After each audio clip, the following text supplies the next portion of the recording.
Greetings and salutations.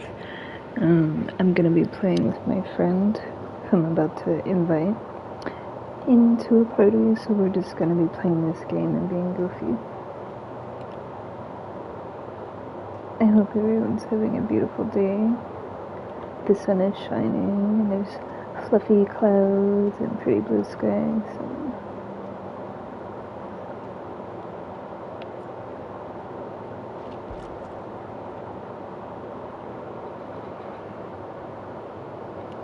Let me just fix the sound, and then we can post.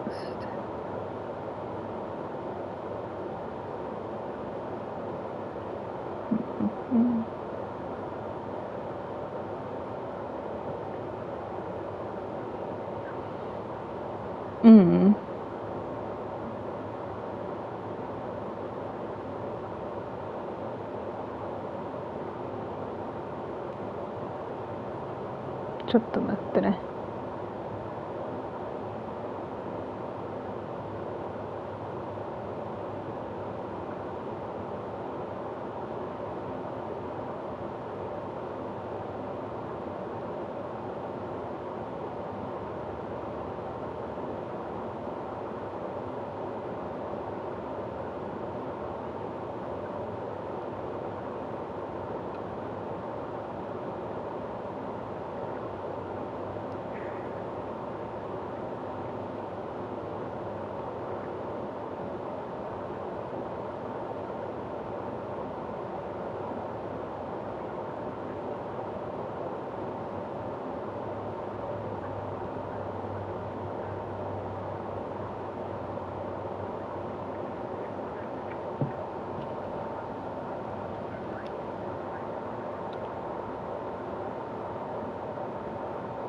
Is it the green? Is it the green?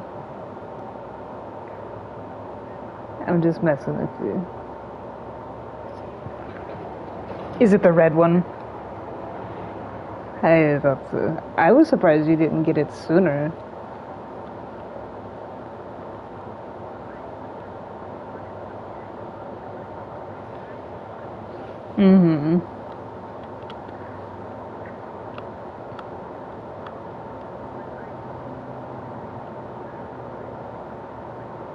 Imagine that. Yeah.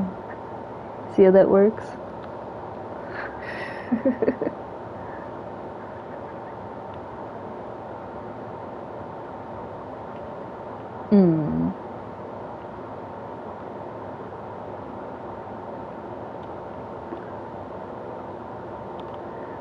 I thought you were talking about this.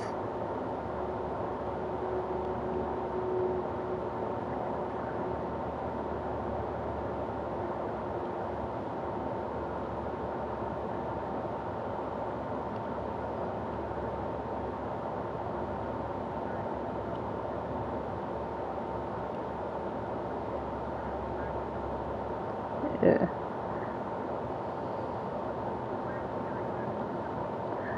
It's funny because when you said that initially, I thought you were talking about this.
Everybody's texting me right now.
I'm gonna. Sorry, I had to respond.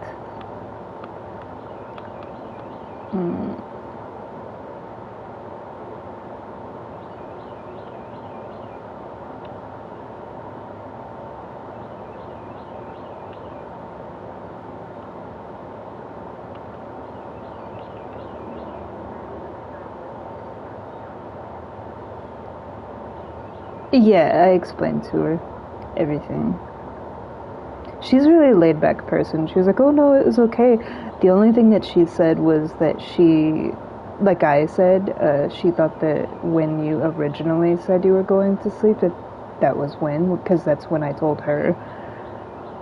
And she was like, I didn't mind to wait, but it was like an hour and a half later. And she's like, if I had known that, I would have, like, done something else.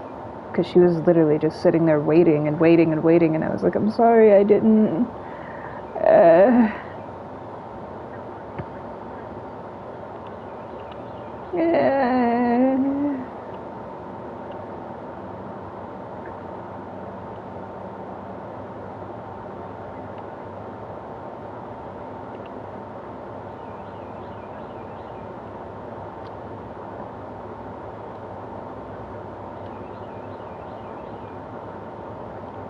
Right.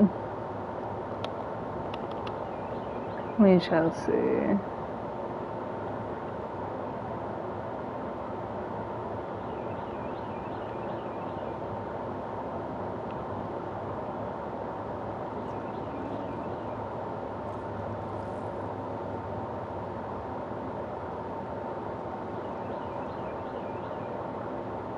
Mm-hmm.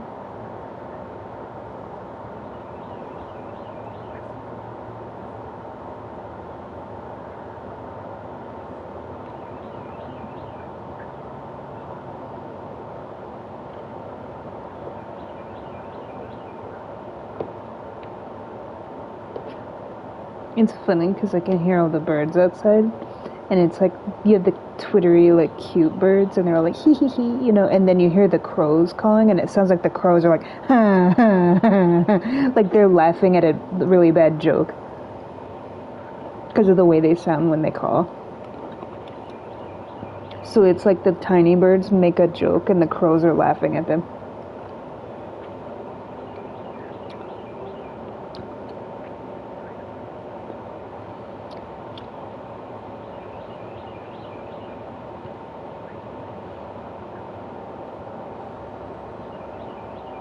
Well, considering that everything is Twitter-pated right now, they're probably saying dirty stuff to each other. It's that time of year.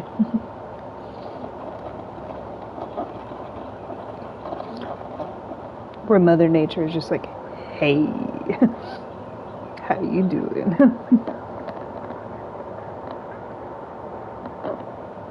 Your head's in a whirl. You're walking on air.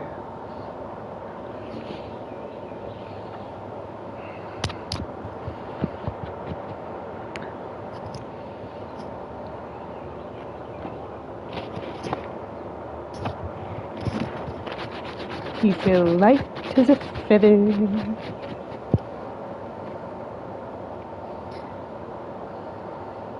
This person won't stop texting me.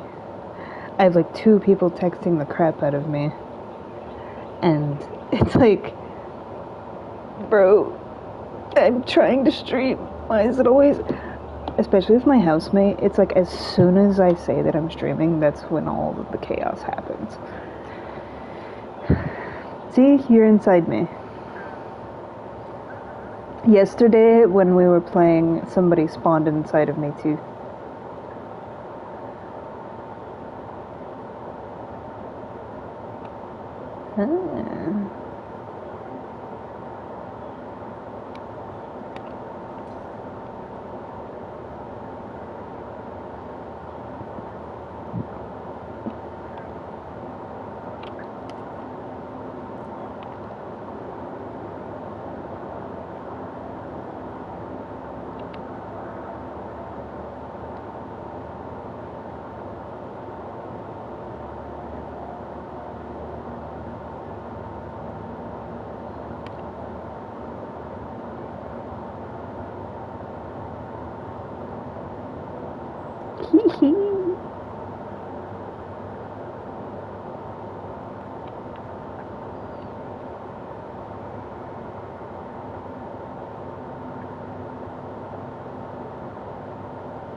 Everybody runs. Everybody's falling around.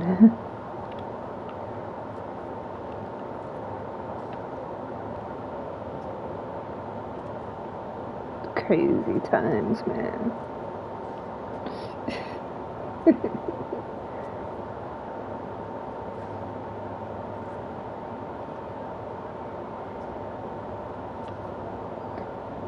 One moment, please.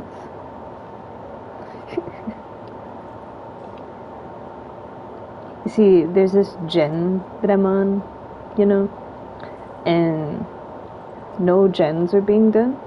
So, you know, I'm just like over here pulling on stuff and twisting things. And it's like, bop it, twist it, pull it. That's essentially what it looks like he's doing. Oh, you know, I could do this. Why bop it, twist it, and pull it when you can just stroke the bones, you know? Go right to it. Nah.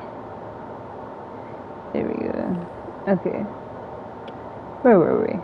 We were twisting and yanking and tugging and pushing and flipping and zing-wangers and fiddle-faddles and flippy-zippies and whatnot.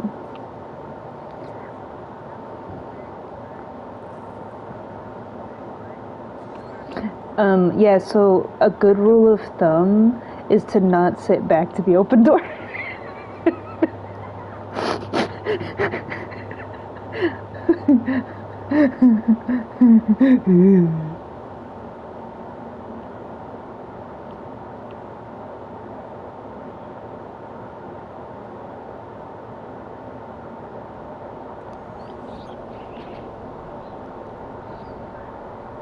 Hey.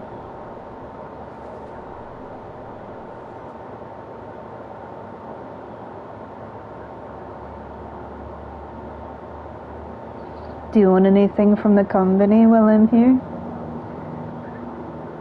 They have shrimp, they have squid, they have pizzas. I can get you an energy drink. I got you, fam. You want some tong tong? I got some tong tong for you. Would you like some bananas to go with your tong tong? Oh my, what a mango you have. Mmm, juicy. Ooh, what's that? Is that a skull?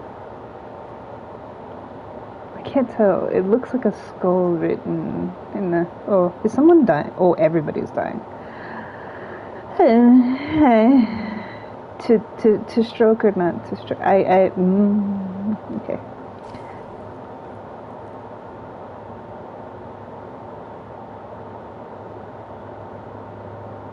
It's just another crazy day in the city. In the city.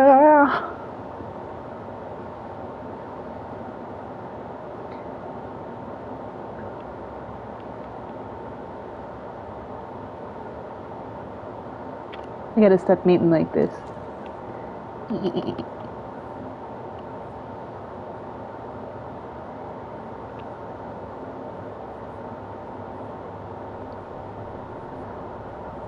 Well, fuck. I didn't do it. I don't know. Panic. Hey. Well, I have none of that now. Mr. Sir, take your thing. You left your thing in my shoulder.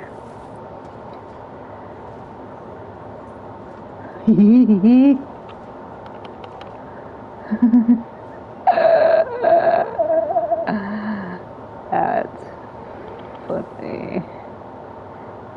Look at that live, baby. Yeah. Aww. Oh, she was like, oh, I'm dead on hook, so I don't care. That's what that was. Okay, well, I'm gonna go over here behind this bush and just, you know? Hi. Take your time. Take your time. Take your time. No. I need water. What kind of place is this?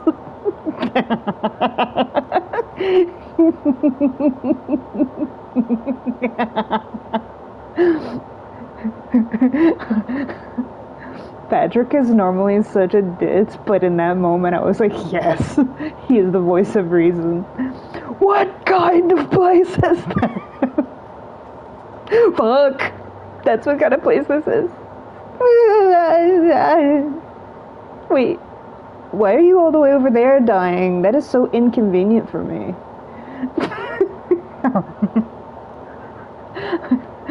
I'm kidding with you. That's alright, I've grown tired of living. What are you saying? Yeah? No. I'm stubborn. No. No. I want to help. Yes, I can. Just give me a moment to, you know, because... No, you have a full bar, almost. No, wait. But I was almost done cranking the thing, and... But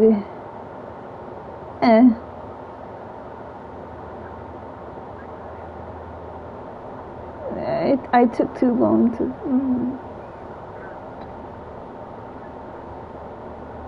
No.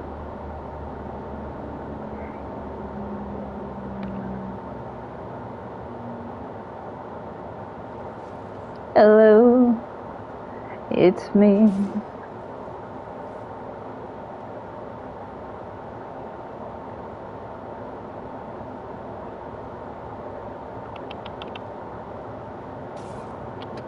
He runs too slow.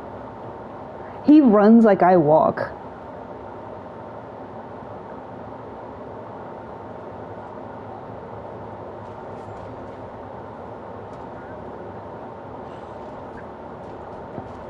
I'm always the one getting worried.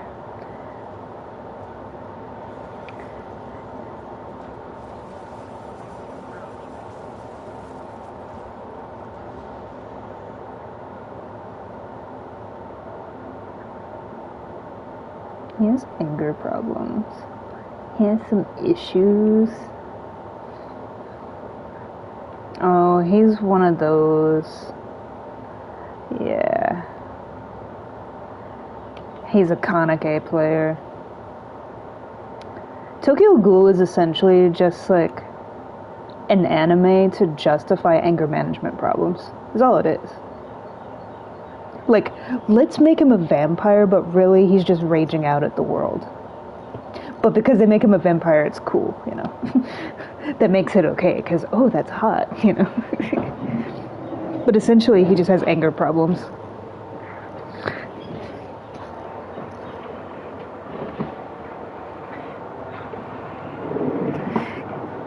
And the proof of that is the female character, she also has the same exact thing that he does, but she doesn't do that. She's chill.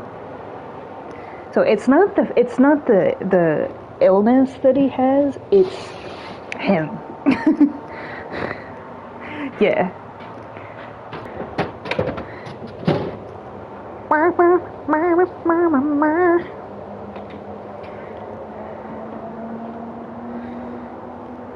What is liquid?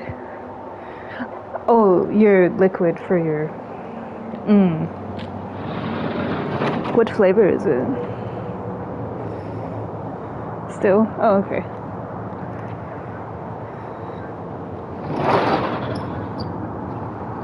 Yeah.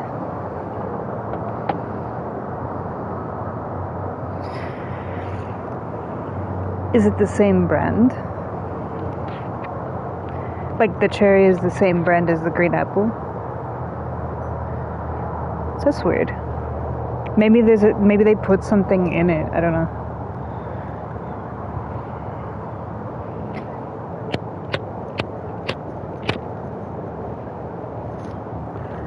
You know what flavor I have? Tobacco.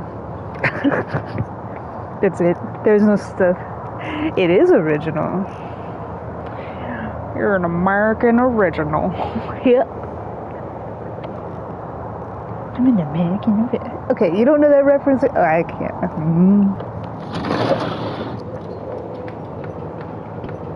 Get over here. I thought he came out here. Apollo.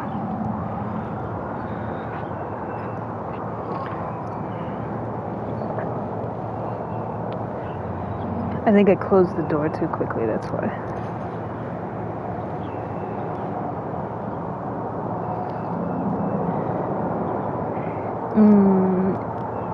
Is everything turning green where you live?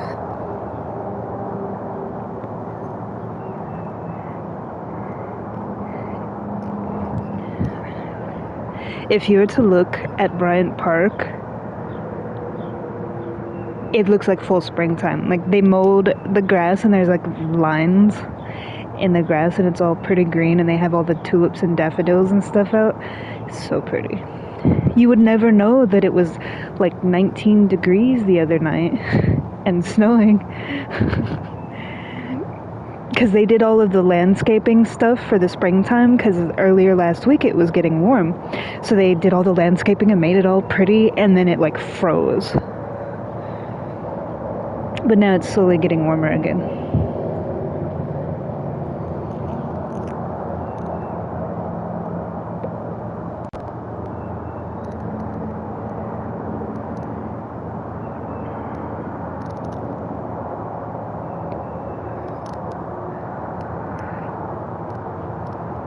Haname.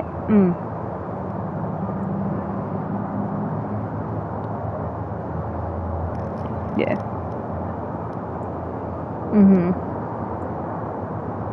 Nice. See, ours is in April. We do most of ours, like everything starts blossoming in March, and in like late March to mid-April we do festivals in April. And in Brooklyn, there's every year I go to Brooklyn and there is a archway that's trees, and it's like sakura trees, and it makes like a tunnel of trees. It's pretty to walk through. One of the things when I go on my Asia trip that I always wanted to see is the Wisteria tunnel in Japan, because I love the purple wisteria. Like, purple is my favorite color, and I always saw it online, but I'm gonna see like the sakura and the wisteria and everything.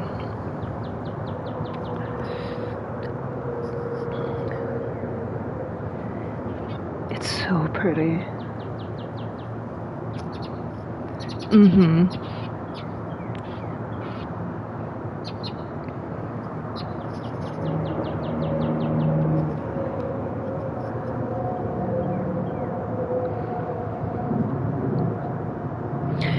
We just received a gift from Japan of 250 sakura trees to be planted in Washington, D.C.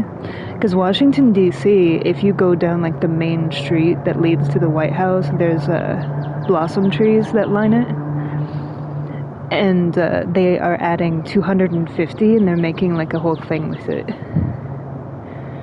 It's Japan's like way of supporting like what we're going through, like basically saying that they are our allies and they support us, and so to give the gift of sakura trees is a huge deal.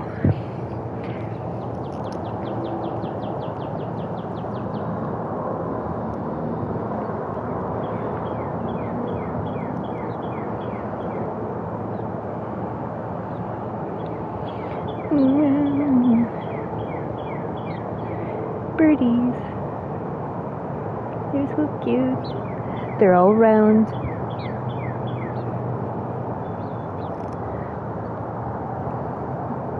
They're like short and round, and they have like little stick legs.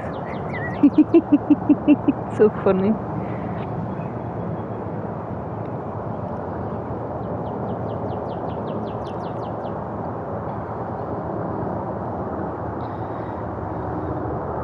Okay.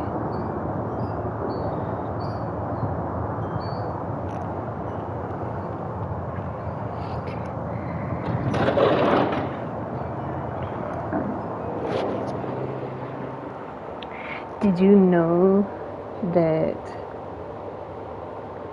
the #1 place in America that has the most sakura trees is actually Macon, Georgia? I never would have guessed that.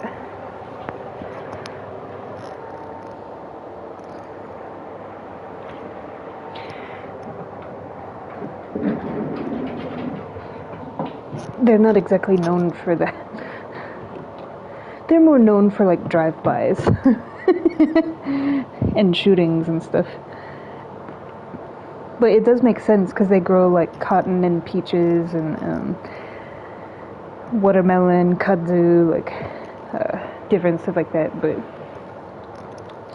so it makes sense that they would have sakura trees.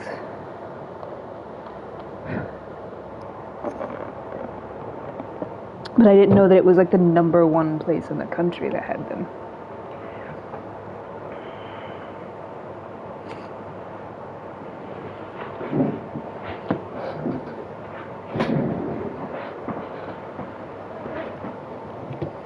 As far as like the most.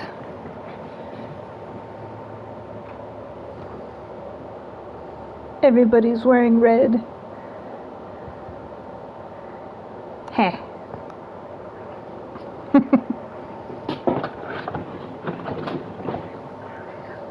I will not convert. I refuse. You can't make me.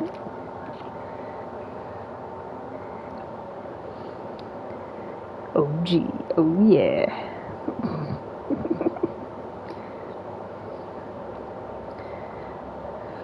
Oh yeah. No, just me? Okay, yeah.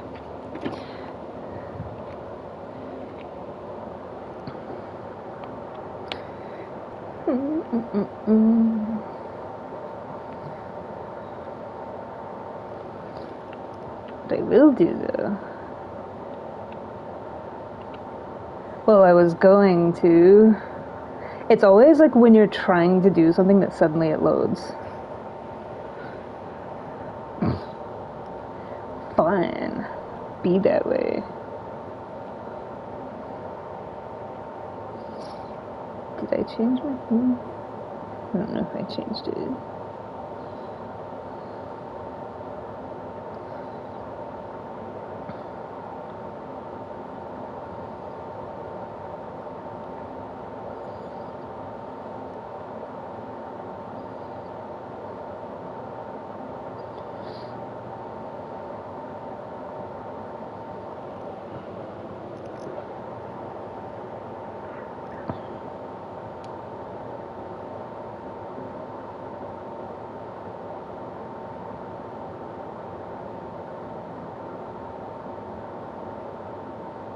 Wake me when it's time.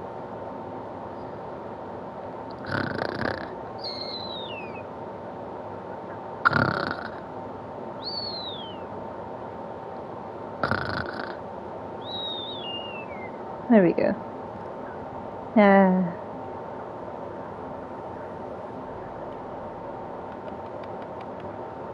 Look at the pretty lights. The lights are so pretty.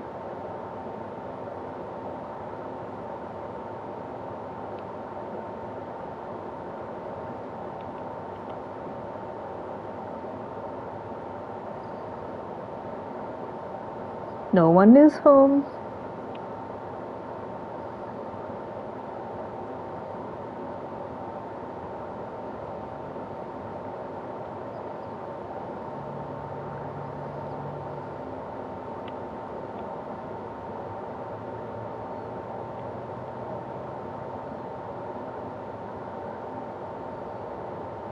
What was it?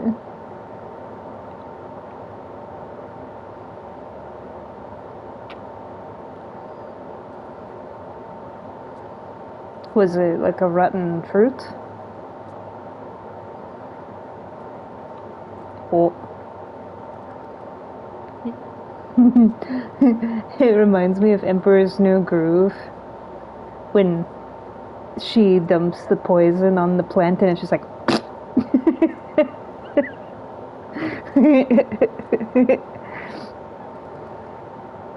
oh, feel the power. Oh, I can feel it.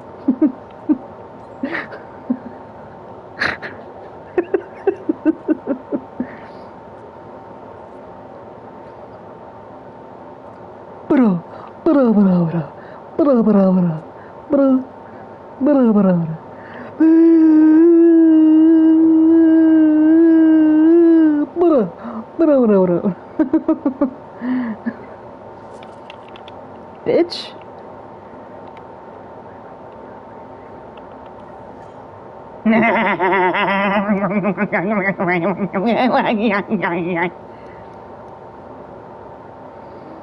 What you doing there, buddy?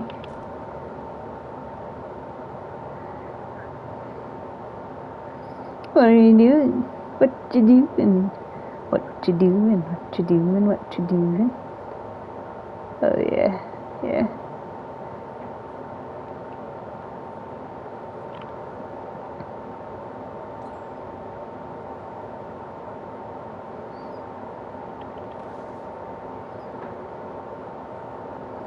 I'm just gonna keep running in a circle.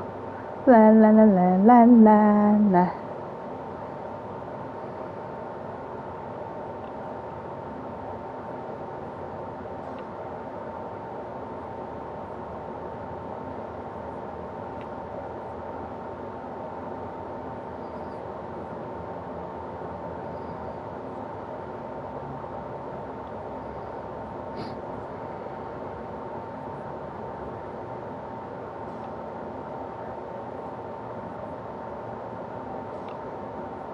There we go.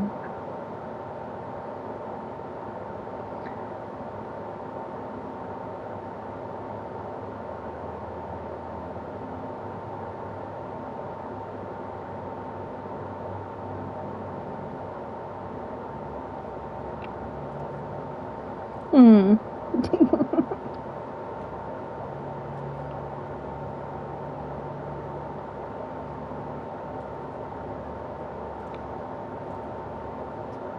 Don't die.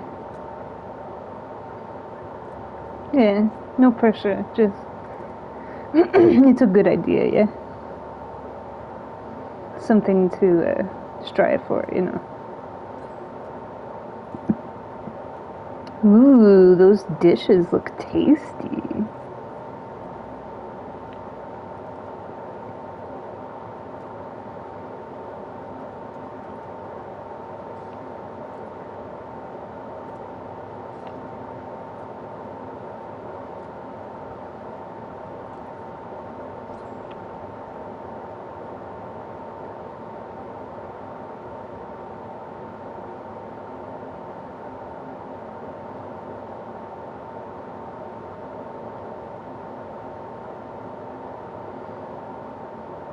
My.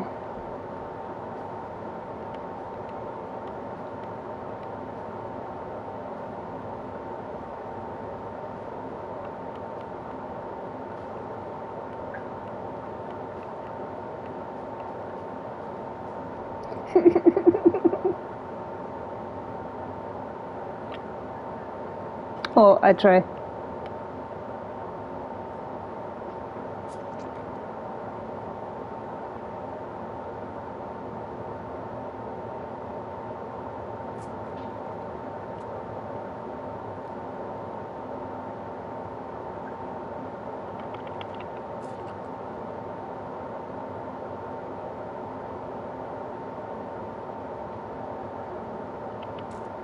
Pardon me, excuse me, pardon me, coming through.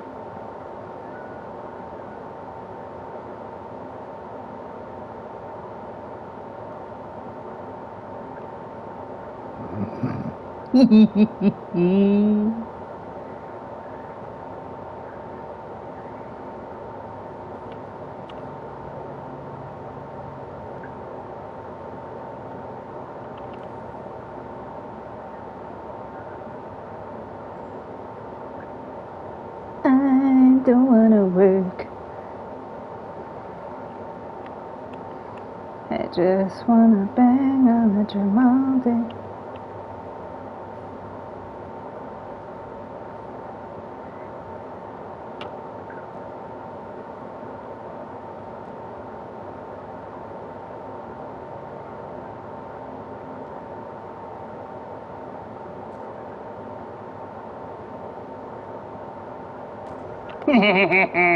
No wait for you.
Oh my god, are you kidding me?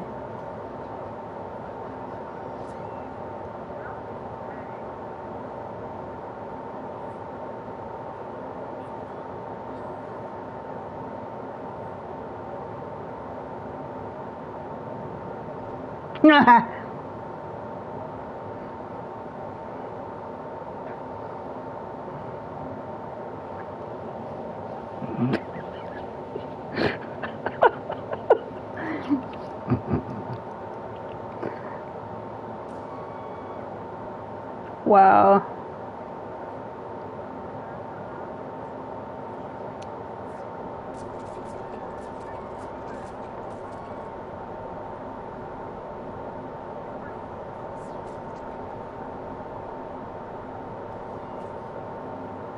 He was running a what I call a bitch build, and that makes sense because he's a low-level trickster. He had No Way Out, Noed, and Monstrous Shrine. Those are all like bitch perks because the gate that you were on, the only reason you were able to even like do that gate is because I had already tapped it and it was blocked.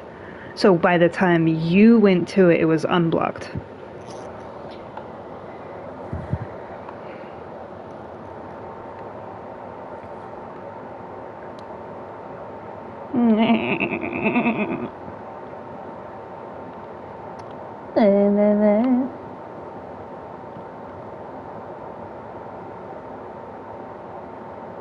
Nah.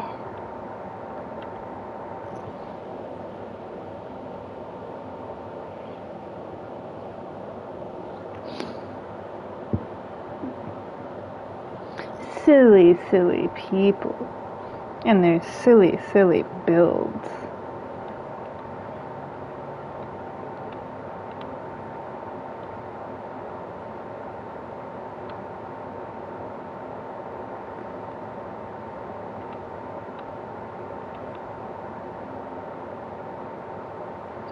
What did I do today?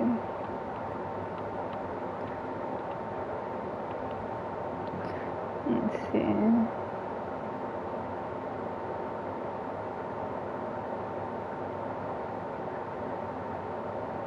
Yeah. Hey.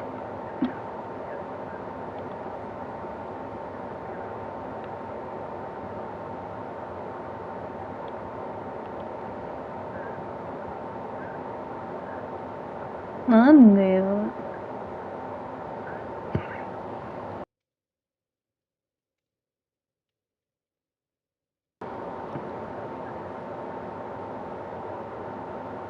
What's wrong with that? You don't like my fuzzy flute?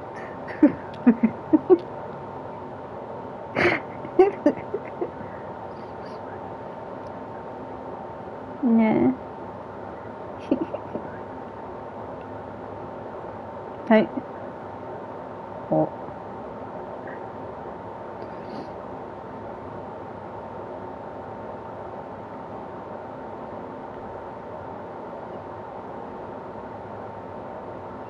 Nah.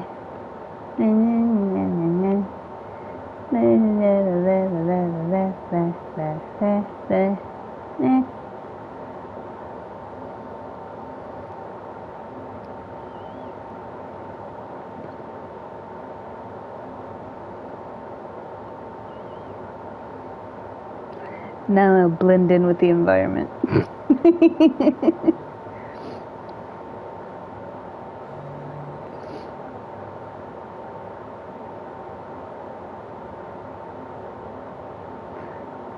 Stands in front of neon sign. His vision's based on movement.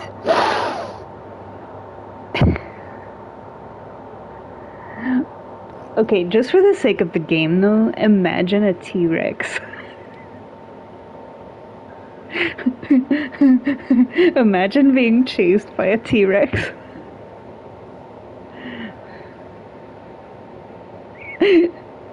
Think they'll have that on the tour? There's a, it's an impact is what it is.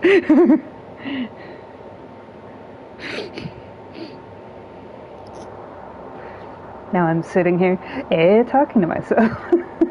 Okay, cool. No, hi, right there. No, he's coming straight here.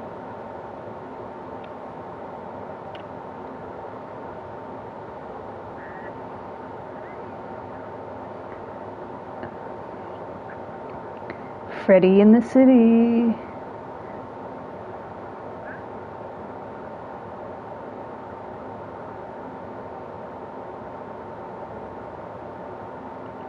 It's hard to see him because of the lights. That's actually kind of crazy. Fuck.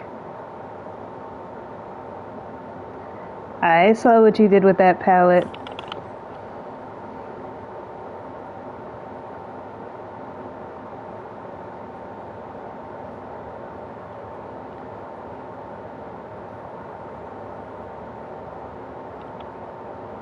Why am I fuzzy?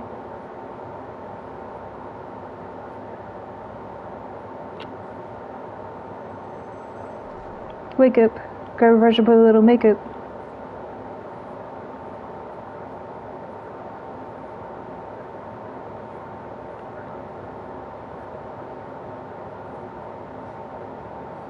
What?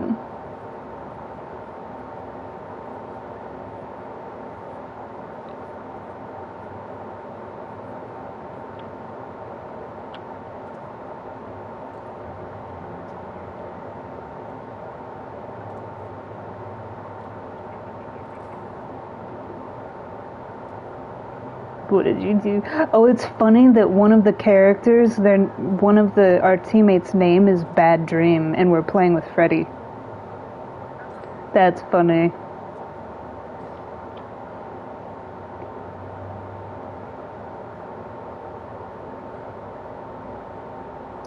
I do a gen for a few seconds and 2 people are hooked already.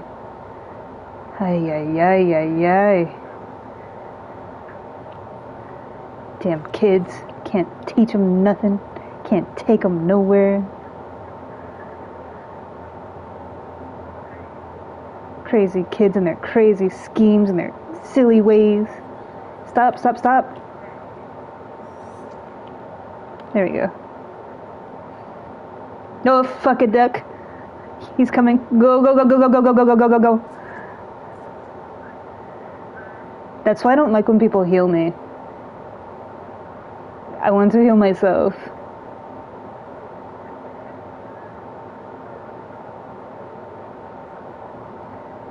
La la la la la la la. Oh, I see it.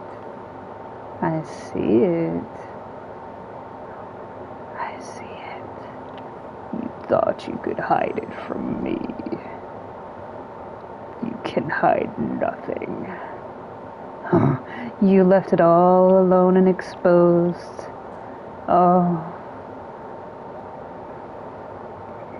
He left his totem all alone over here in the corner.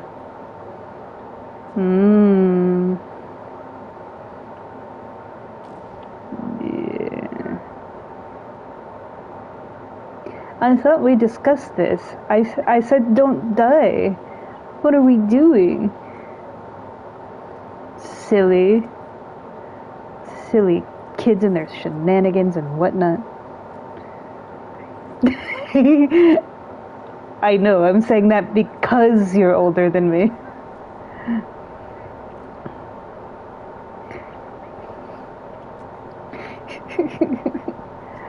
You're like, what, 42? I'm 17, and I'm like, oh, silly kids and their shenanigans. Almost 44, yeah, so there you go. Damn kids.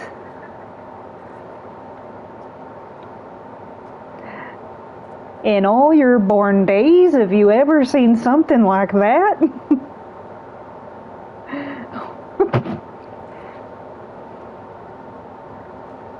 What the hell is that? Are you eating a fence? Oh, okay. Cookie? It sounds like you're eating a fence. You know those pallets in your garage are supposed to be there for something else. And the fact that you said it looks like a pallet.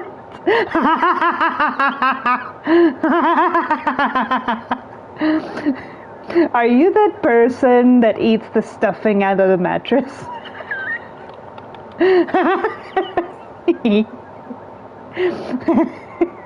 How does yours taste? Like a mattress. You want mine? I'm stuffed now. If I hadn't helped bake it, I'd never knew it was a cake.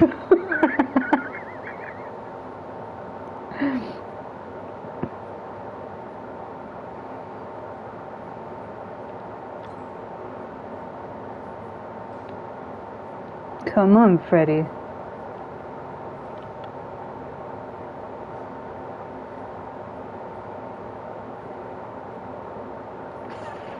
Flip.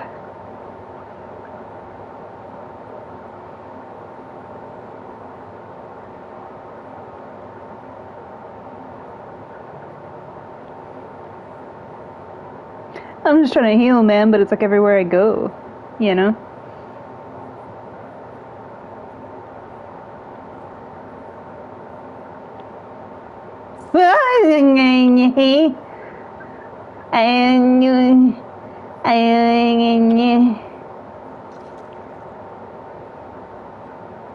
Bitch.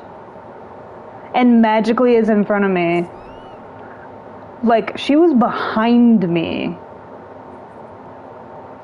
And then does that shit, and then magically is in front of me. Like, what the hell, man?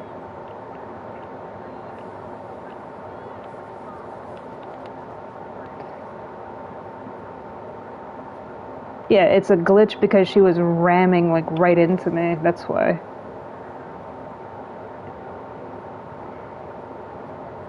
All up in my business. Get out my business, my business. Stay the fuck about my business.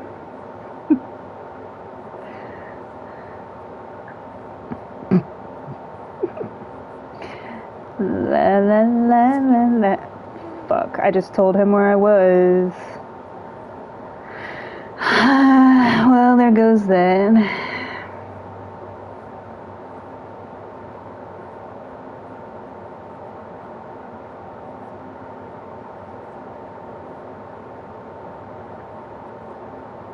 You're eating the fence again?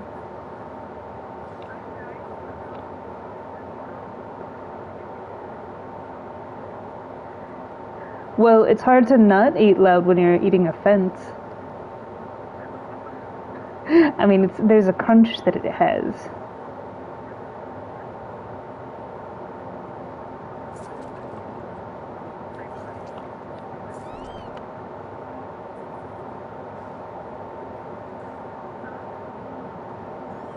The pallets that he, like, redoes, they explode. See how he does that? When he does that to a pallet, when you drop that pallet, it will explode. That's why it did that. La la la.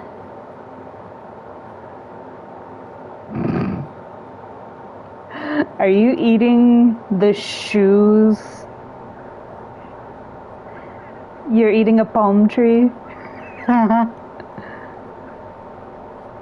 Is that what it's like to eat a palm tree?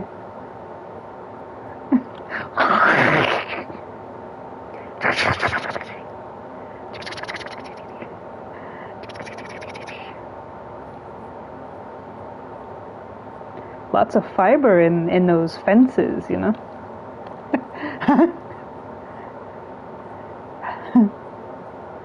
What's all this pet food for? Fiber.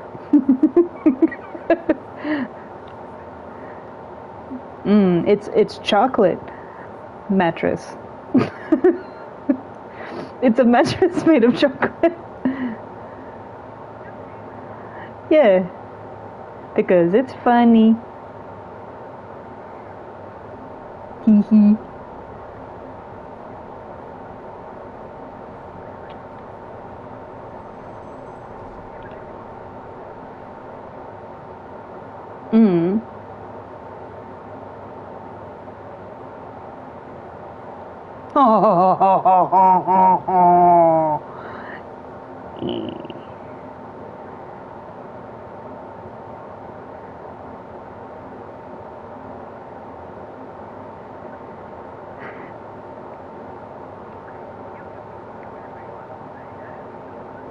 Yeah, I'm not just teasing you. I tease the killer, I tease myself, you know.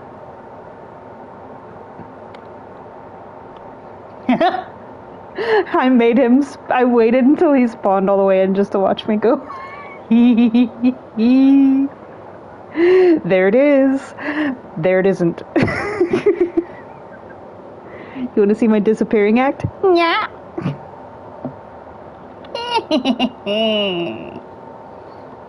He had birds. That makes sense. That's why he kept finding everybody. He had birds. The crow's nose.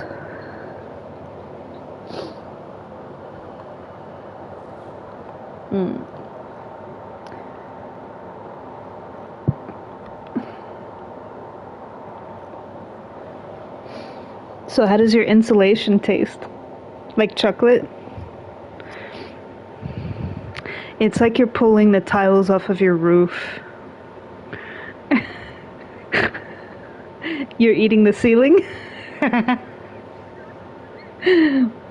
What's all over your face? The ceiling. Seems to be coming down in the bedroom. Okay. You didn't see that water. It had legs. Yeah. When the water in your bathtub has a personality.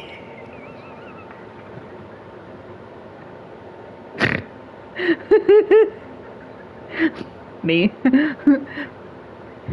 He's dressed like me. The only difference is I wear thongs, but that's what I dress like at home. Yeah. Yeah. It's that. It's just I don't wear granny panties like that. He has big underwear. I turned off your brain. Your brain went. Shutting down the system. Error 404, sarcasm module not found. Please wait.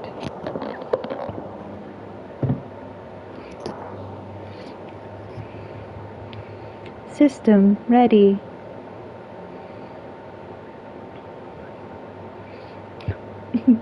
Your system's not ready.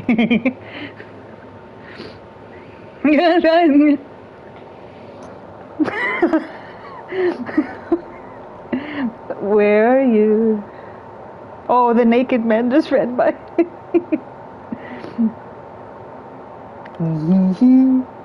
Poke the duck. I went to see. Where? Okay, never mind. I don't want to see it that bad. Zombies, so it's a Nimmy. Nemesis, Nemesis, Nemesis likes the dentist. He's like every dentist's wet dream. His teeth are taller than me.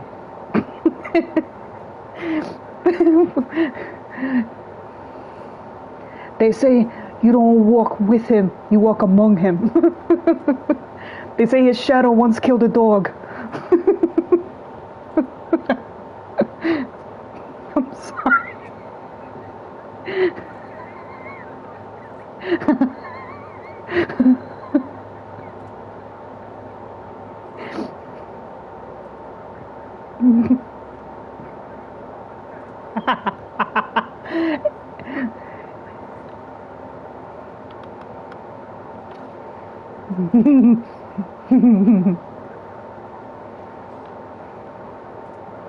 Don't jinx it.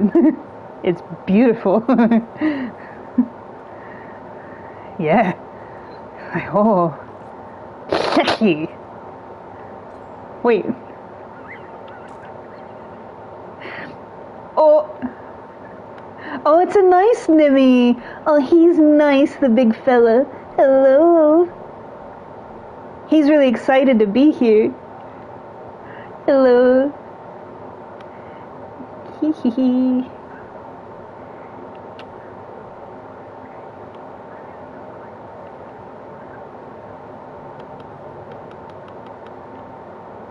Mr. Person.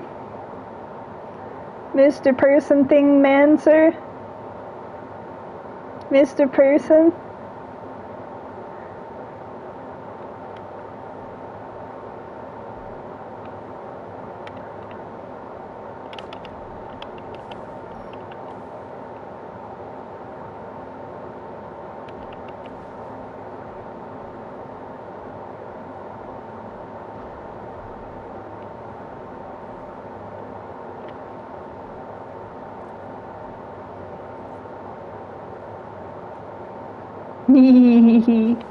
Fuck.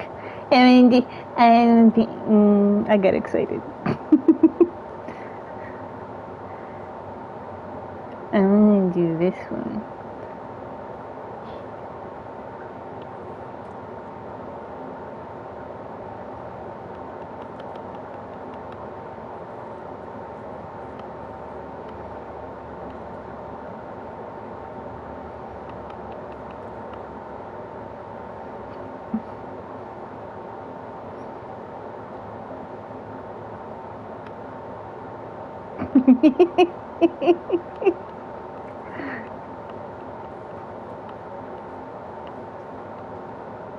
I'm giving you moral support.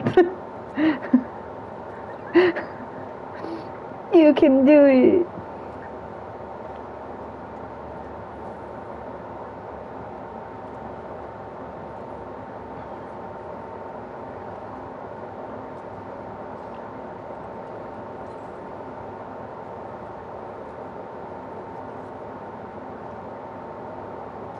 Look at the pretty lights.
Hee hee.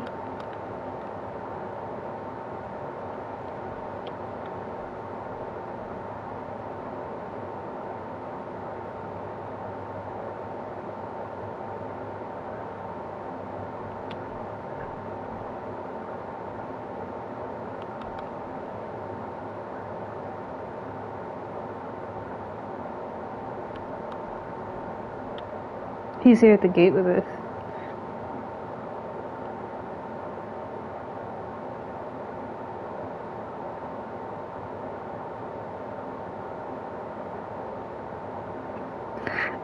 I'll get there eventually.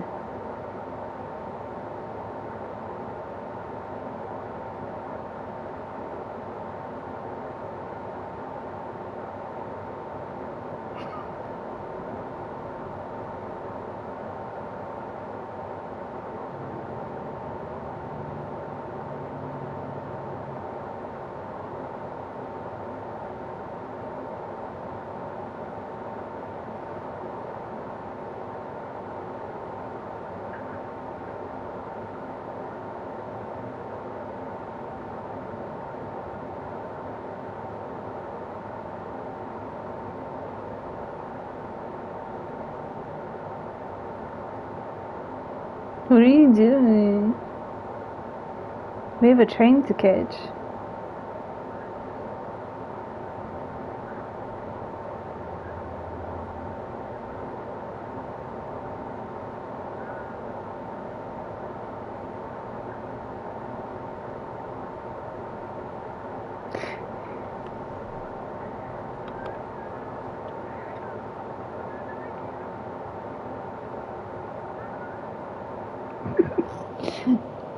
Way to go.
My coworker is texting me.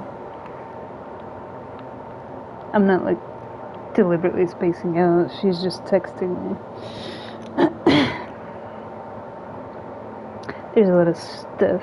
She's like, oh, it's so boring at the lab because they don't have like a whole lot of stuff to do. Because I did it all earlier. So now there's nothing for them to do. So she's texting me. And she's like, oh, it's so boring here. There's nothing to do. And I was like, because I basically did the entire day's worth of work before I left this morning.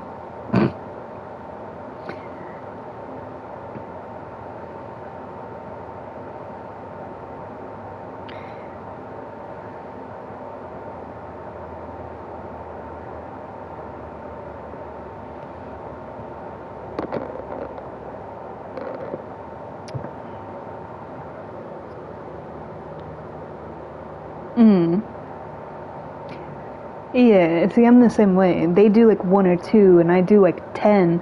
And even when I do 10, to me that feels like slow. So it's like for my pace for them is like a week's worth. Like it would take them a week to do what I do in like a half a shift. But if I were to go, and even when I'm doing that much, I still just feel fine. Like, I don't feel rushed, I don't feel overwhelmed, I don't feel stressed or anxious. They do more than like 1 or 2, and they're like panicking. So if they were to work at my pace, they would quit. And I've had them tell me that. They're like, if I did as much as you did, I would not be here. Because they would basically have to work themselves to death to keep up with me. And I'm like, but I'm not even stressed. I'm doing that. That's normal for me. I'm chilling. Like, I'm relaxed when I'm doing it. Now, if I go into overdrive, I could do like twice that amount. So it's like, if you think this is a lot, you haven't even seen me like in high gear. Oh, you didn't know? Your ass better call somebody.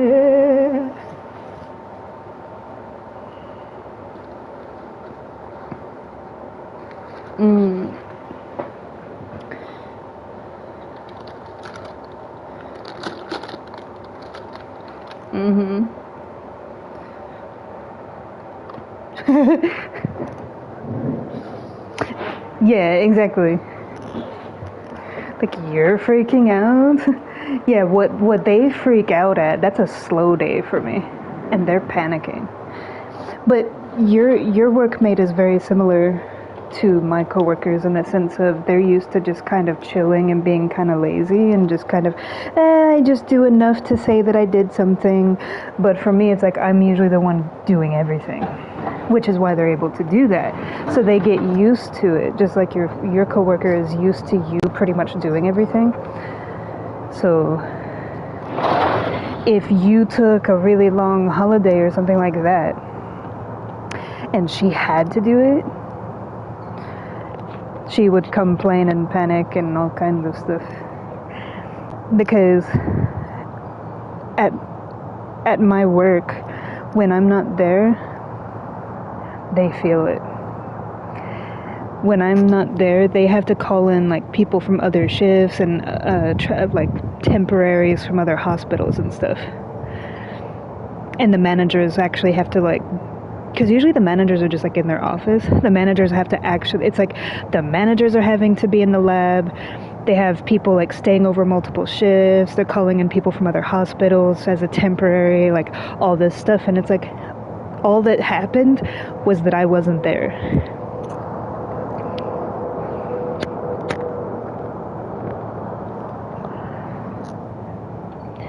That's why my boss was like, when I told her I was going to cut back my hours, she was like freaking out. Because basically if I cut my hours, they have to hire another person. She said she would have to hire like 1 or 2 other people full time.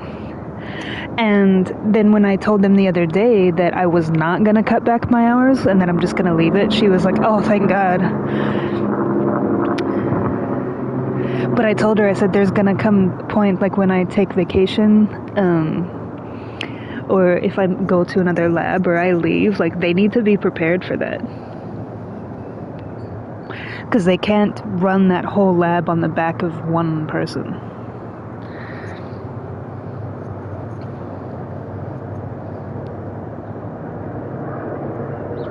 Yeah, I love my job and I'm good at it, but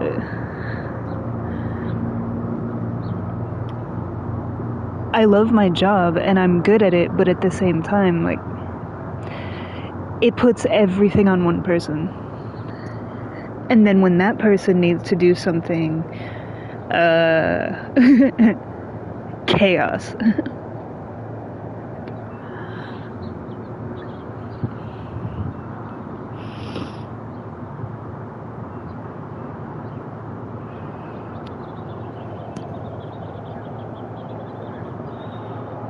Yeah.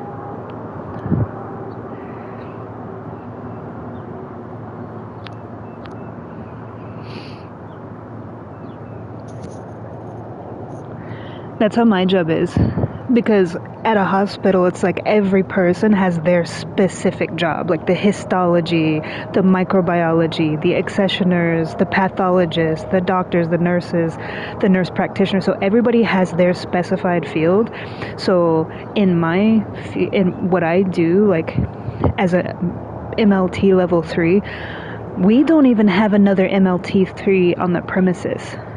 I'm the only MLT level 3, which means that I have full clearance. And so the only other person that can do my job is my boss. Because even when they have other people from the other shifts and call in other people from the other hospitals, they still don't have the clearance that I do. So my boss has to give clearance for everything when that happens. Because they technically don't do the job that I do. So then my boss has like all this extra work of like having to give code clearance to everybody so they can do what I do. It's crazy.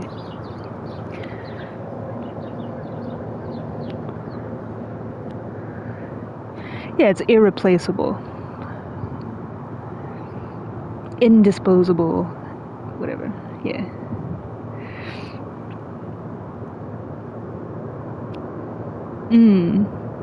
The more you know.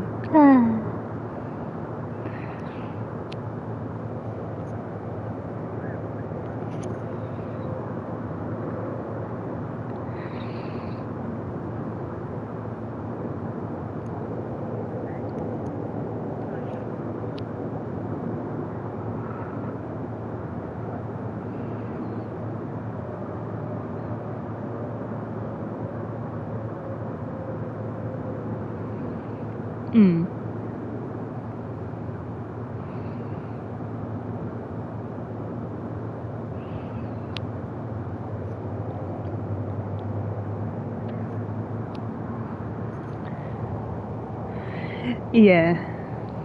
That's how it is with my mom. When I go to see my mom, it's like when my stepdad's there, it's very censored and very surface, but then when me and her are like sitting outside and chatting, it's the real talk. And that's what I like. The no bullshit, no filter, just real discussion. It's not serious stuff, but it's like she's being herself, basically. And she can say what she wants to say and not feel like, judged for it. Because people tell me that all the time. They're like, whenever I'm around you, I feel like I can be myself and I don't have to censor myself. The problem is, when other people come around, it's like they have to put up this mask. Because those people will judge them. But around me, it's like it's a safe space. It's a judge-free zone, so people feel relaxed to be themselves around me. But as soon as he comes out, that's her own husband. It's like as soon as my stepdad comes outside, it's like the mask goes back on.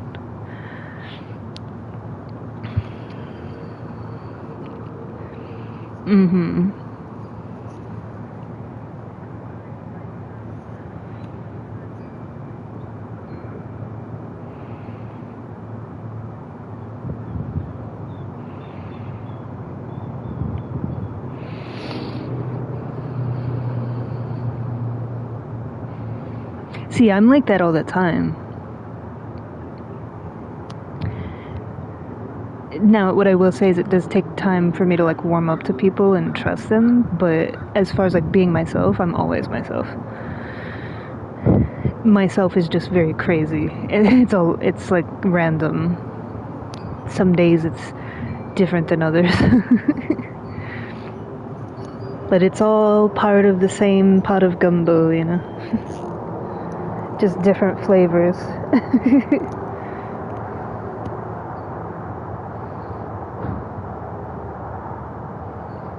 Mm.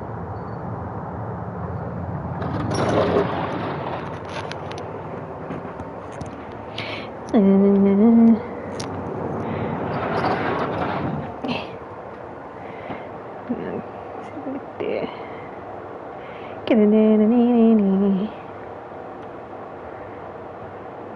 Let me level her just a little bit because I need another brown med kit.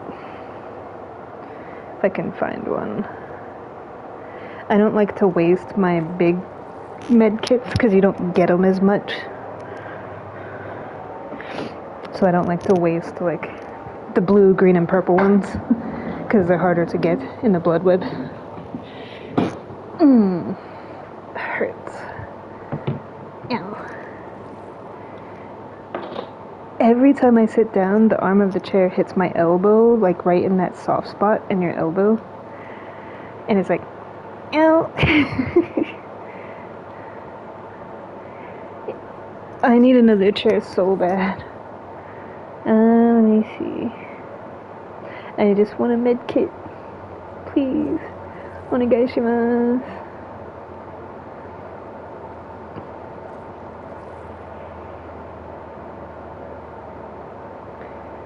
I don't need a toolbox, I need a med kit. That's lovely, but that's not what I need. So how's life? Another toolbox. What the fuck?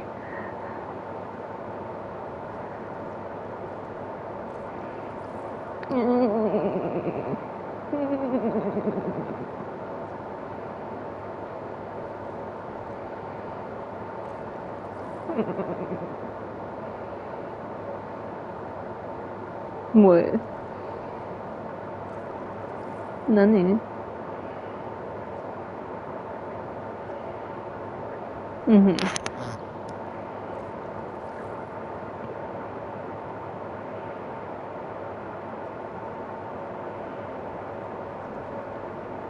Money, money, money, money.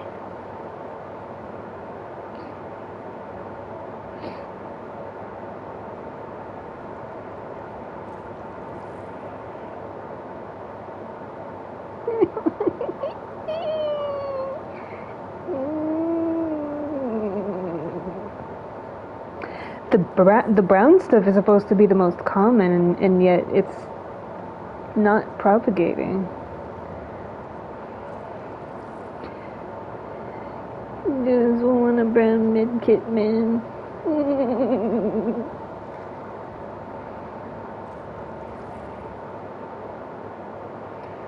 Where, oh where?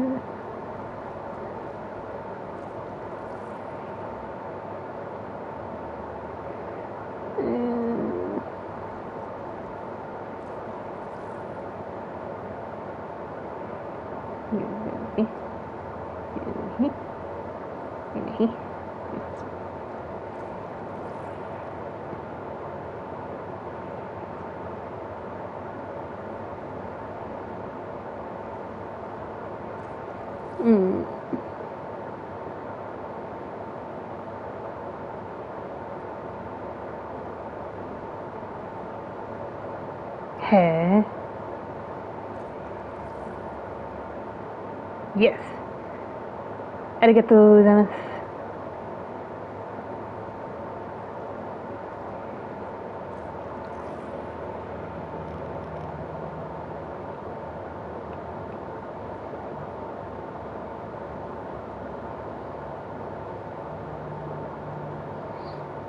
There we go.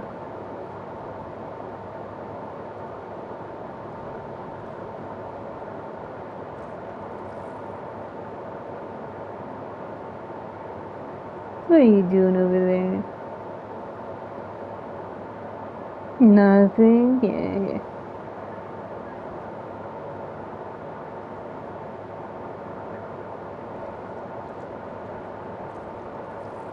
Mm-hmm.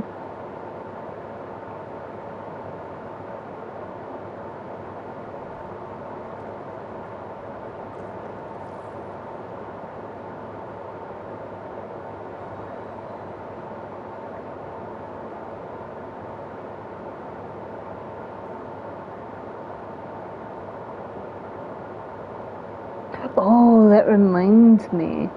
So the other day I made a post about the watercolor that I made, and they like every meeting that we have each month, they rotate who holds the meeting. And the last time, like last year, I had us all go to the park and like roller skate and play with like water guns and stuff like that in our lab coats. This time I had us like do watercolor, and we had to learn like recertify for the CPR stuff. That was the whole point of the meeting, was like, we had the CPR dummy and we recertified for CPR, but I had us doing watercolor and stuff too, and it was funny because they all took pictures of basically like as if it was their boyfriend. And it's like he had, because you know how they have the mouth open like a shock, they look shocked.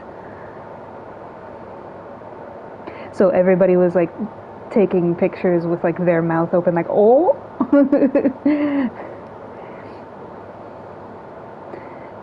I just had my arm around him, like throwing the peace sign, like, eh? It's alive. The mangoes are on the ground. No. They're throwing the mangoes around.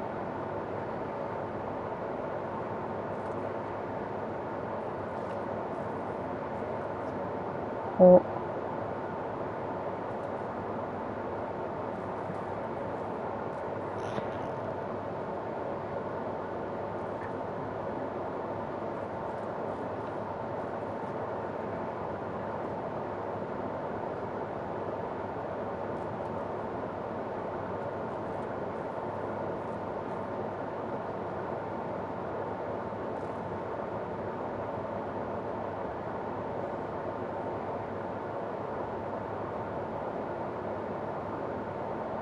No. I'm going to unhook this person.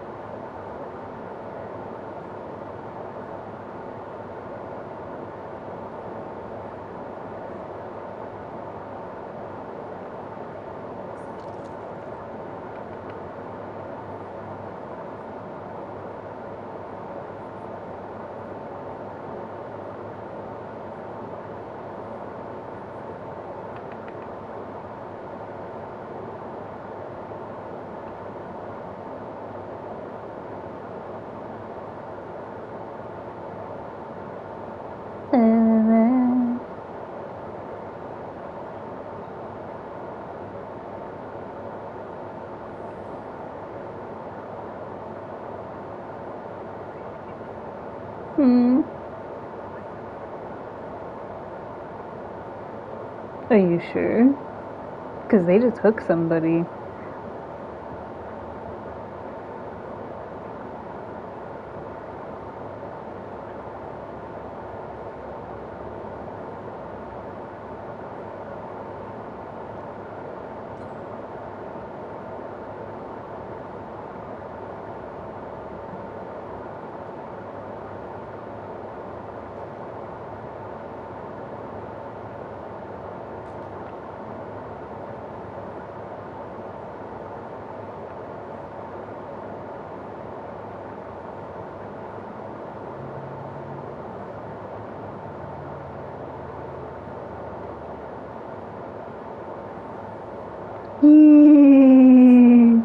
She let me boop her snoot.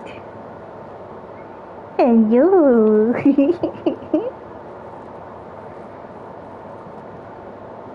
Boop the snoot. She stepped on the mango though.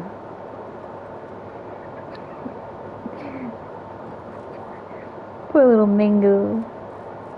They're so pretty. They're all like fresh and green and yellow and orange and pretty, and they're on the ground. I want to pick them up. And the bananas too.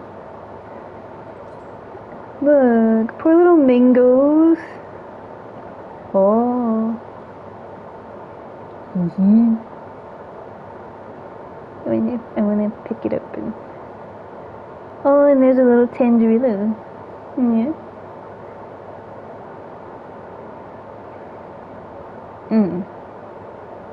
See?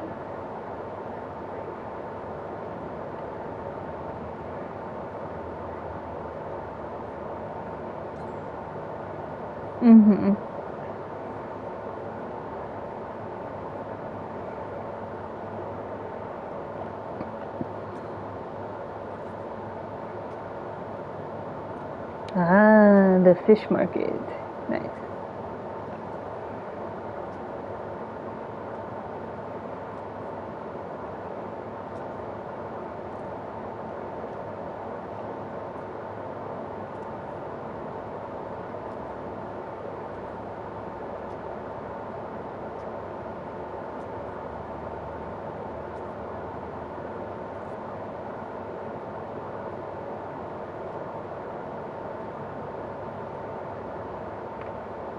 So she's only hooking Dwight.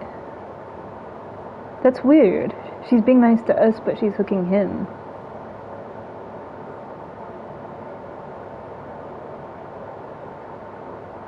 What did he do?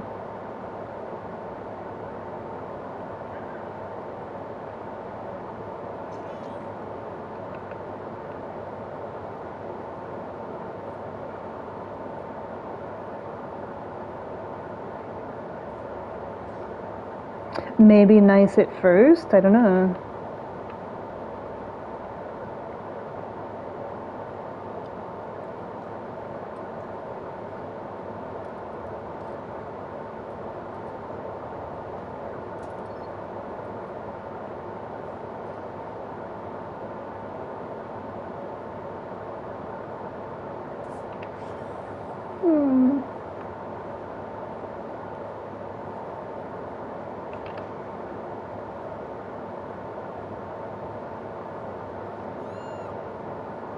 Yeah, she's one of those like give you the false sense of security of being nice, but then be mean after.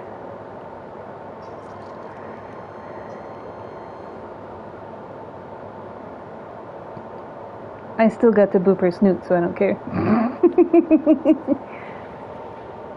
You still got booped. Hee hee.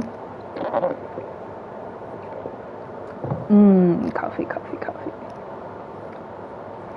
Hello.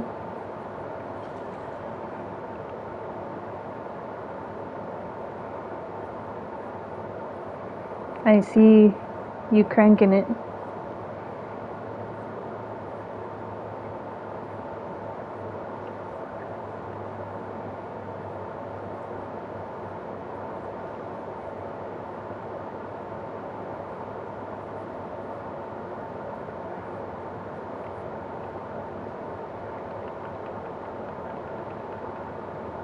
Huh?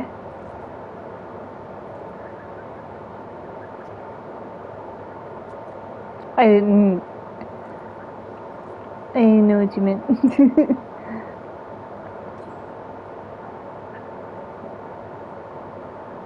Oh. Onion and Trash Can, the sequel to Bananas in Pajamas.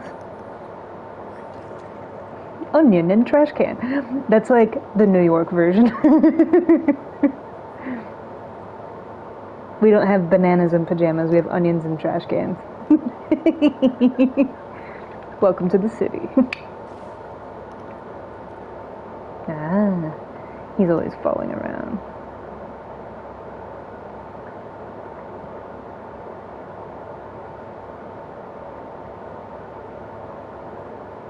I grew up like watching old reruns of like PBS, because PBS was a free station.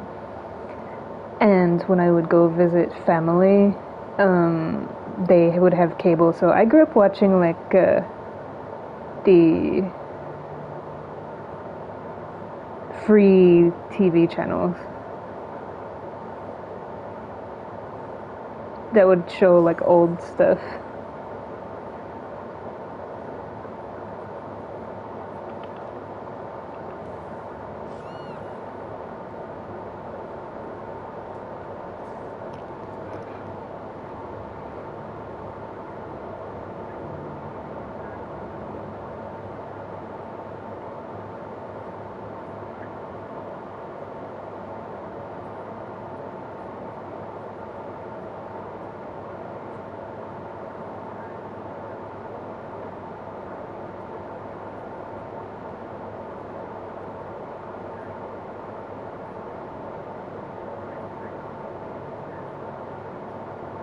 Can you pick me up, please? Because I'm crawling.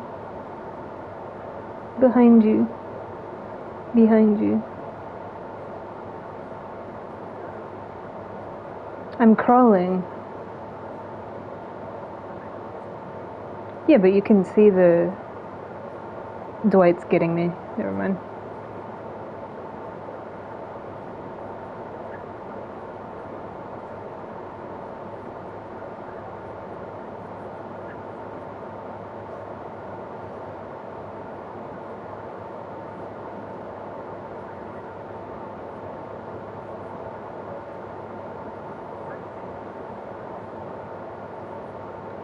Thank you.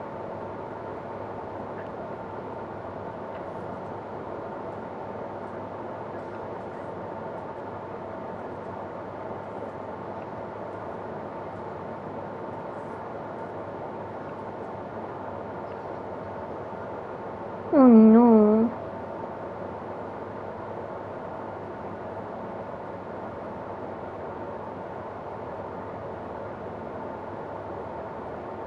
She gave me a present and it's a hat, but I don't want the hat because it doesn't go with my outfit. So I'm trying to take it off.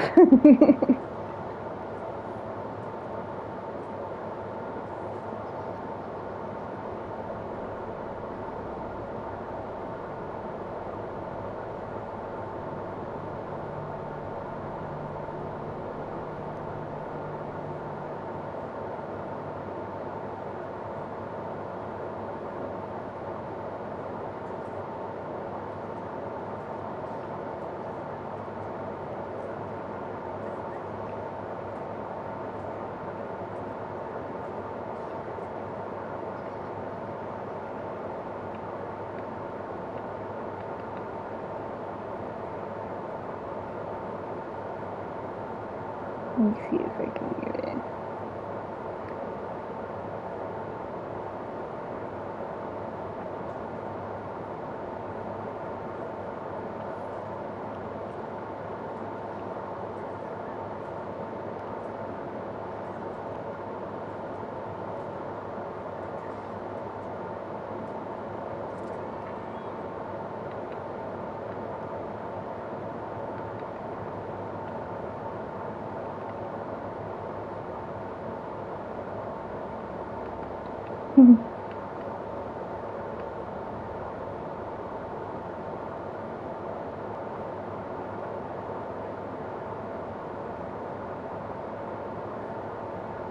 Okay.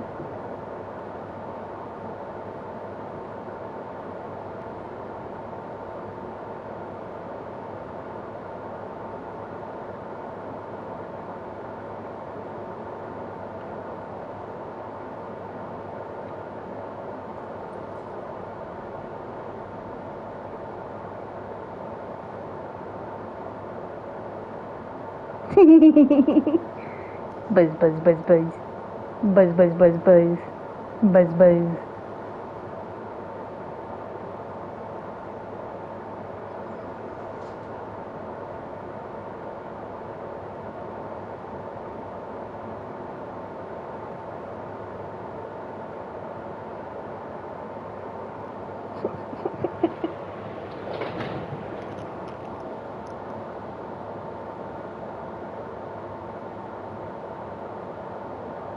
It's weird. She likes Michaela and Sable, but she killed both Michaelas.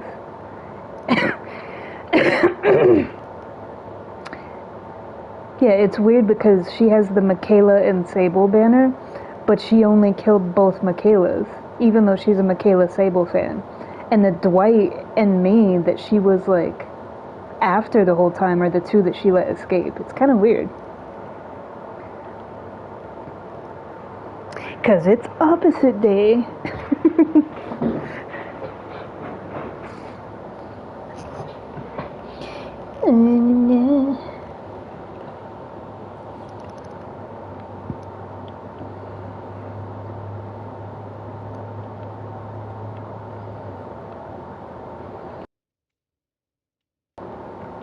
Let's see.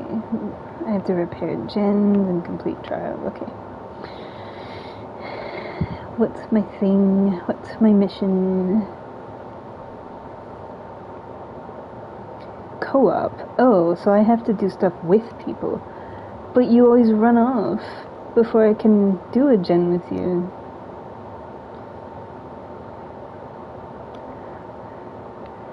You always run in the opposite direction of me.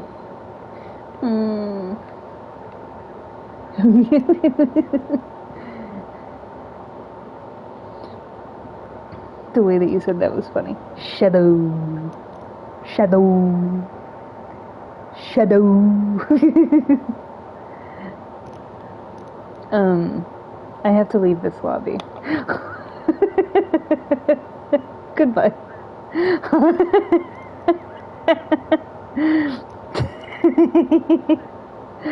You just hit circle and then leave.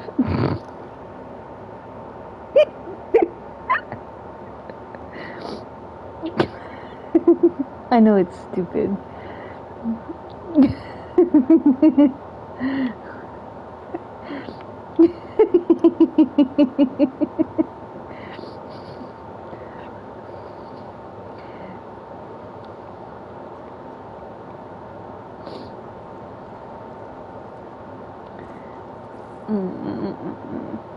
There's a cake, and a thing, and a suture, and some gloves. My coworker's like, June, it's so boring here. And I was like, having fun? Sideways smiley face. The thing is, they're used to me doing like that volume of work, but usually there's more, you know. They just happen to not be getting a whole lot of stuff, like specimens and everything to be doing.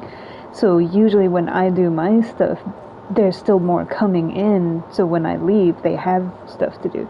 Right now there's not, so they're just bored. And I was like, well, tell the nurses to go stab some patients so you have something to do.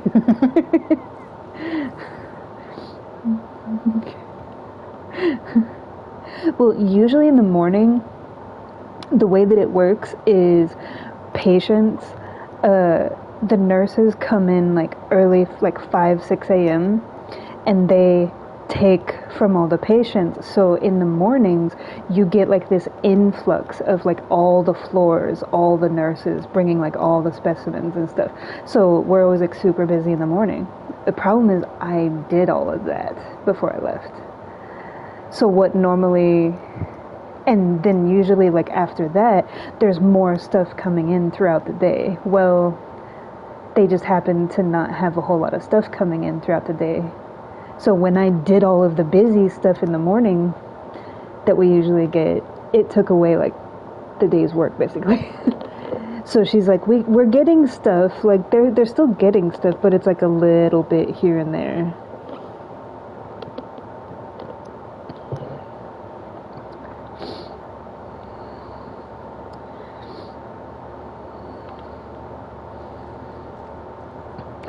And I was like, tell them to run more tests so you have something to do. It's covered by their insurance, right? It's fine. We're just very thorough. That's all. We're just being thorough. Let's run a full panel and see what happens. If I stick you with this. The hospital where the doctors stab the patients for work security. 'Cause we need more stuff to do. And the funny thing is, like, our slow period is, like, still more than, like, most places, because it's New York, so it's, like, a lot of people. Our version of slow is still more busy than most hospitals. Because most hospitals are in, like, smaller towns. So it's, like, for us, our slow days are, like, busier than most people's fast days.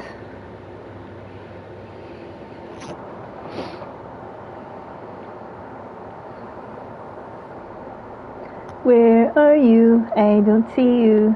Hello. We have to be together to do co-op stuff. Oh, there you are, there you are, there you are, there you are, there you are. Okay, let's find a gen. Oh no.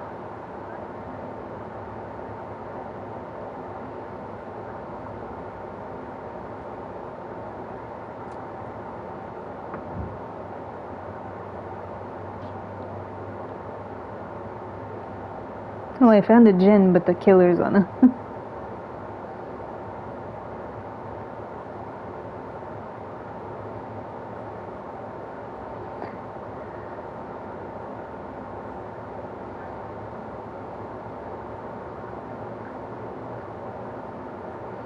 I'm sorry. I didn't know that the killer was gonna be right there.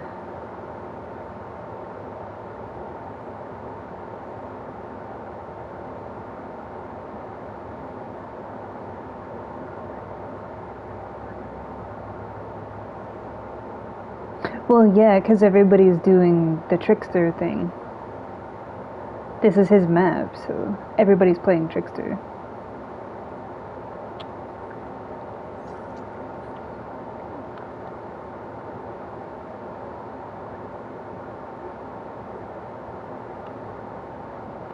There we go.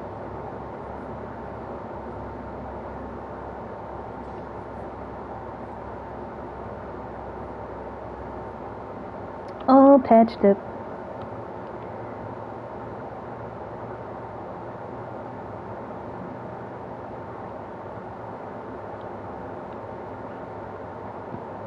Gotta say hi to the thing. Hello.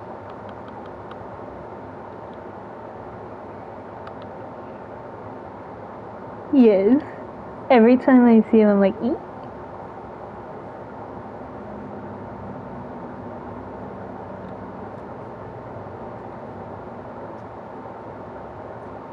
And he's here already. Hey. Well, we had about 5 seconds of co-op. It's like every time we're actually together to do the co-op stuff, he's there.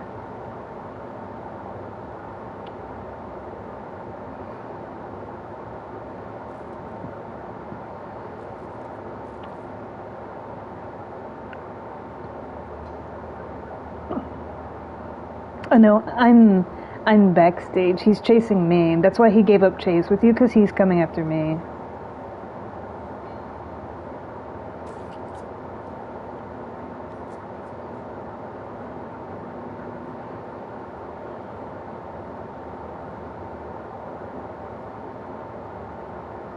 The little ducky, so cute. Mm-hmm.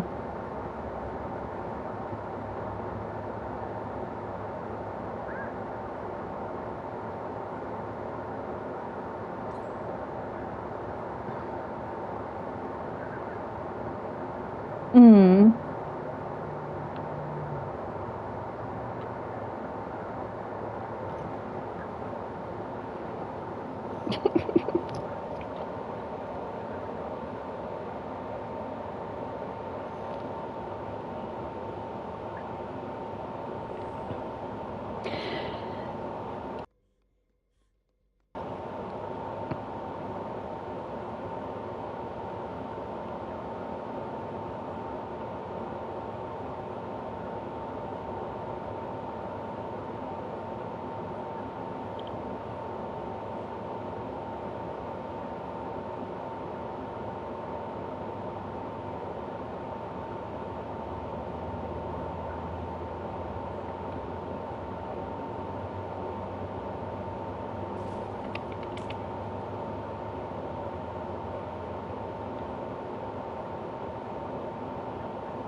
Mm.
Mm. He got tired of chasing me. He chased me and he got tired of it and he walked away.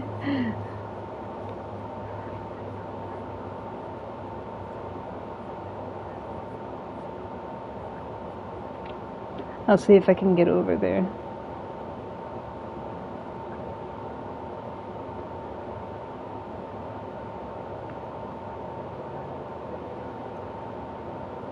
Mm.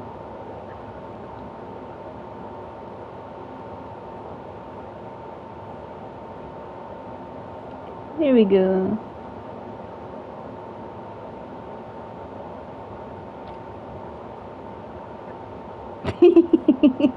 But now there's a person to unhook. No.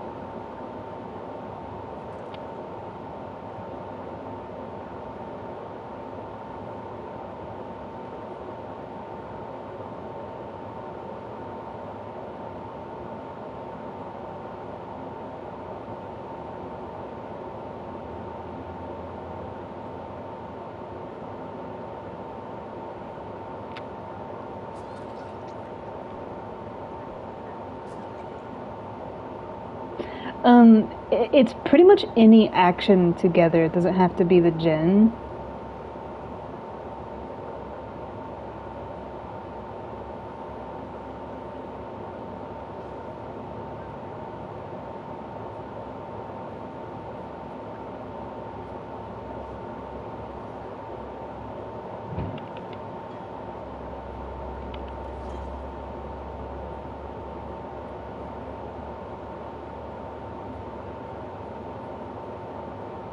Getting chased.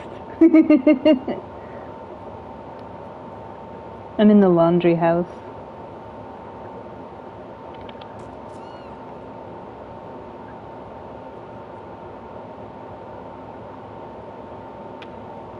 It took him so long to finally catch me.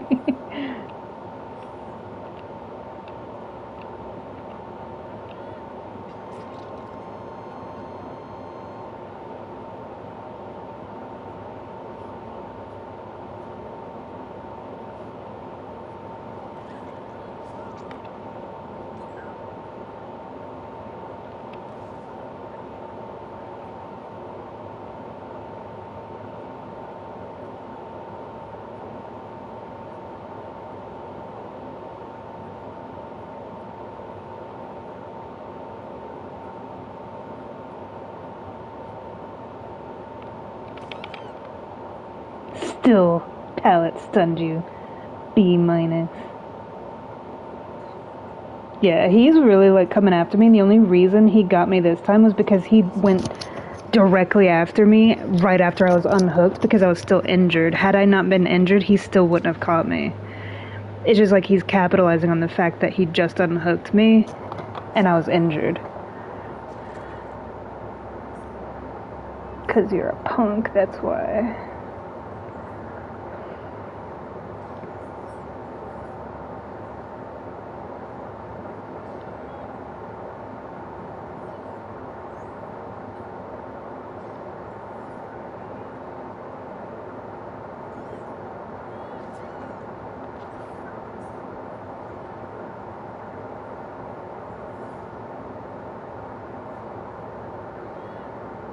Yeah, it's like the only way that he can get a kill is when they're already injured.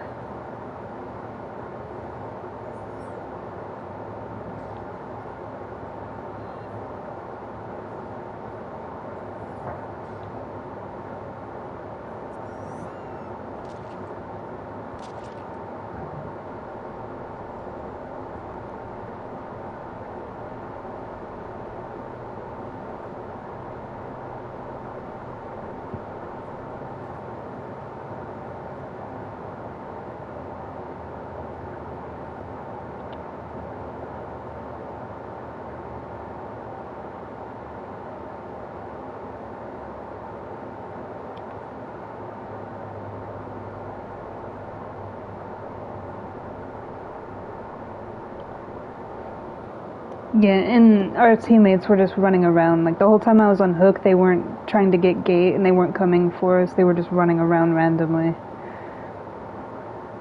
So they were never gonna like come get us. Yeah. Na, na, na, na, na. Let me try to get some blood points.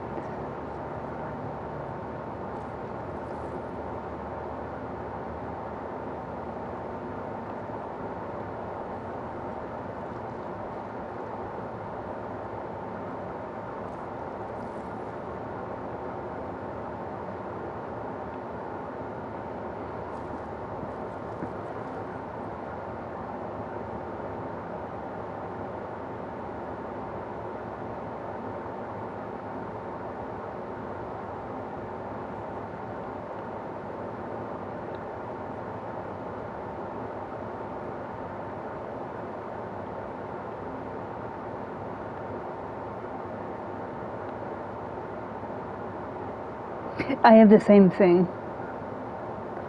the same thing. It's doing. I click on it, and I've already read everything, and then as soon as I go back out to the menu, it's there again. It's a glitch that they have.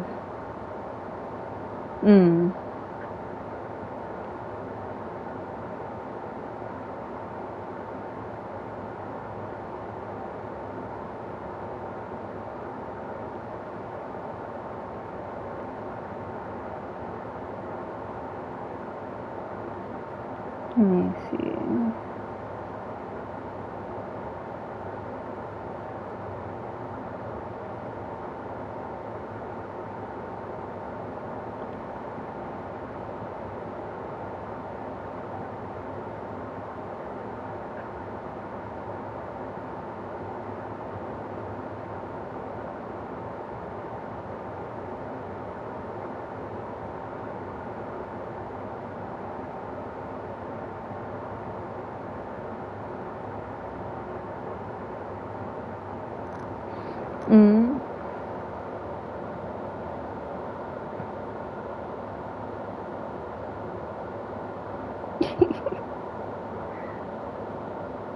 Glitch.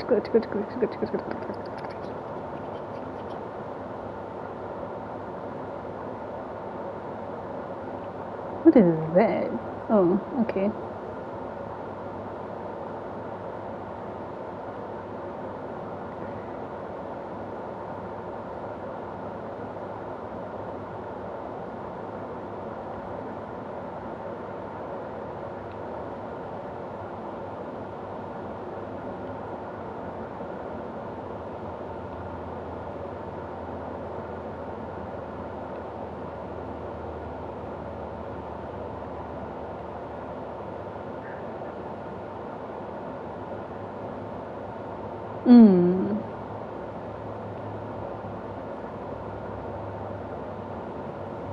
Yeah. I was looking at stuff.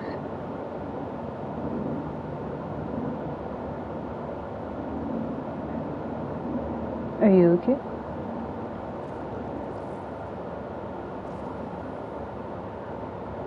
Okay.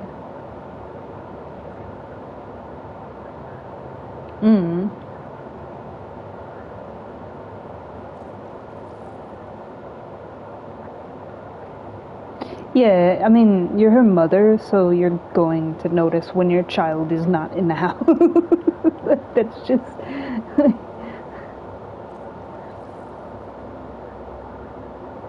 Mm-hmm.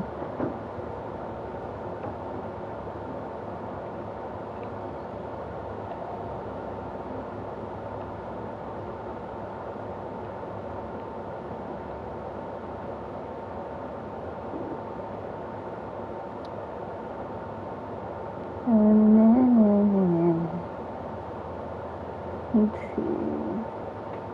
I'm gonna make something really weird, actually. Give me a second, I'm gonna create like a weird outfit.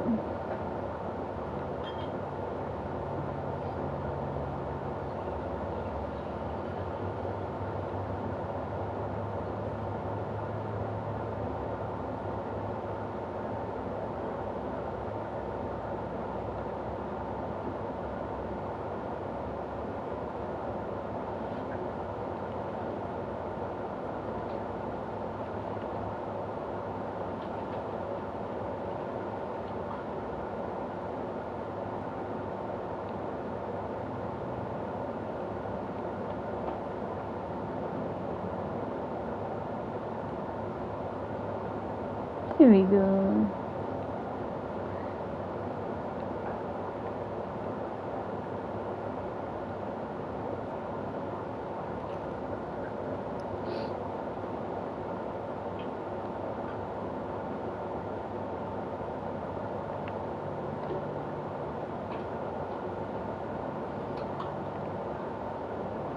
Mm-hmm.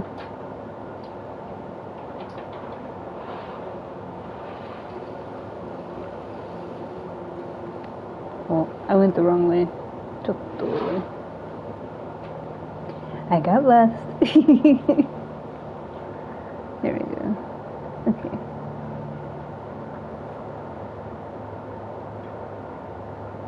That skirt doesn't even go with that top, but it's the same shade of pink, so it matches. But I wanted something pretty and colorful and springy, like actual spring with like flowers and stuff.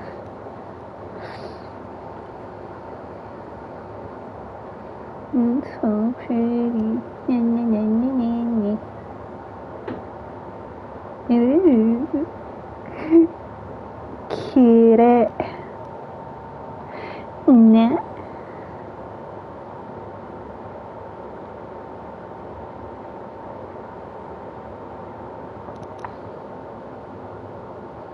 Ooh, I like this.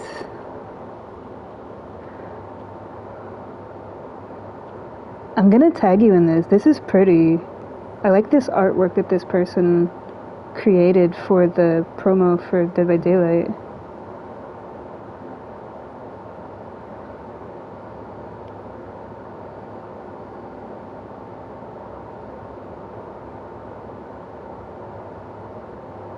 It won't let me tag you. There we go.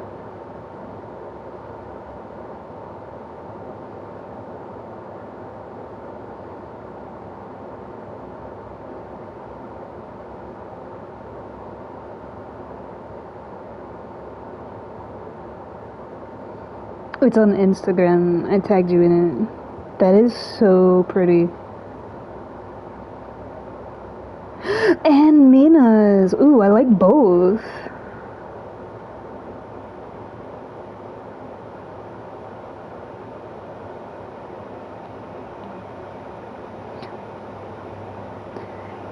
There's his and then there's hers if you like side scroll. It spawned me right next to the killer.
I'm coming. I'm gonna try to help.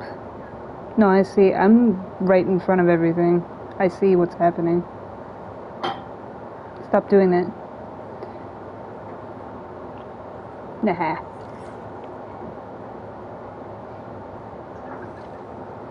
He's like, I have a fresh one for you.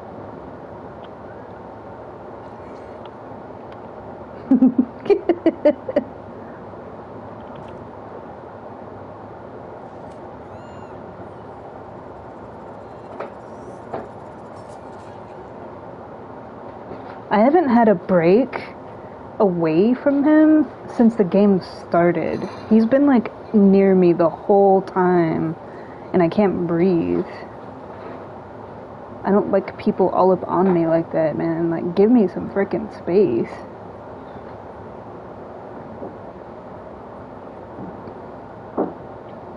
I'm like fucking off to the other side of the map just so I can have 2 minutes to myself.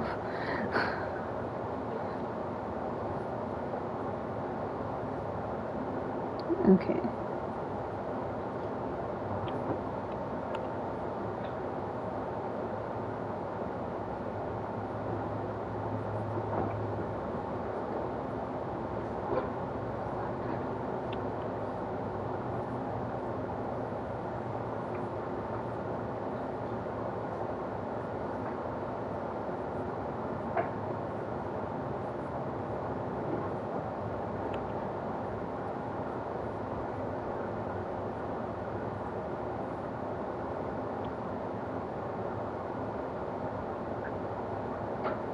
Yeah, that's what I'm saying. Like, the killer's being really serious. He's been, like, up my ass since I started the game. I had to go to the other side of the map just to, like, have a moment to myself. So I could heal, because I've been injured the whole time.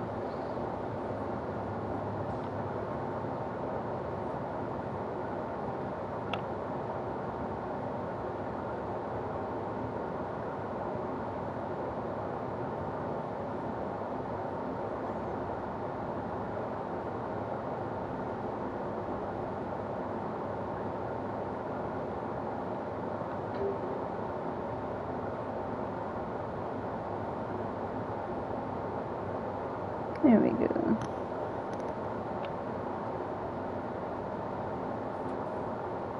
Very oppressive.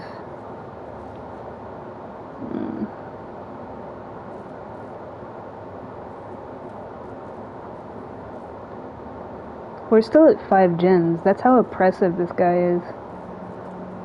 Like, just too serious, dude.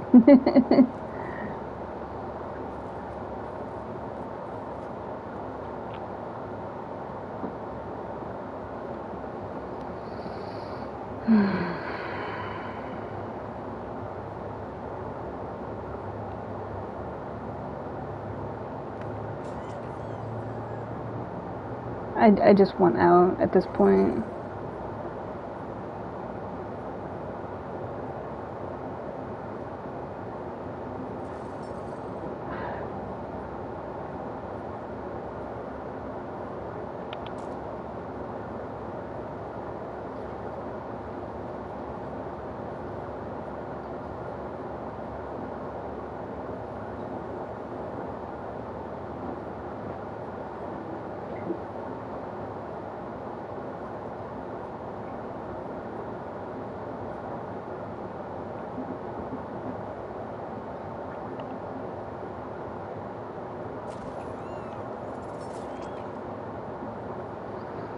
Fuck off already.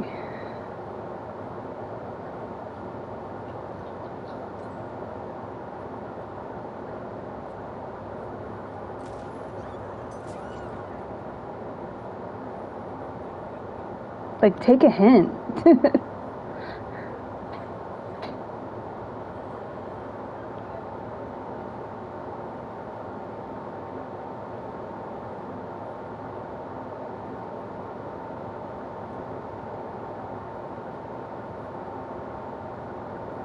Okay, there we go.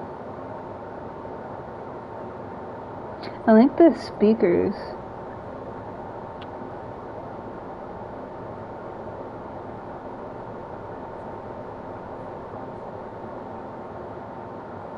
What? Why is he nodding at me?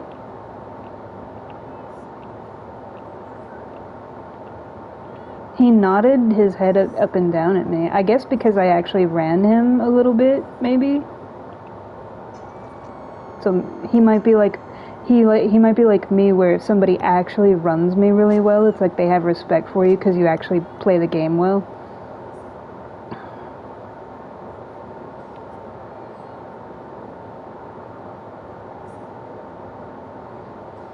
Hmm.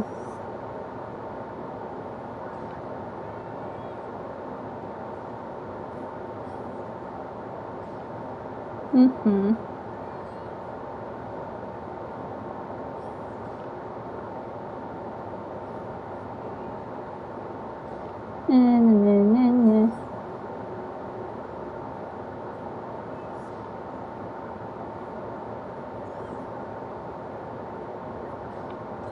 No. That's why I've gotten so good at running killers, because I never get unhooked. Like, yeah. People never come for me to unhook me, so it's like I have to basically play as if I don't get unhooked. Because the second I get hooked, it's pretty much over for me, because nobody ever unhooks me.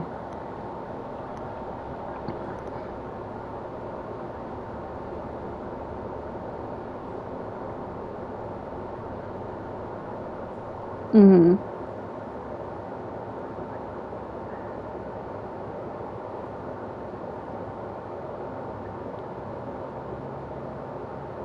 Yeah.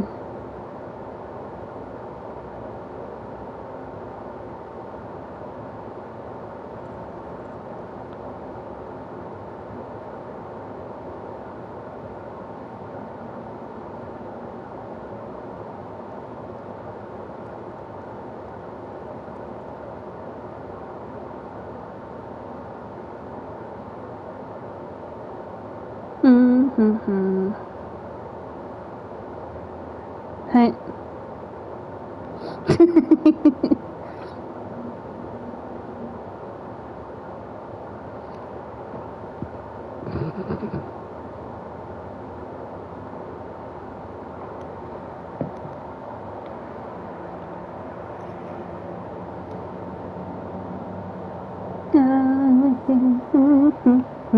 Did you see the post that I sent you? Isn't it pretty? Did you see his and hers, like both of them? It's like really nice artwork.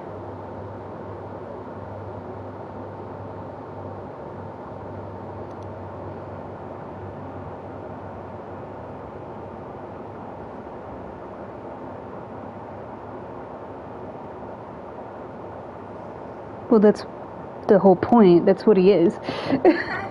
He's supposed to look like that. They both are. Yeah. Like, Trickster, when they made Trickster, he's supposed to be a K-pop star with a Joker crossover. Like, that's the whole basis of his character. That's why he's like he's my top three. Like, Spirit, Onryo, Trickster. Those are my three.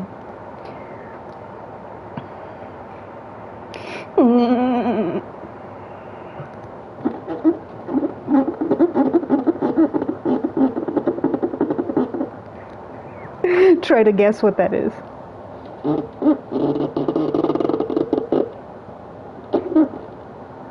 No.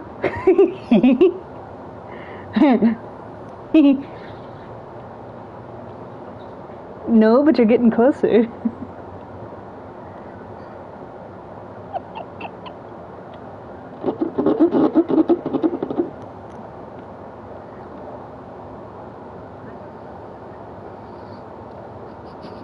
Keep guessing, because it's more entertaining.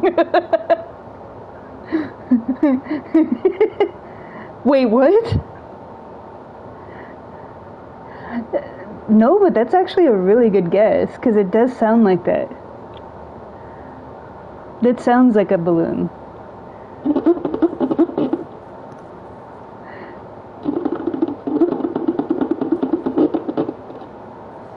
Closer. What do you drink out of? Okay, but what do you drink out of when you're drinking from a plastic cup? A straw. It's the straw going in and out of the hole that's in the lid of the plastic cup.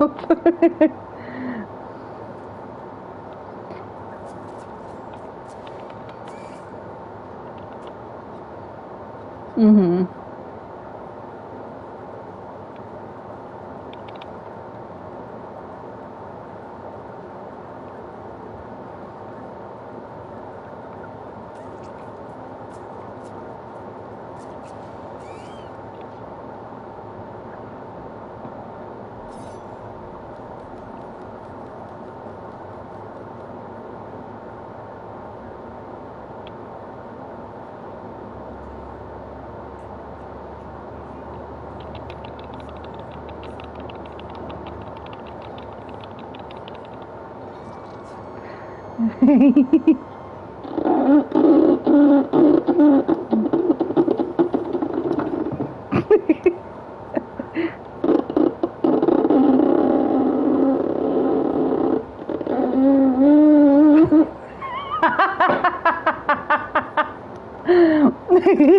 You're eating your fence, and I'm fucking my straw. We have problems. You like to eat your mattress because it tastes like chocolate.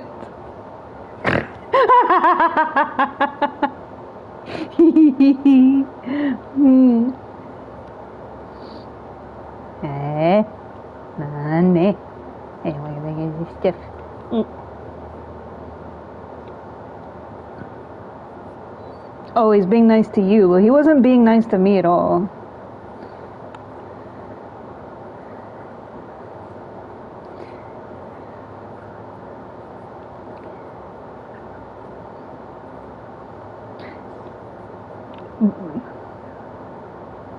Mm. Mm. Mm.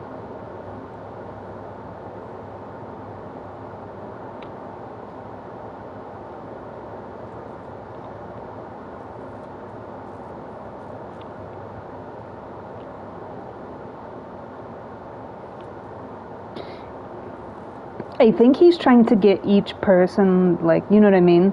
Because he hooked you, and then he hooked me. Now he's bypassing us to go for the sable. So I think he's trying to get each person. Like that, like yesterday.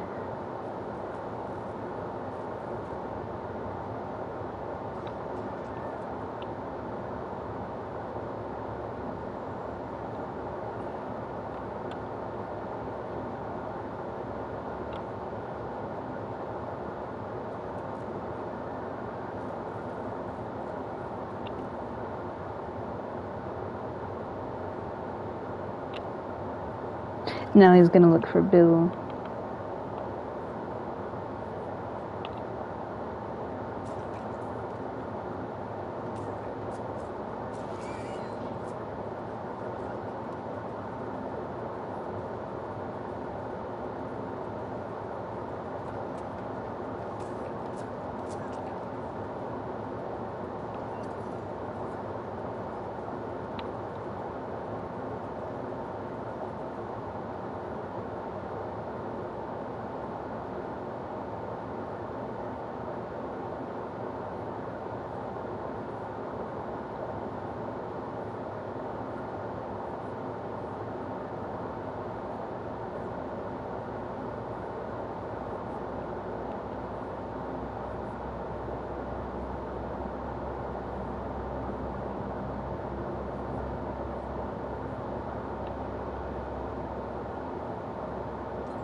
That's what you get.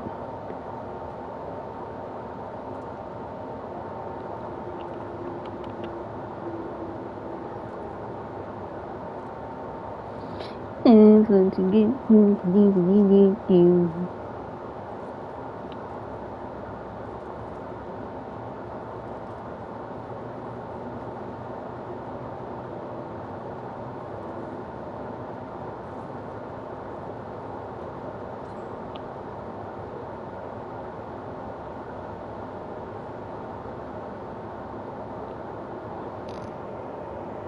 I don't know where another gen would be. Hello, Pink Nerd. Hello. Hee. Not that way. Right into the killer.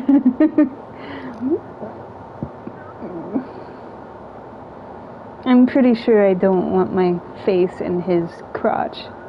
I'm good.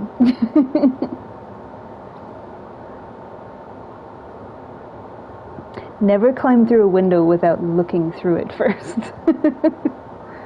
Yeah. Yeah.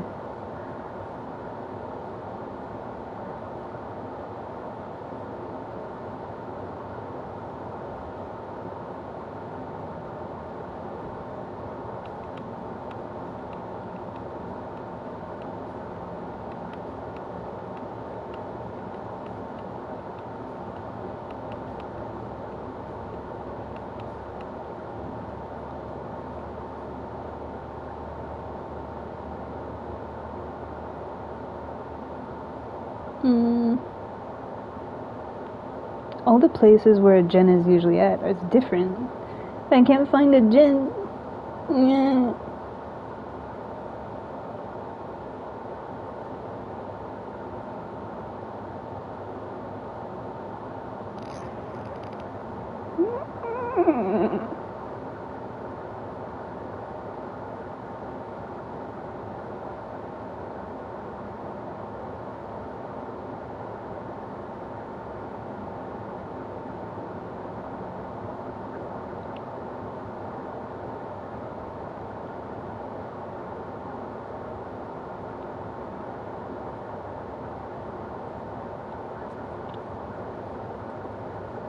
He's looking for Bill, that's why. Because Bill is the only person he hasn't, like, gotten to.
Me too. So basically we're on opposite gates.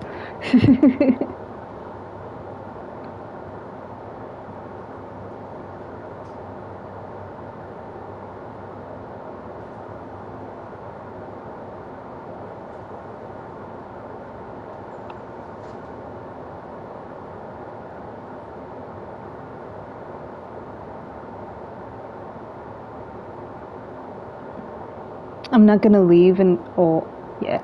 Oh, so he was like right here. Okay.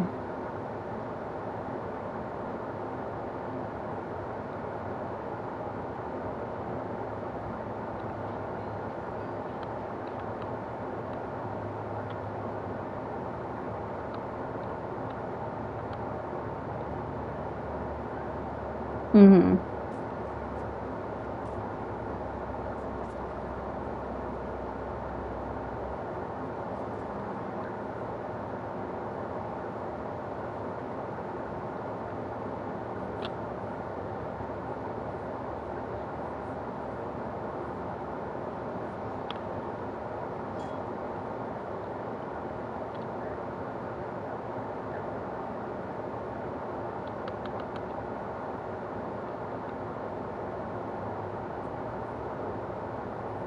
There we go. Cure his emphysema.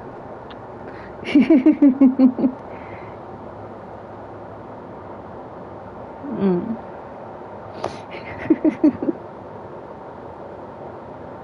Poor Bill. Oh, they're a Twitch streamer.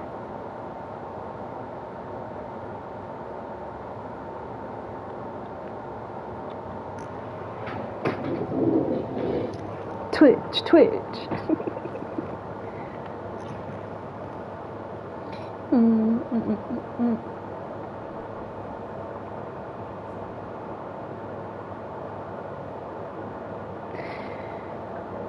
Drop pellets while being chased by the killer. Okay.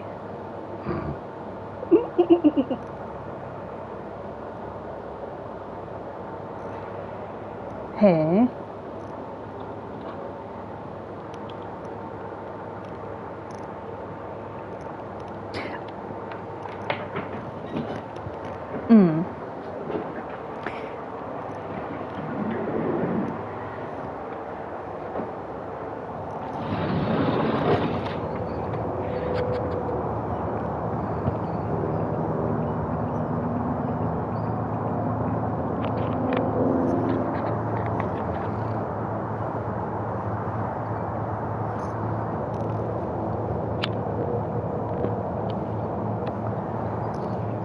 Hey. My chest pain is calming down a little bit. So.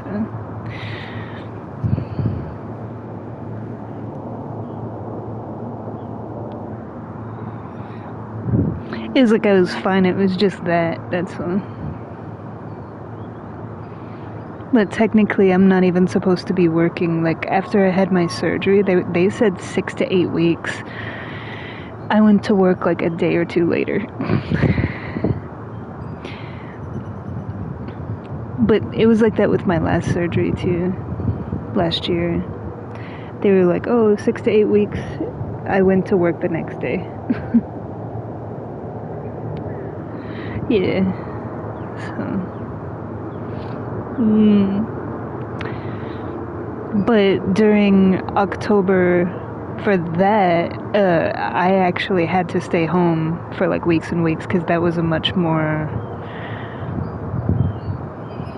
Like, I was in a coma for a few days, and the procedure, they almost lost me when because like I've told you before, like, it's not so much the procedure as it is being put under. Like, me being put under is automatically like life-threatening because of my heart condition. So it's being under anesthesia that's the danger. To the point that when I go to the dentist, I pretty much feel everything that they do, because if they give me like normal amount of anesthesia, it's a dangerous thing. So they only give me a little bit to where I'm not passed out like most people. I'm still awake, and I can feel the grinding and like the vibrating and everything. Yeah. Like, when I had my wisdom teeth removed, they had to break all 4 of my wisdom teeth and suck out the pieces. I felt everything they did, because they had to essentially take like this little thing and crack and shatter my teeth and pull them out that way.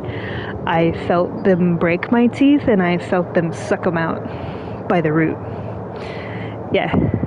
And I was just laying there, like, with my hands laid on my chest, because I told them, I was like, the good thing is, even though the anesthesia is dangerous and you're not supposed to put me under, I have such a high threshold for pain that I was just laying there with my hands on my chest looking up at the light.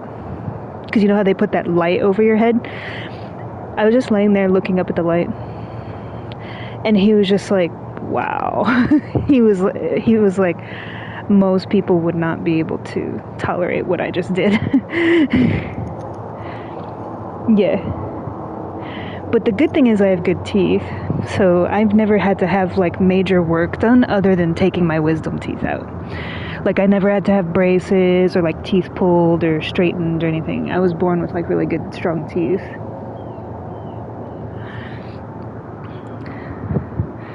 But he was surprised. He's like, well, if it's dangerous, we'll only give you like a little bit, like a very light dosage, so you'll still be awake. I felt everything. He kept checking too. He was like, are you, do I need to stop? Are you okay?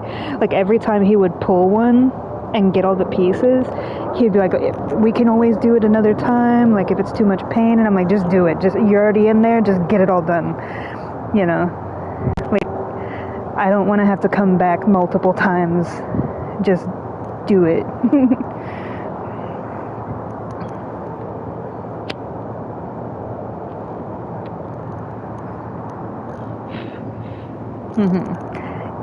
It feels like a jackhammer, the scraping and the grinding and yeah.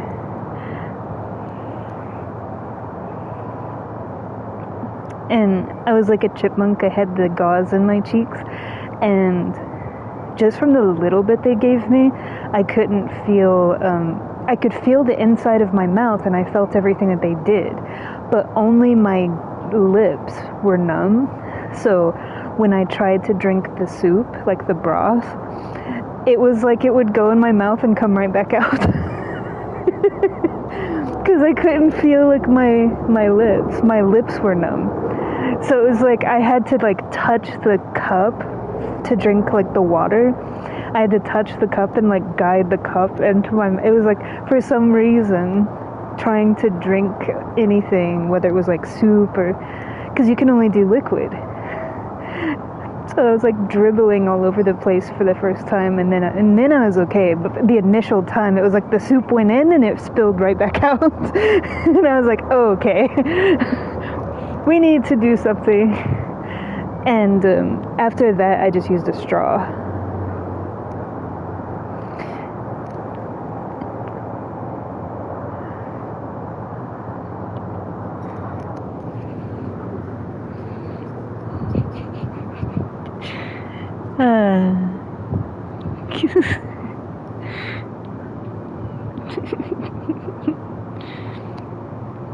So I'm one of those people, when I have procedures done, I'm basically awake for the procedure.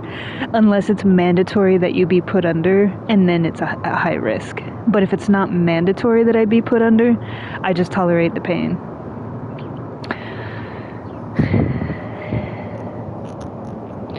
But that will forever be ingrained in my brain of like the soup going in and then bleep, right back into the bowl. And I was like, and my mom was like, I know you're in pain, but that looks funny. Because it was like, bloop. And I was like, but I'm hungry. I just want soup.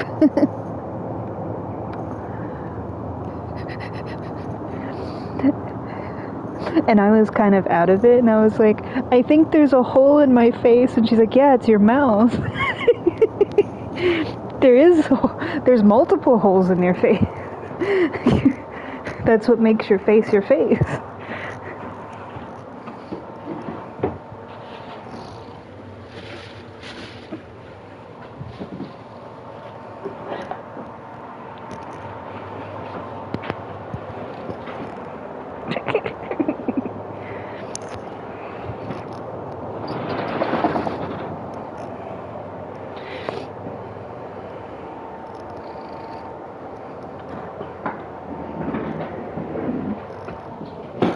Ow. Except for my chair. My chair is undefeated. My chair wins every time.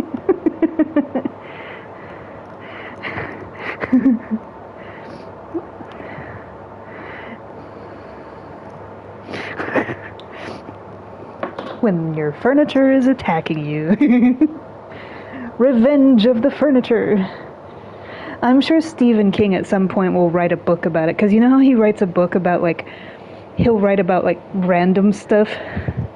Yeah, like, his ideas have, like, diminished over the years, and it's like, ooh, the chair is, like, with the spirit, and it's moving on its own, oh! You know?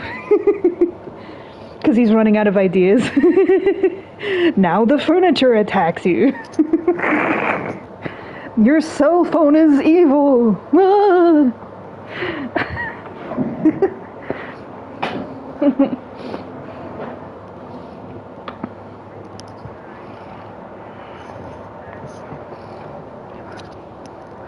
What is it?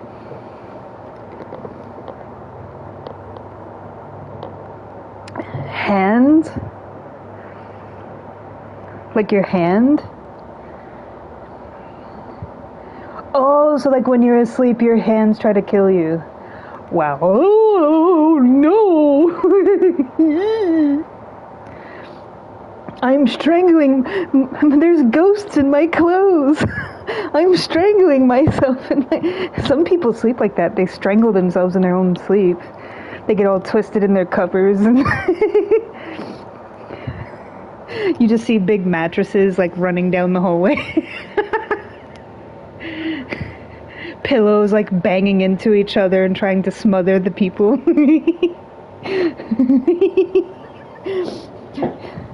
It's not the house that's haunted, it's the furniture that's haunted.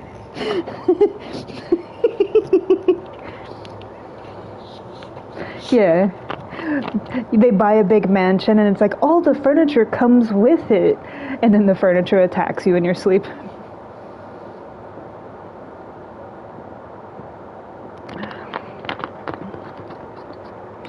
Yeah.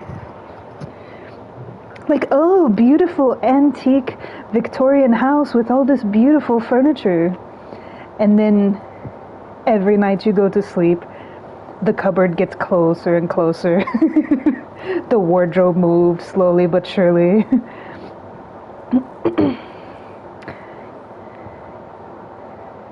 You go to take a shower and the shower curtain just like wraps itself around you in plastic and you can't breathe.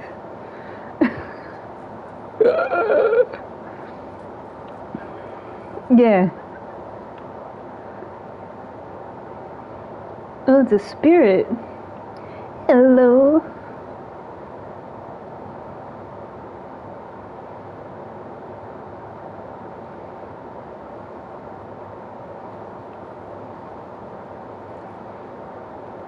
Ran-chan. Ran-chan's being silly.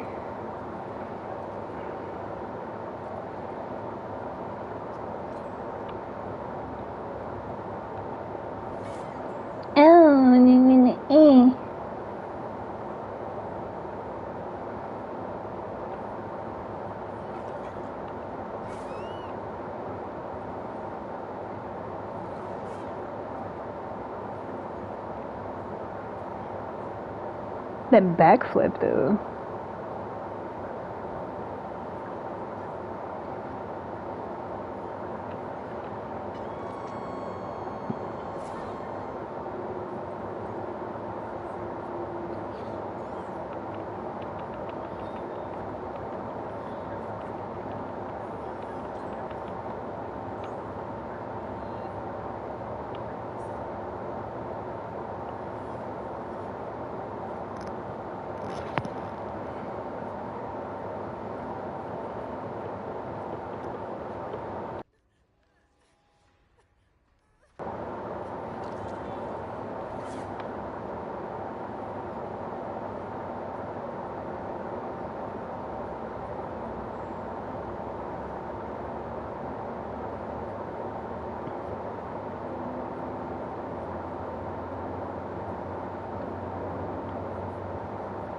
I was gonna pick him up, but she followed me instead of the other person.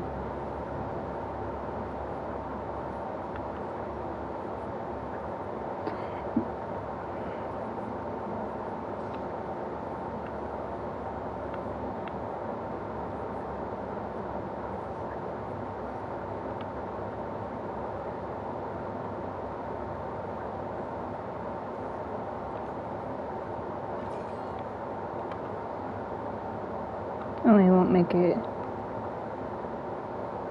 Where'd we go?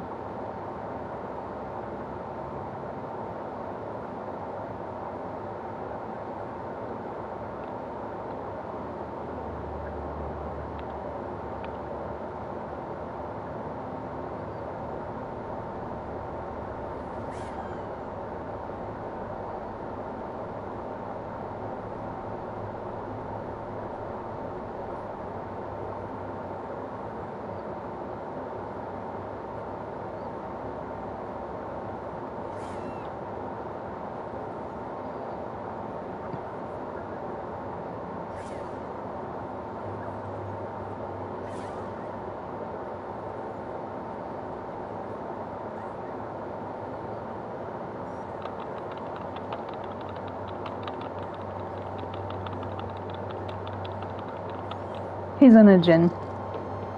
This match is pretty much a wash, so it doesn't really matter.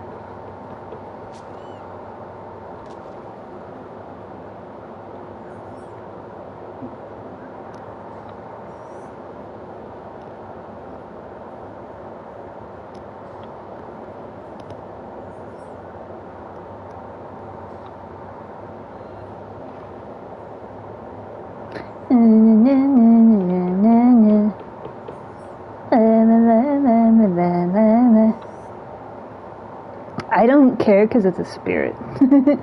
I'm kind of biased, so it's like she can get her 4K. It's tough to play spirit and play her well. It's like Unreal. I don't care if they kill me.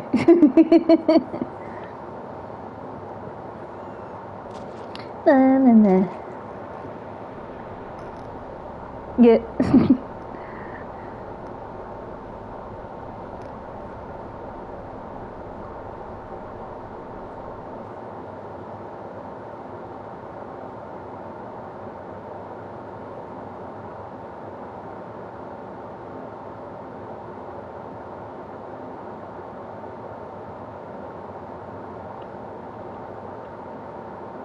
It's another Twitch streamer.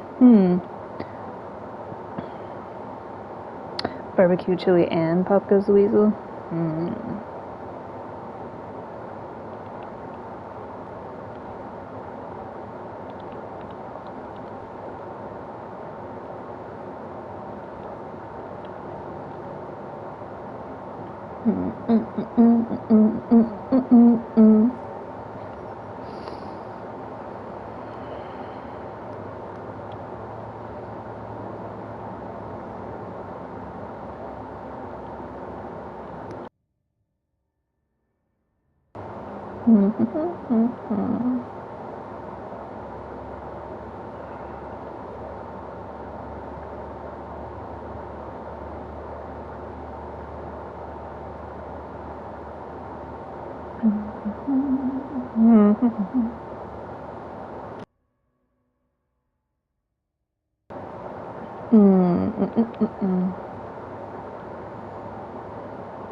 Nani?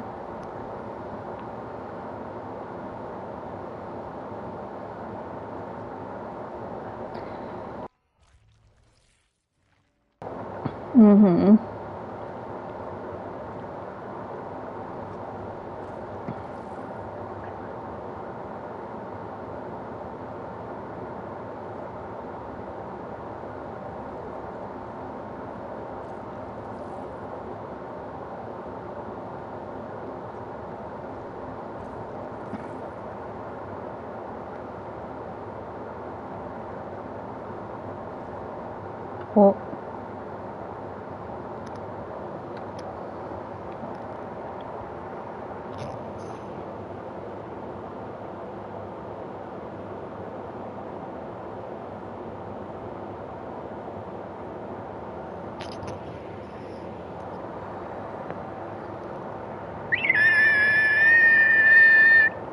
hey.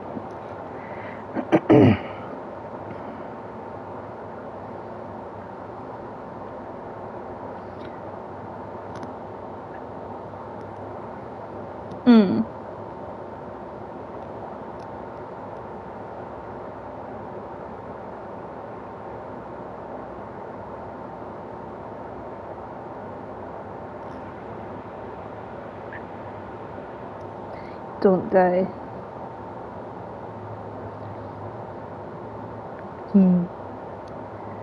I don't know.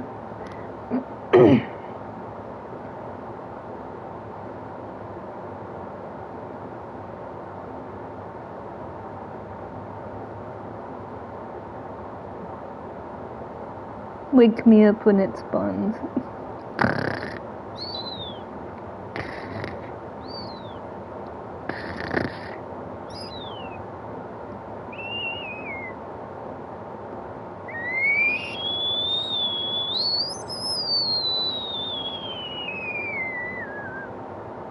There we go. Nah. No. Release the Genu Sky Spood. Let go.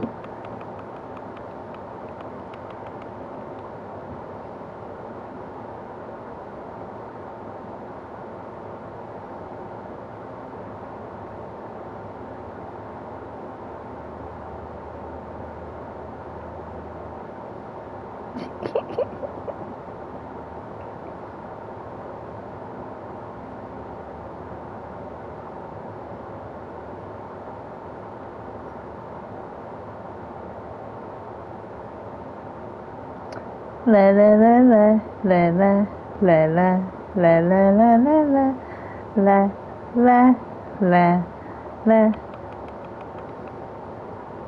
Let go of it. You've had your time. Let it go.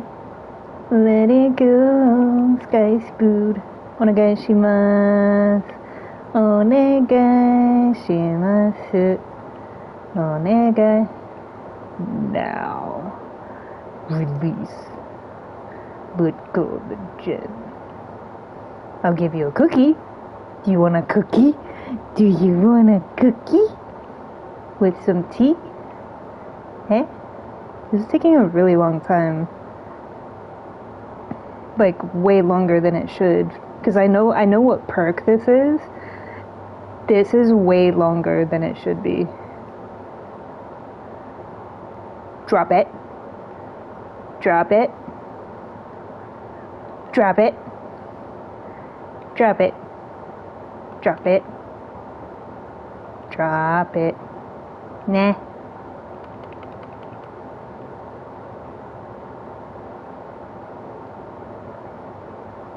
Yeah, because this is ridiculous. That was way too long.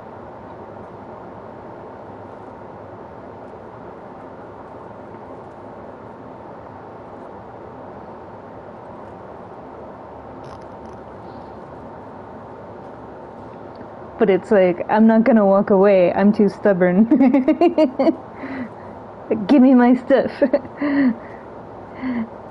I will last way longer than you.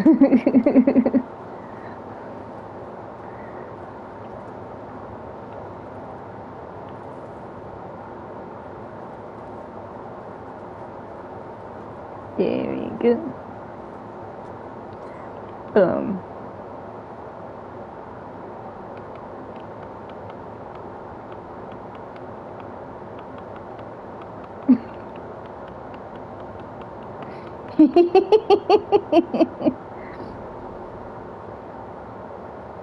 Ooh.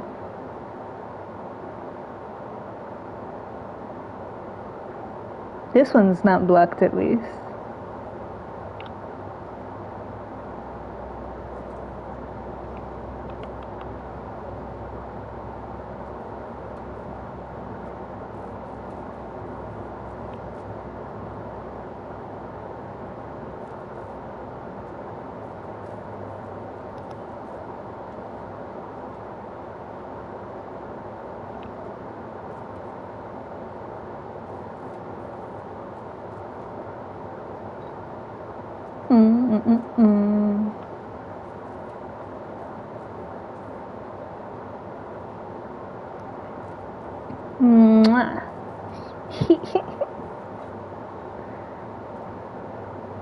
I did that because I saw the lipstick poster.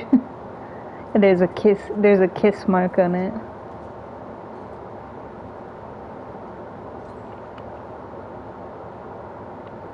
Yeah.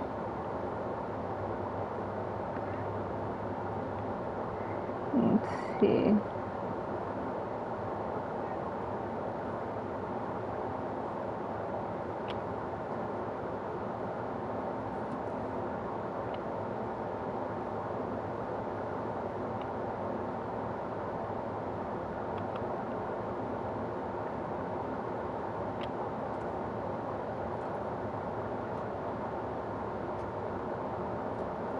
How's it with you? Nah. You're so sexy, sexy, sexy. I need your love, I need no hesitation. You're so sexy, sexy, sexy. Feel it now and stop the conversation. No, no, no, don't stop, keep it going. No, no, no, no, no.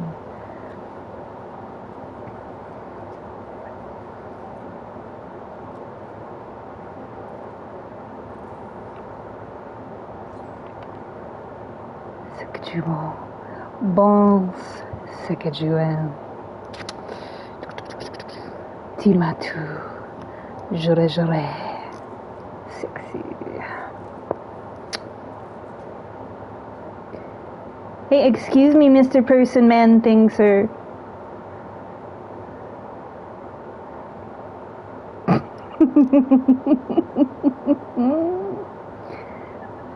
No gin for you.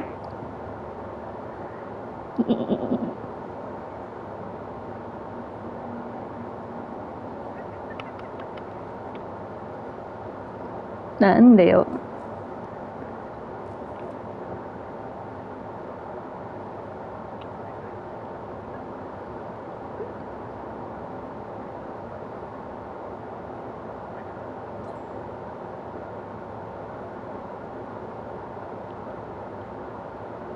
Oh yeah.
I don't know.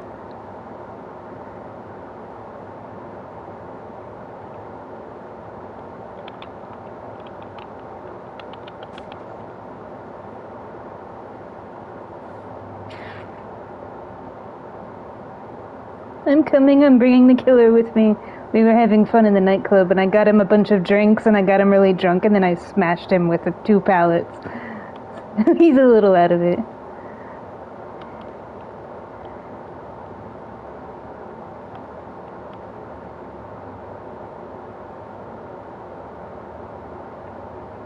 He likes to look at himself.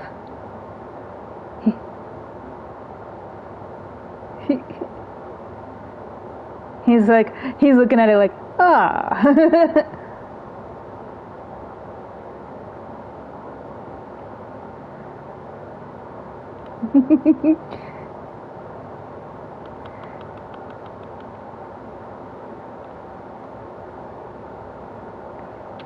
Oh yeah. Oh.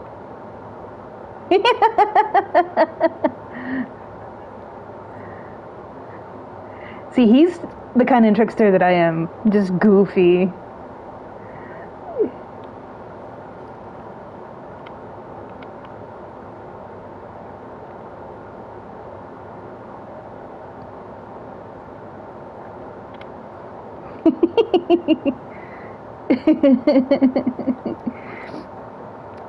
It's nice when they have personality.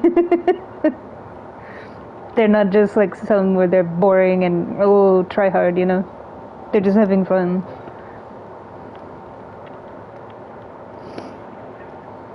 Yeah. Yeah. Your firstborn child will not die if you lose, you know? It's okay.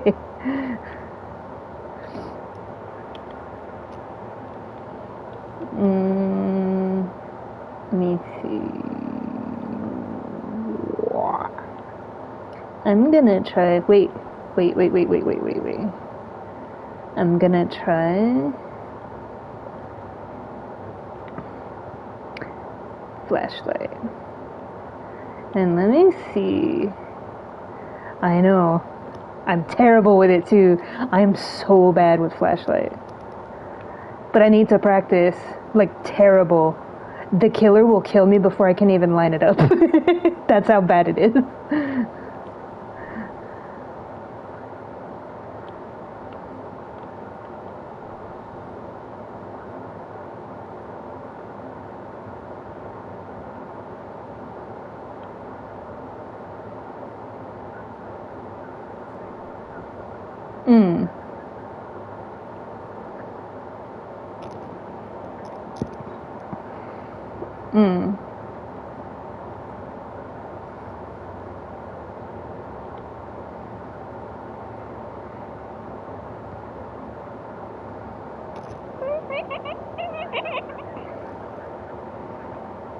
Hi.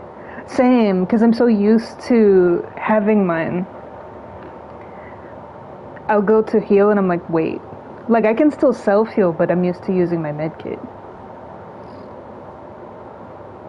And it's like, huh? Where did it go?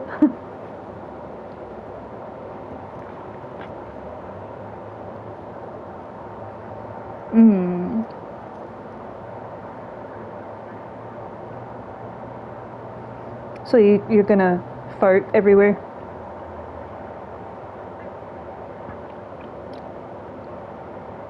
That's essentially what that is a big fart bomb.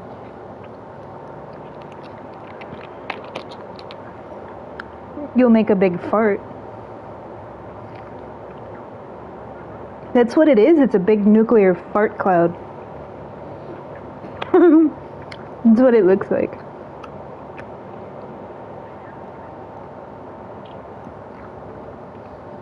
Bill's smoking a cigarette out on his lanai.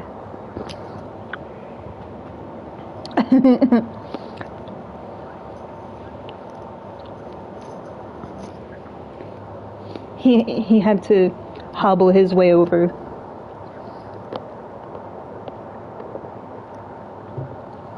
His bones are rickety, you know. It takes him longer.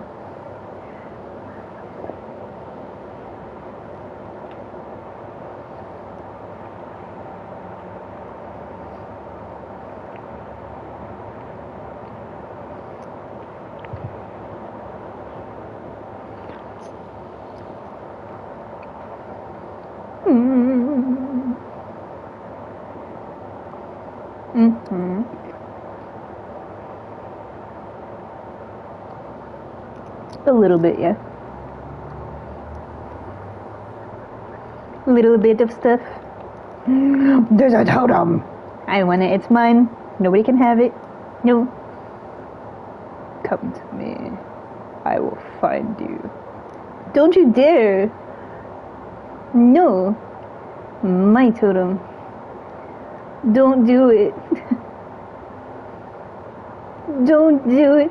Save yourself.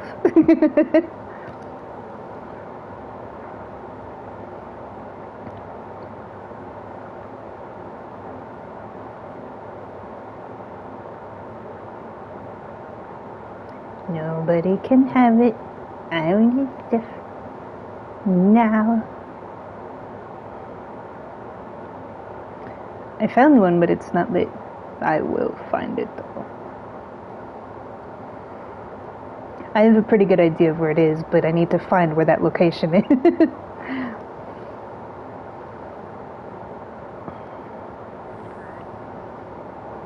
Who is the killer? Oh, Mina. Hi.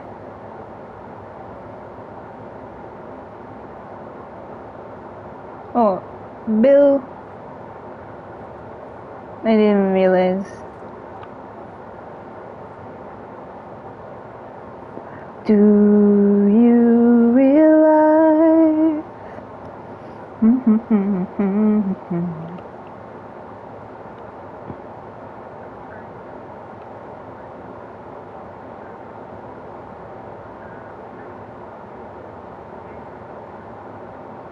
Hi.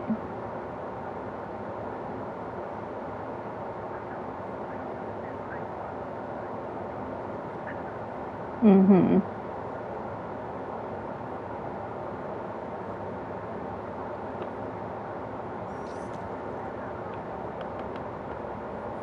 Mm-hmm.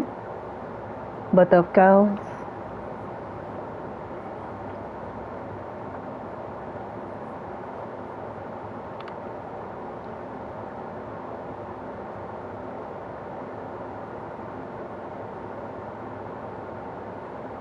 I will find it. I'm finding all of the totems except that one.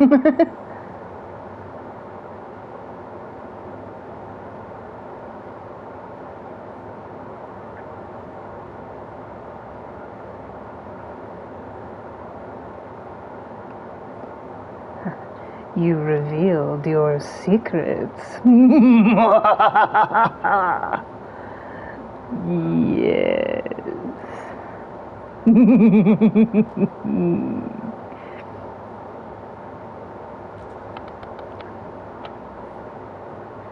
Oh, there's more? Say less.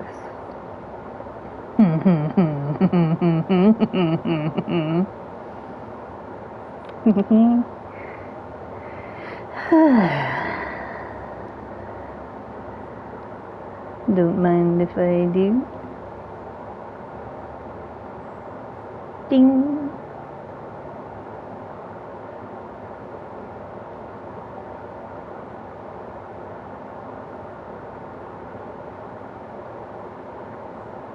Oh.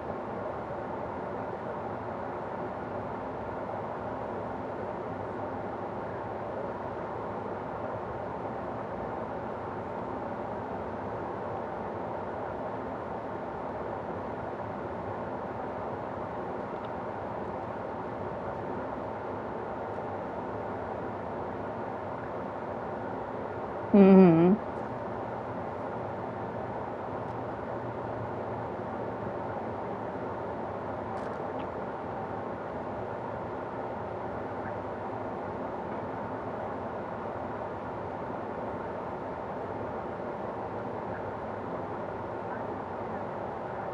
Hi.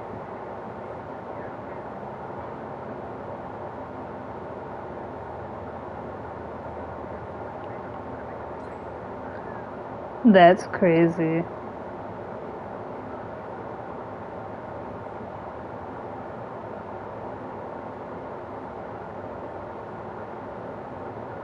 Show yourself. Show yourself. Show yourself, little totem. You know you want to.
See what happens when I'm distracted by totems? I don't really do gens.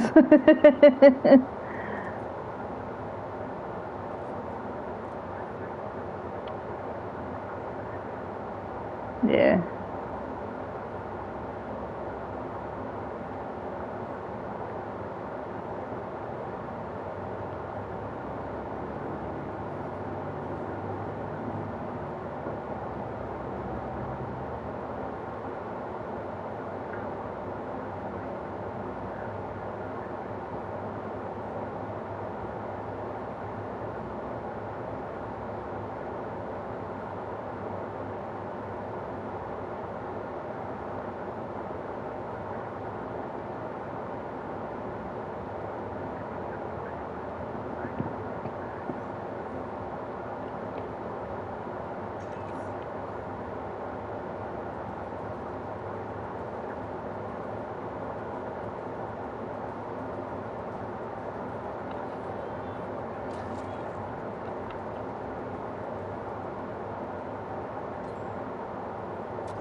It only took you the whole match to find me.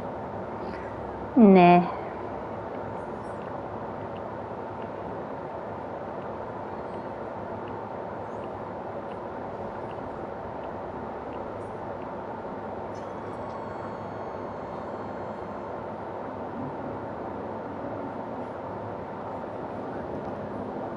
Mm-hmm.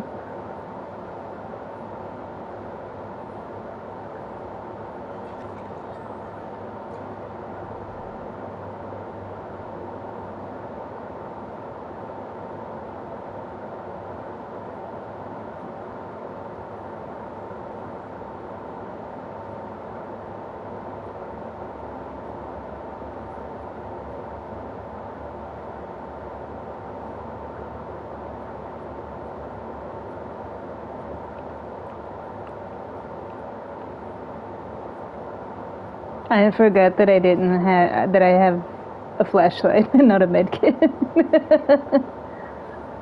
I knew it would happen.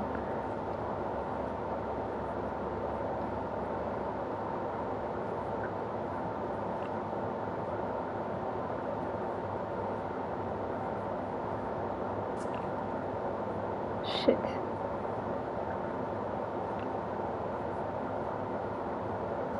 Mm-hmm.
Mm-hmm.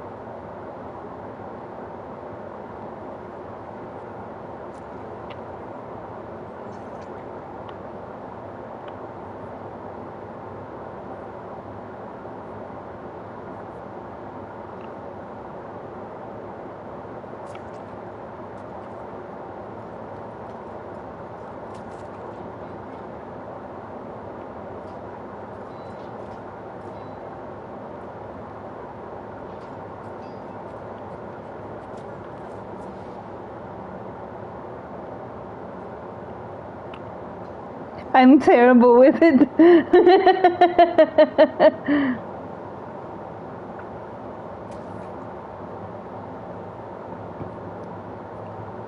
I wasted like the whole thing trying to.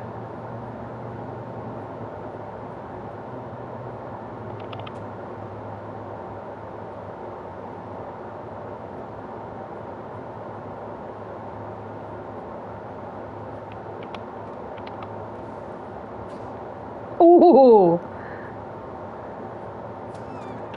Oh, now I find it.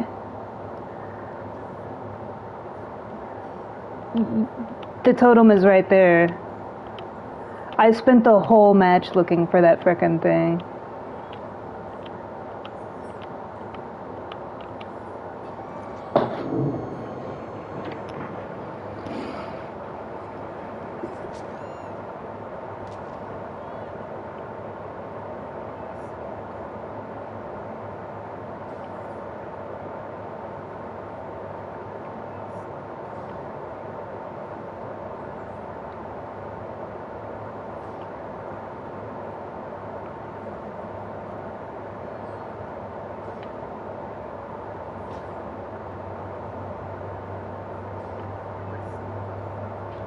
Bill's like, I'm just a rickety old man, don't hit me.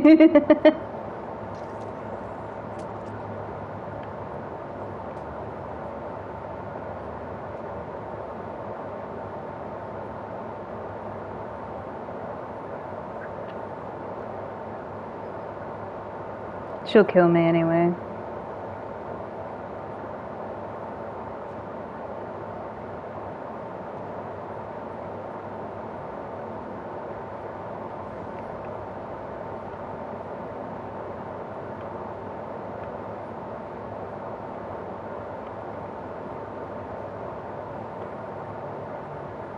There we go. He unhooked me, I want to heal him.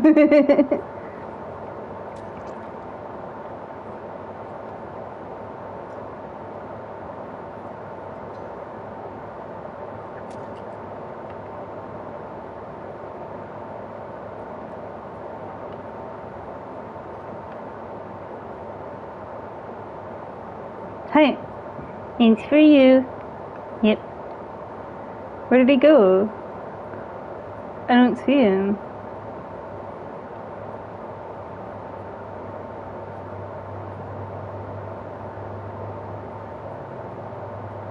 I don't know.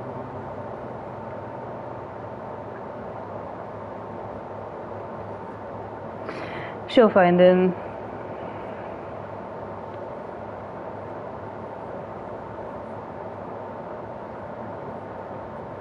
She found him already.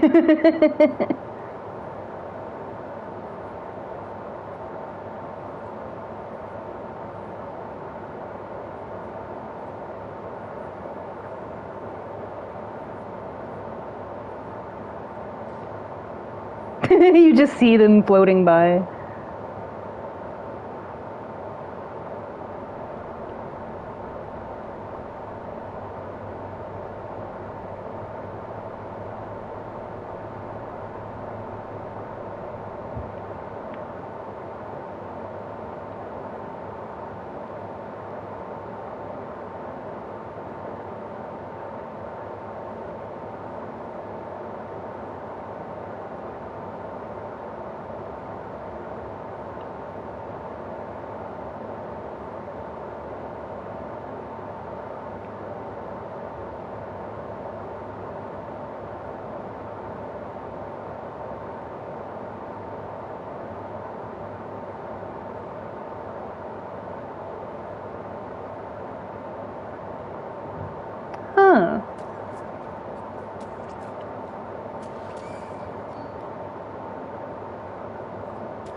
Yeah.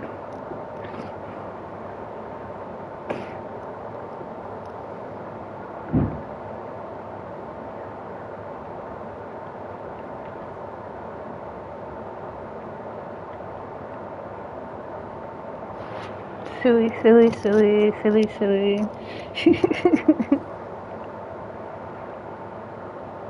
Okay, no flashlights.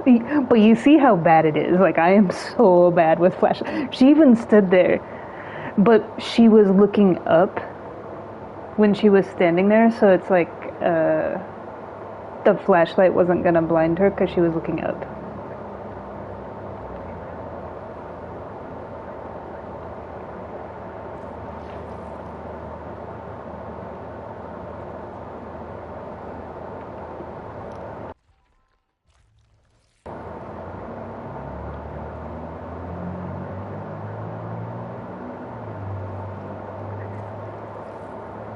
The thing is, usually, I think she had Lightborn. So even though I was flashing it at her, that's why like it wasn't doing anything because she was like looking up and she had Lightborn. So she just happened to have like Lightborn. But it still took me a while to line it up.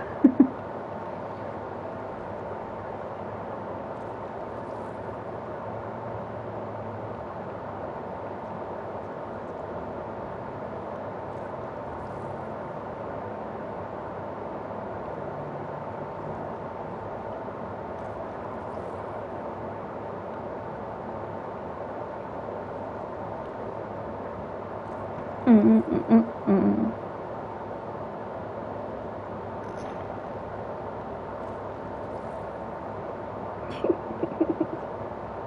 There is one.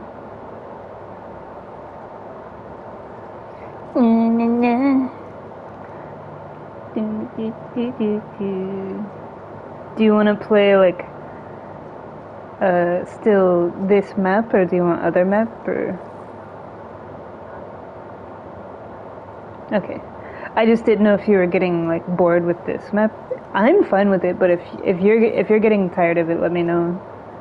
Cause I love this map. I think it's pretty.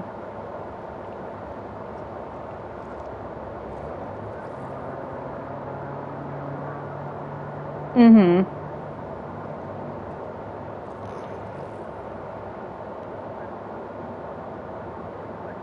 Alright.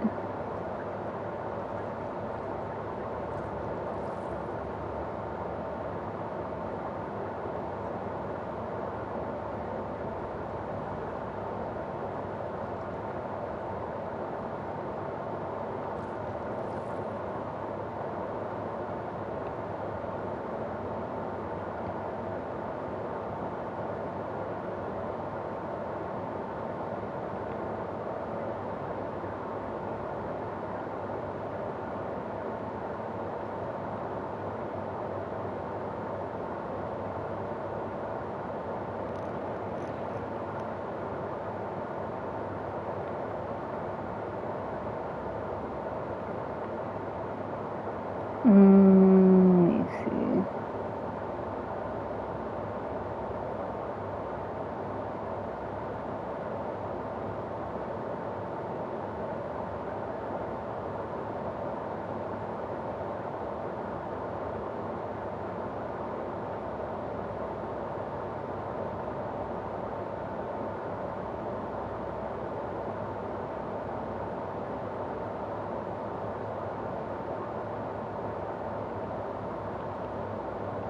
I'm gonna use.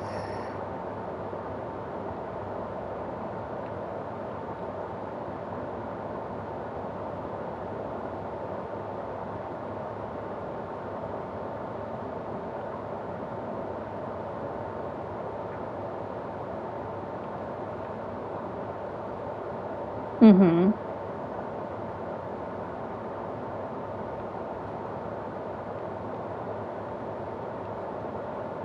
So I can find all the totems.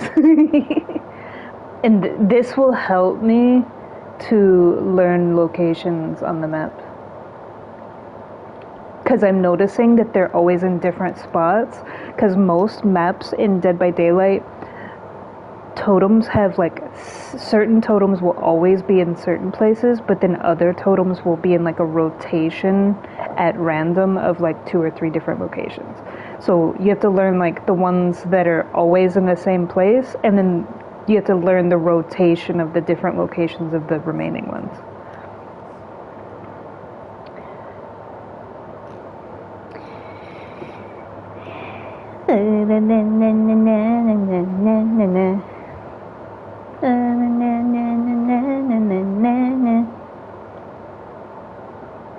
It's another Michaela.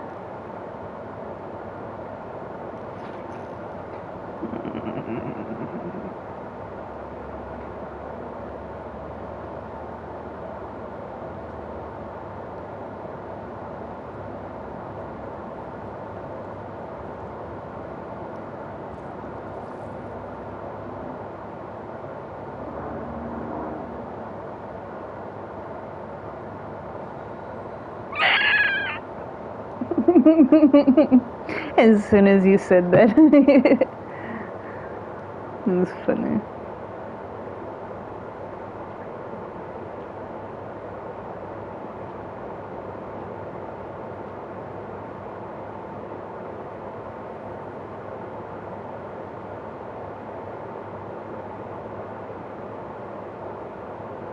Ooh, they made one for Kwon Tae-young too. I love this one. I'll tag you in it as well. Wait, I'll send it to you. Oh, it's not letting me send it to you. ちょっと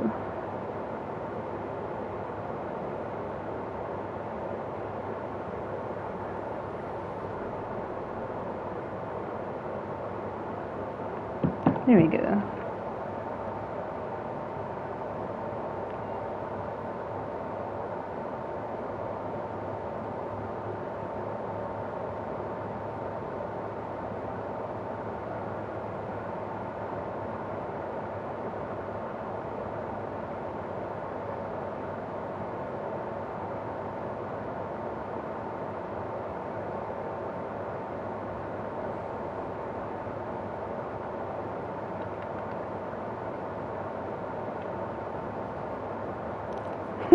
I put up the totem and Meg like freaked out.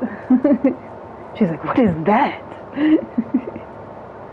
She might be fairly new, because she has the base Meg skin too. So she might be new to the game. So we have to be kind to our teammates. I think they're new.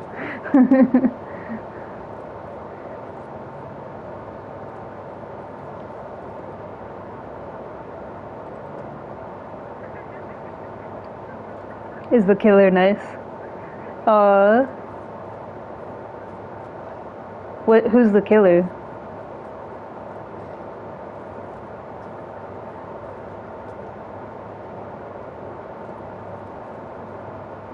Who is it? Oh, Spirit, okay.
I don't see her. Is she in the... Are you guys in the nightclub or something? Where are you?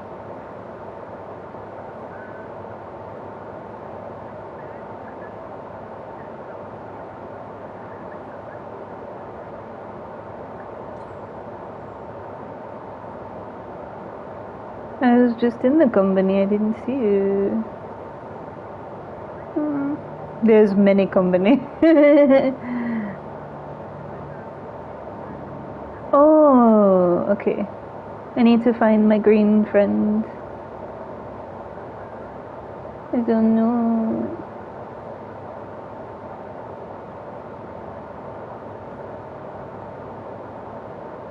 Wait.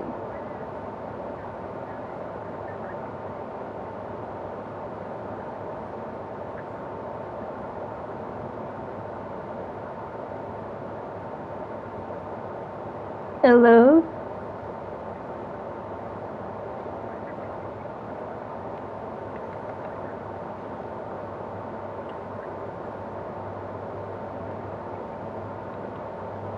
And get some noodles and some radishes.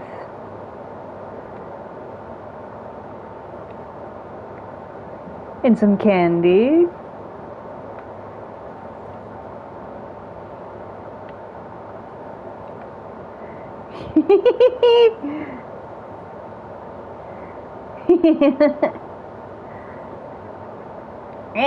I like how she buzzes.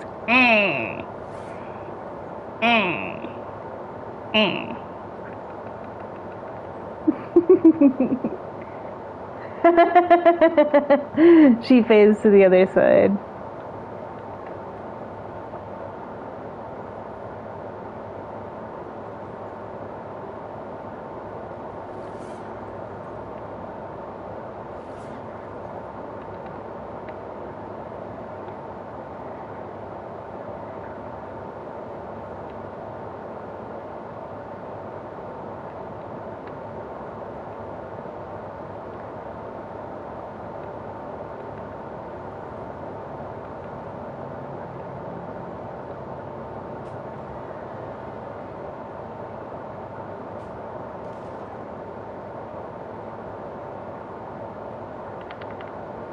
Don't hit her.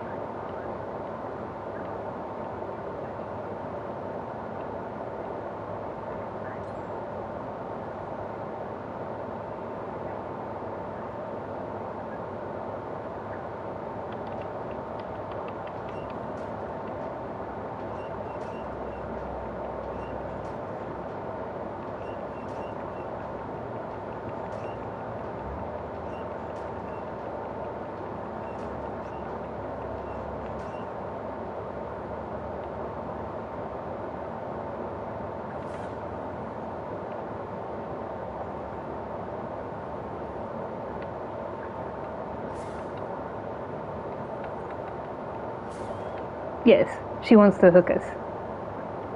So that way you can unhook me and then heal me. There we go.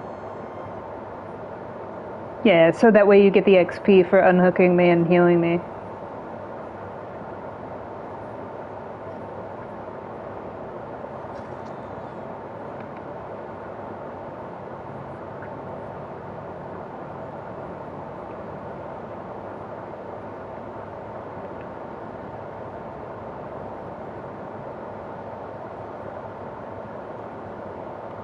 Let her hook you.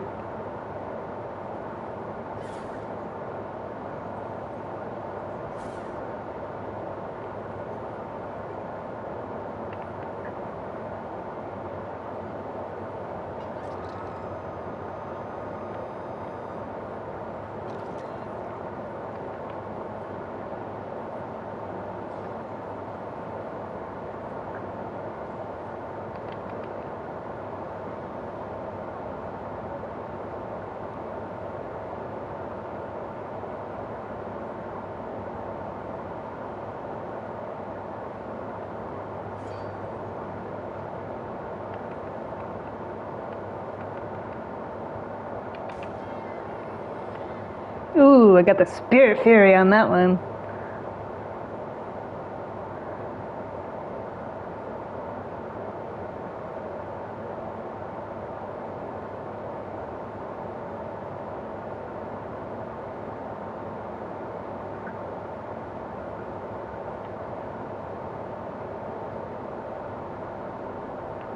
She don't want.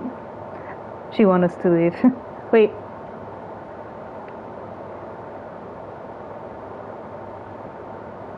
Maybe.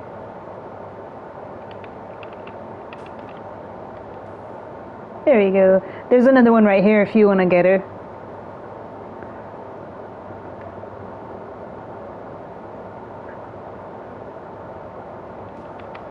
There we go.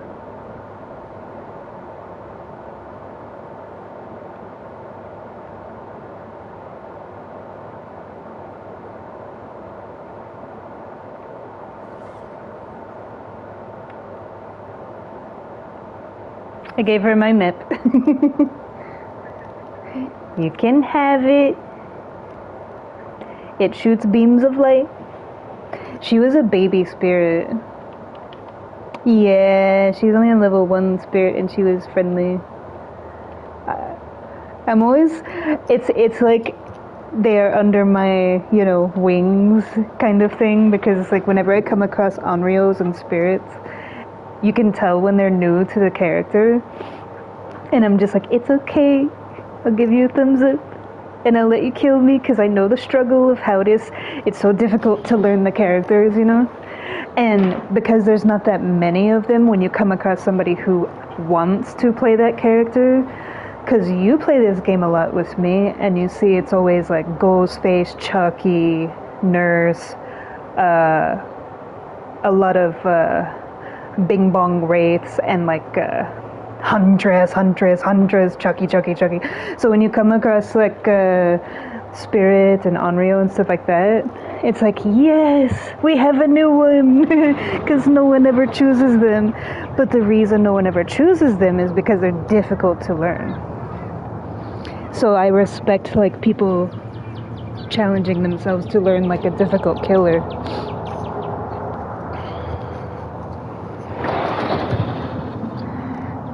Yeah,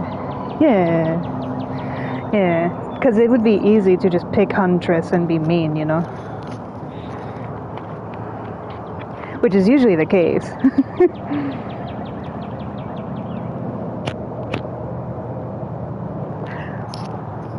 Because Huntresses are the ones that even during like events and stuff, they're still mean. But I have come across a couple of nice ones. Like, not all Huntresses are mean, but 98% of the time they are. But I had a friend that I used to play with that she would pick Huntress, and she was actually nice. It was like, most of the time she was serious, but she would be friendly sometimes. And I was like, yeah, it's good like that, because most people know that like Huntress is just always mean. So it's good to like be one of the nice ones. When I was playing that, last year when I was playing Huntress a lot to get that trophy, pretty much most of those games I would just like, because it's a trophy where you have to throw like 1,000 hatchets and you get the trophy. You don't have to hit people, you just have to throw 1,000 hatchets. Well, essentially all you're doing is just grinding out like throwing hatchets, so I would just like throw as many hatchets as I possibly could and then just let everybody escape. So all of my Huntress matches were goofy until I got that trophy, because it's like I'd be spinning around throwing it at the sky, just throwing them across the map, and people were standing there looking at me, and I was like, I'm just here to throw hatchets. But I got messaged from somebody in one of those games, and they were like, every time I come across a Huntress, they're so mean and like so sweaty, and they're like, it was so nice to come across a nice one. And I was like, yeah, I'm just trying to get a trophy, it's no big deal. And they were just like, thank you for actually being nice, it's rare.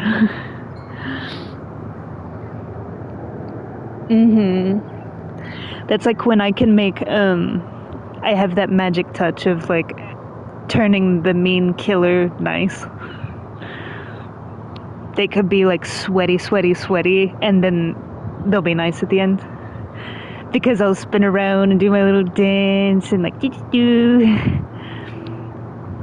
And I was messaged by many people that I did that with, where they went from being mean to nice, and they would tell me like, it just made my day because you made me smile. And I was like, you know what, you can go. Just because I made them smile by being kind. And I messaged them and I was like, that's pretty much like my life philosophy of like, even when people are cruel and mean, my life philosophy is like, maybe all they need is kindness, you know? And also, that's like, you don't have to go out of your way if that's naturally who you are as a person. So I don't have to like make an effort to be nice. I'm just being myself. And a lot of the times you see that difference. But yeah, I've been told by so many people, like in person and in games and stuff, like I made them smile for like the first time in a long time, or I made them laugh, or, you know, something like that. And it's like, I never knew how rare that was until people told me how rare it was. Because every day, like wherever I go, whatever I do, I'm just smiling at people, making polite conversation, like just, you know, talking to strangers. Yeah.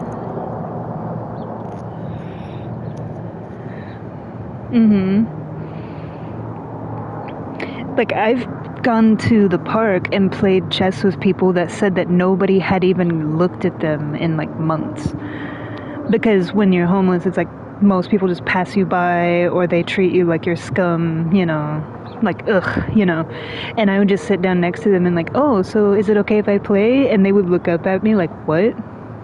I don't want anything. And I'm like, no, I know you don't want anything. Let's play a game of chess. And then, you know, go get coffee or something like that, where it's warm, and talk and stuff. And it's one of my favorite things to do. Like when I'm not home and I'm just walking around the city, that's pretty much what I'm doing. Just like talking to people, smiling, making conversation, just, you know. Because my friends will be like, so where are you? And I'm like, I'm in the city. And they're like, no, but where? And I'm like, just walking around the city. They're like, you're not in a store, you're not in a shop, you're not going somewhere. I'm like, no. So it took years of them like learning that that's just what I do. And now they know like that's what I do. I just wander around and do that. But it took a while for them to like learn like, oh, okay, this is just like your everyday.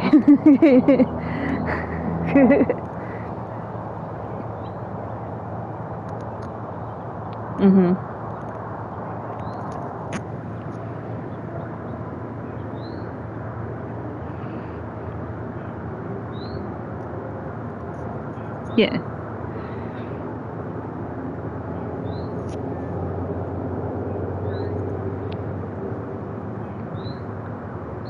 Oh yeah, you did tell me.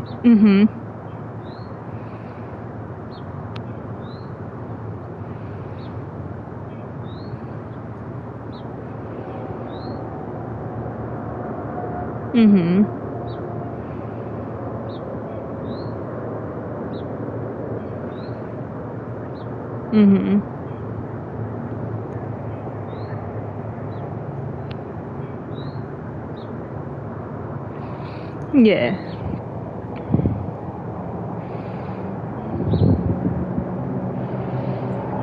Oh yeah. And like on a daily, like when I go to the fruit stand, or like if I go into like a little combini to get a coffee or a juice or something like that, the person behind the counter will be like in a bad mood because, you know, people have been rude to them all day, and I'm just like, oh no, it's okay, and how's your day, and thank you. And they will tell me, they're like, you know, you're the nicest person that I've had all day, thank you for like making my day. Just little things. It takes 2 seconds. Kindness is free. You know, for all the effort it takes to say something mean and cruel and rude, you could just say something in kindness. It takes the same amount of effort.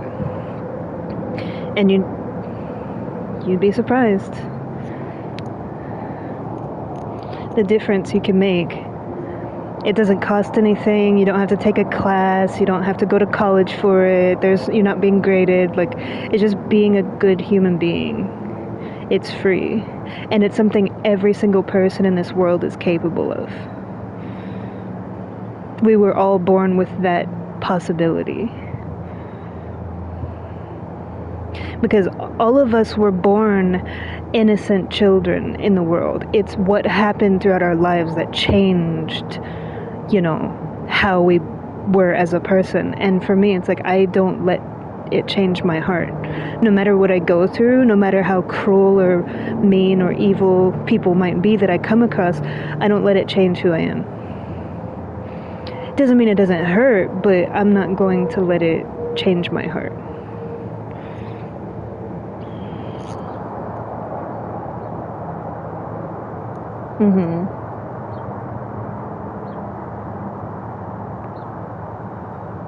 Yeah. Like, more aware of it, yeah.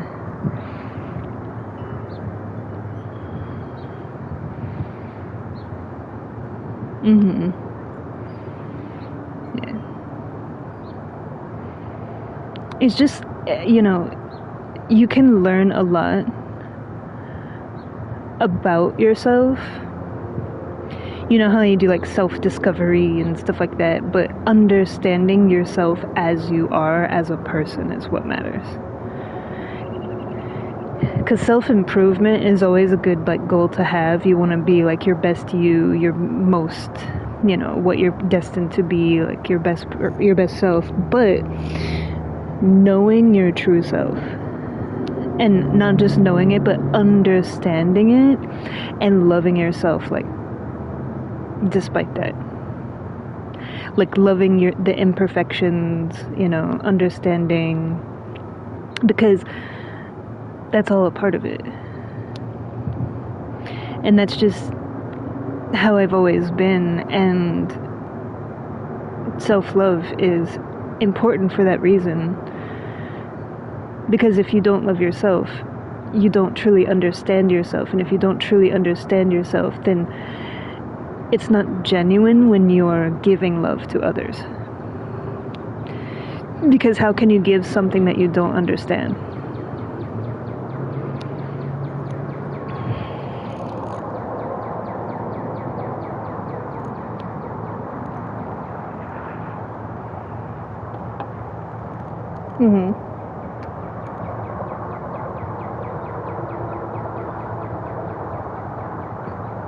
I've heard of it. Excuse me.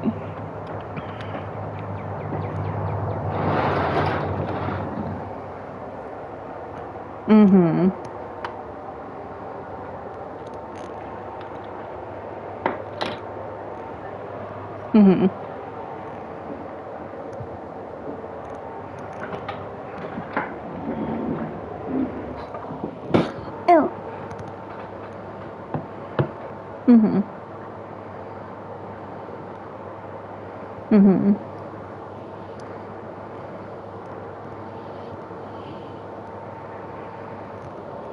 Yeah.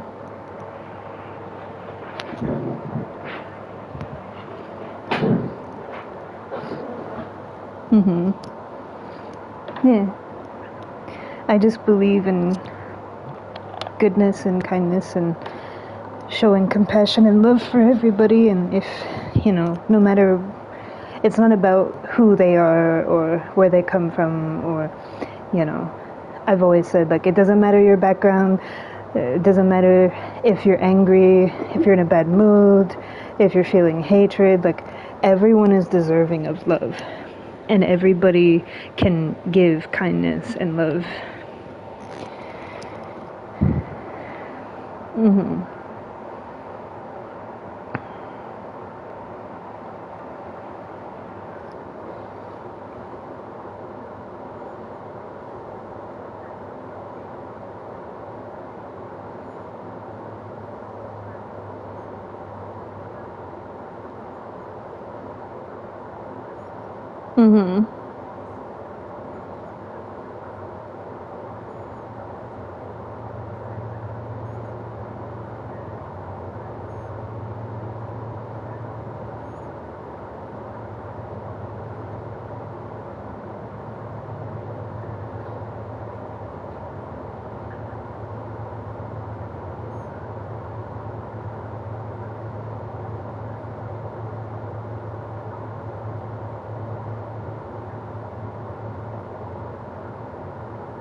Mm-hmm.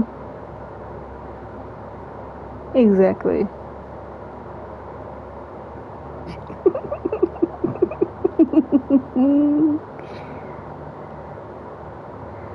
That's funny.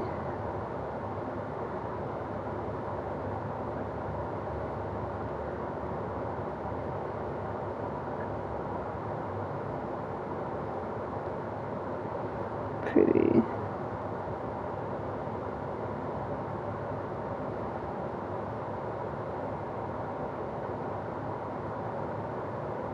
Hey.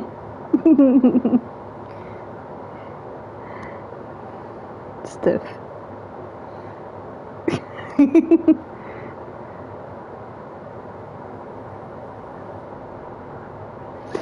I can say everything and nothing.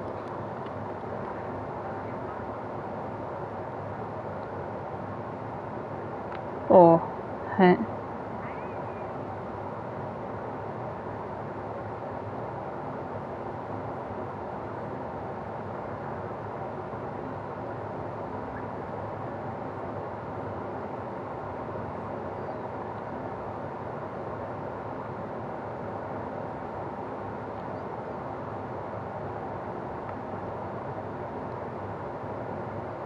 Mm-hmm.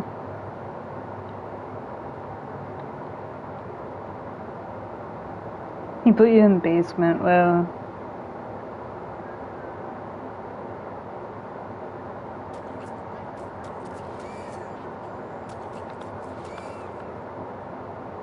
yeah, she's being a sweaty tryhard.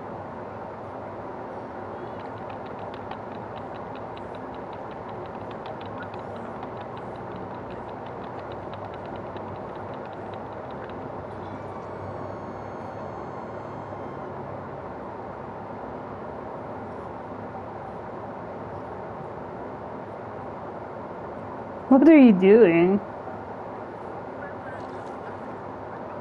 Hi.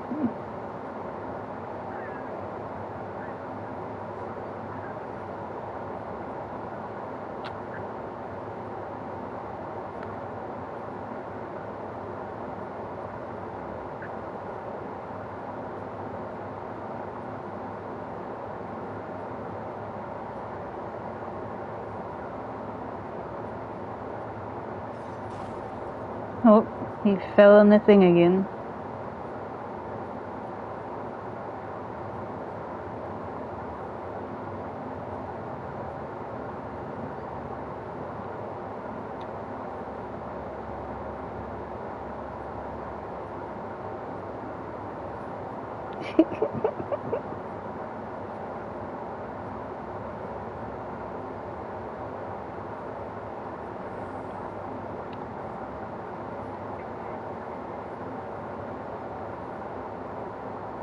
Everybody's falling around.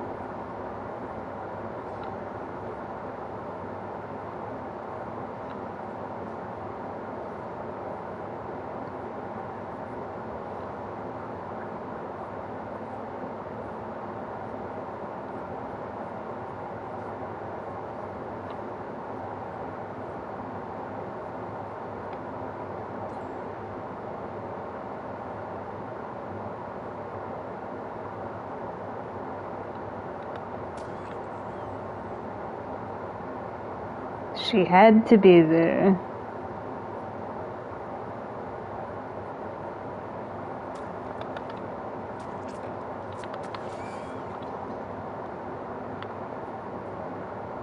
She's not even good. She's just like, we're pretty much giving this to her. She throws in a straight line. But I was like teabagging instead of like trying to maneuver, so she downed me because I was kind of letting her have it.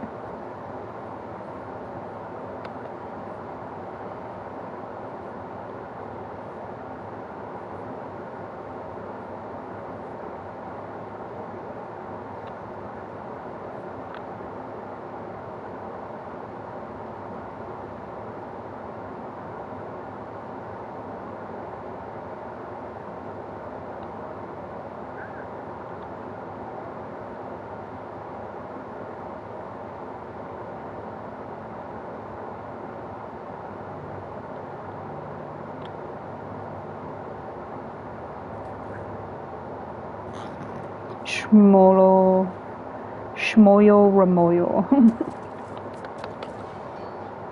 That's that guy's name.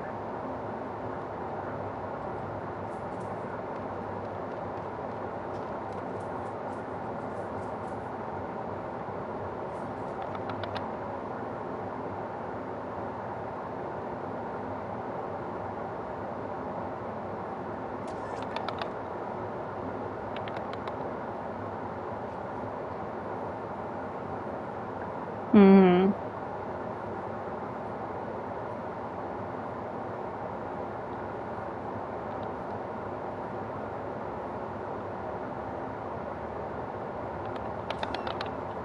Okay, I'm really tired of it not acknowledging. That's like the third pallet that I've like hit the button so many times and it doesn't drop the pallet.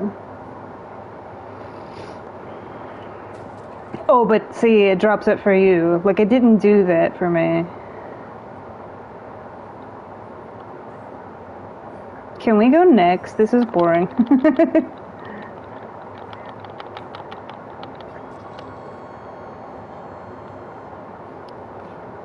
Na na na na na na.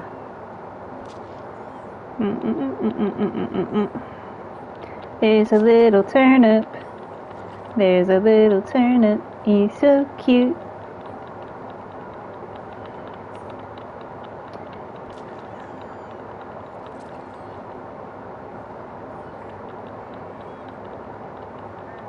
Mm-hmm.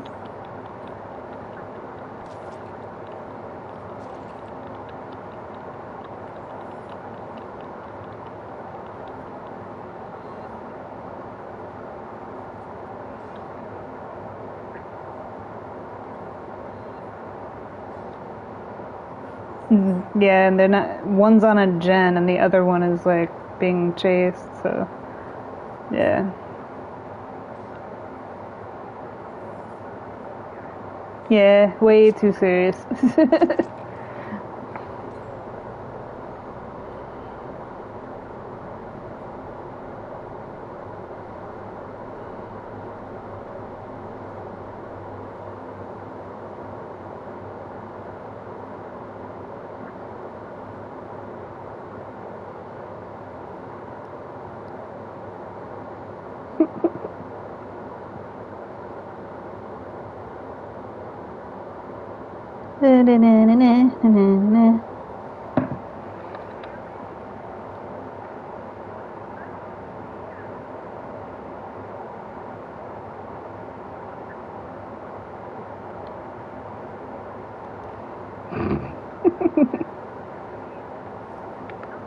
Yeah, it's like they drag it out. That's why I was killing myself on the hook, because it's like if you don't, they'll just drag it out.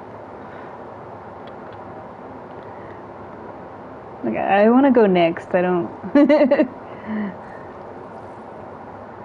Eh.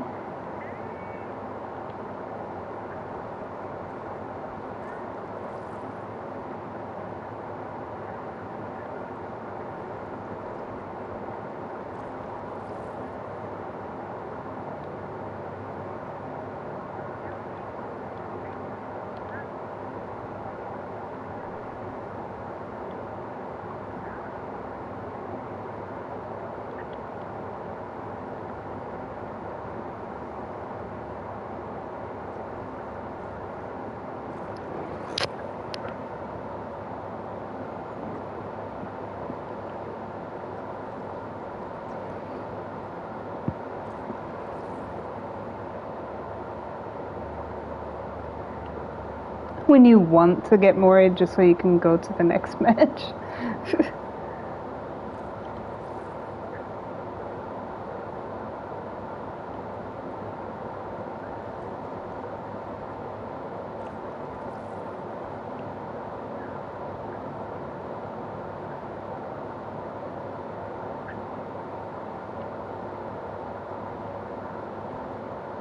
Mm-hmm.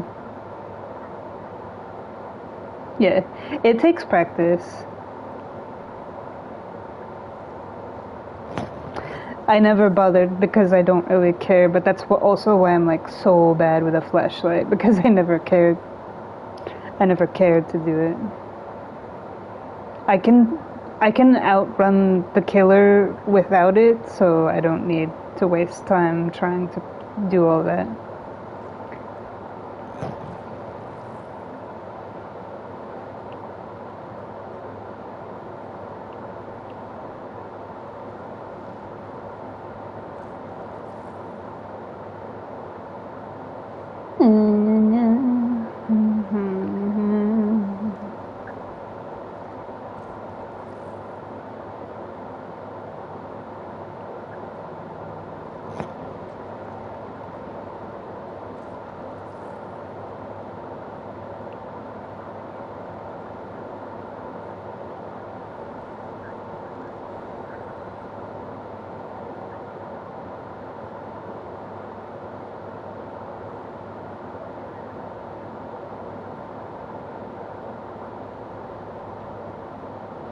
Okay.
There's a moosey.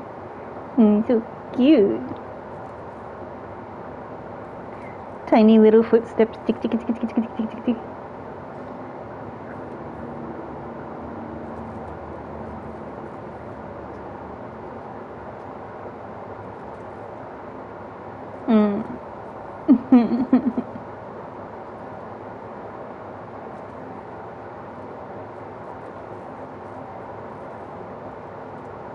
What are you doing?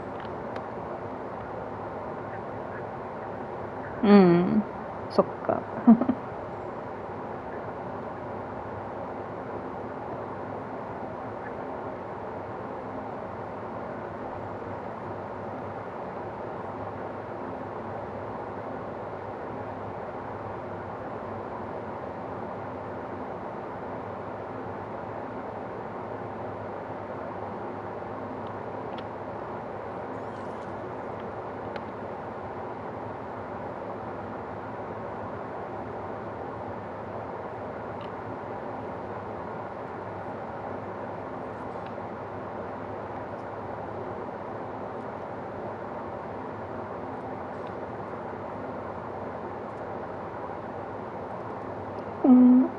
Distraction. Oh, there's Pocky. It's called something else, but those are Pocky sticks. Chocolat. Chocoleto. Chocoleto ka.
Hey.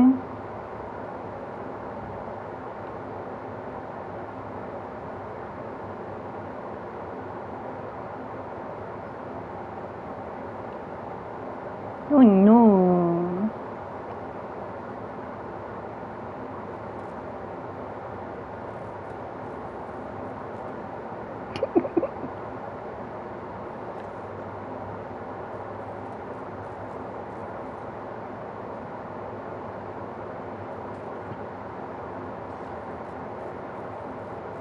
Don't die. Hey.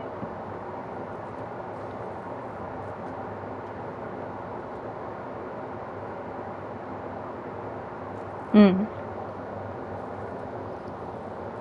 It's good.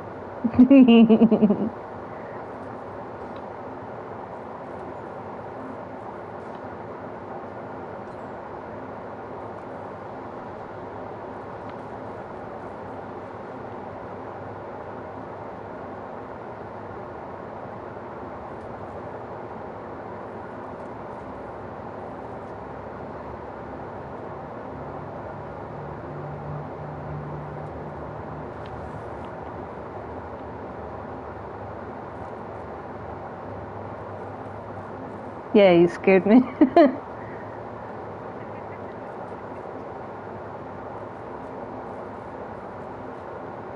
I haven't even seen the killer yet, but you scared me. I know, because you've been hooked twice.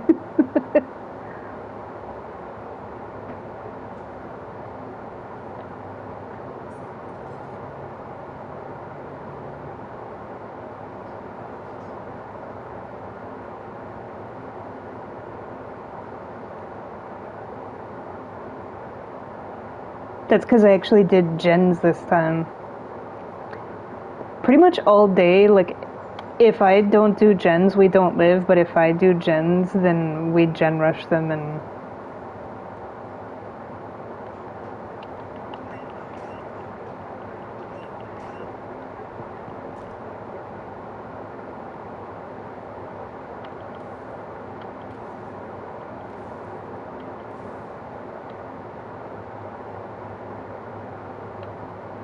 Would you like a Wienenschneisen?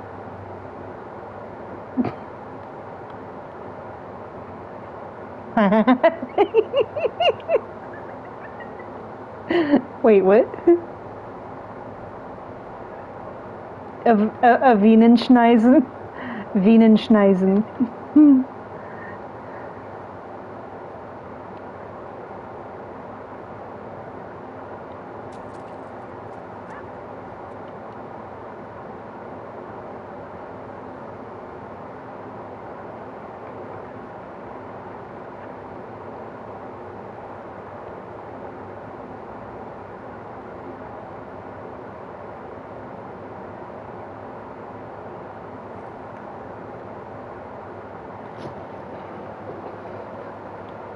Okay.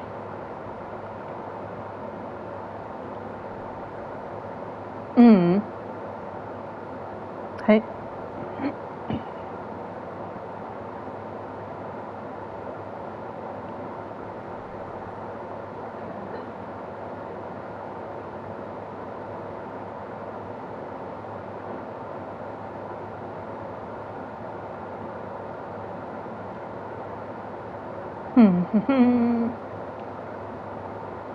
Let me try to send a message.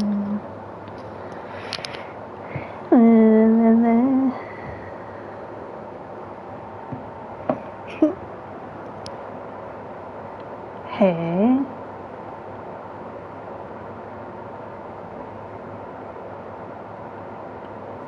Mm. Hi. She had to go. Yeah. Mm. No worries.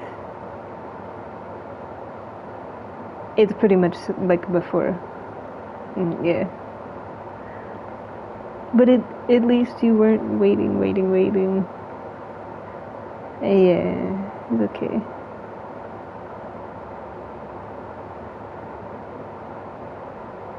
Mm-hmm.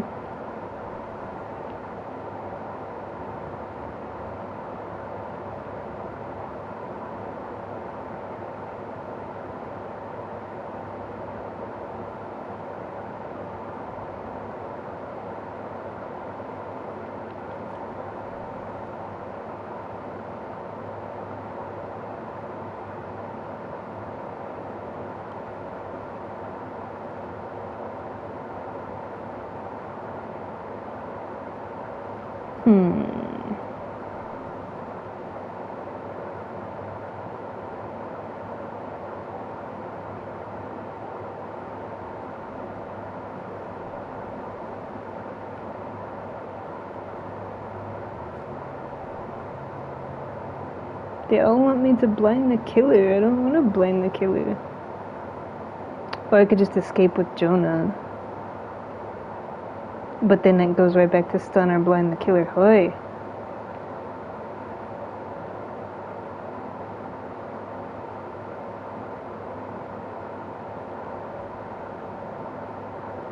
Yeah, like I don't want to do that. They're always trying to get you to do that. See, blind the killer again. Hey.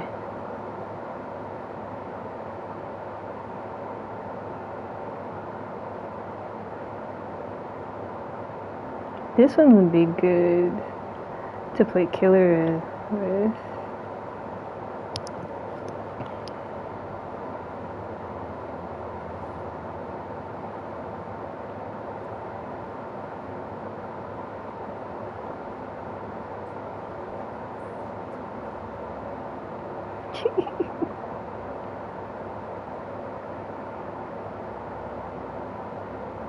How did it go though?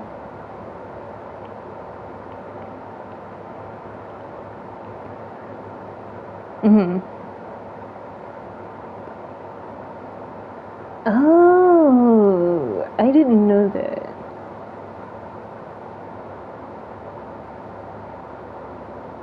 I thought it was something else. Well, that sounds fun though.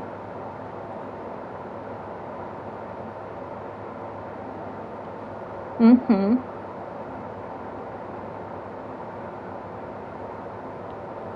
It's Rick.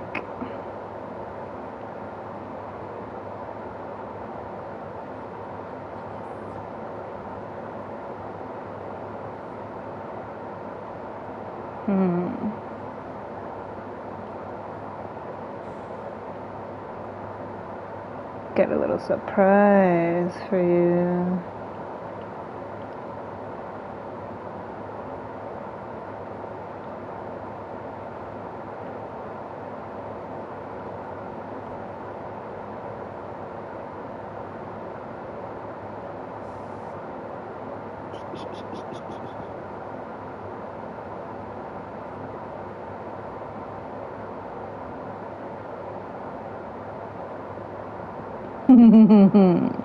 Lightborn.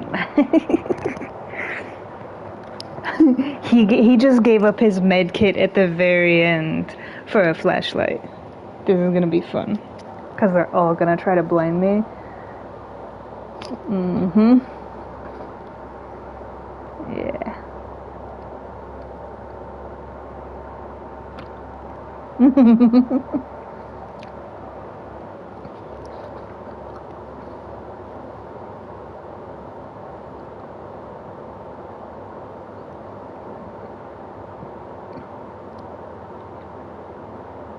Oh no, it's okay. She's gonna go like cook dinner and talk with her daughter and stuff, so. Mm-hmm. Yeah, I worked super early this morning and did some stuff. I went for a run and did some like meditation, so. Mm-hmm. Yeah, I had a whole day before the sun came up.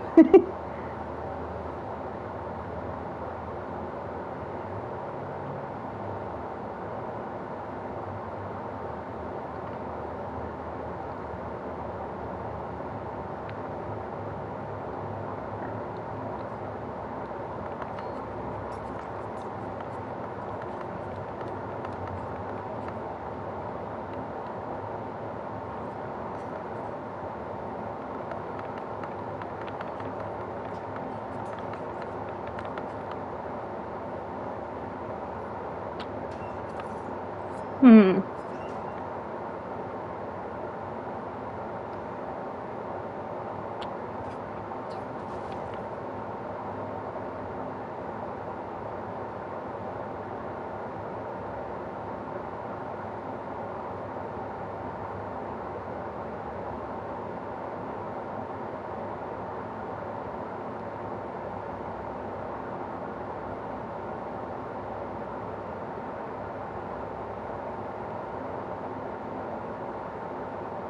Mm. Mm-hmm.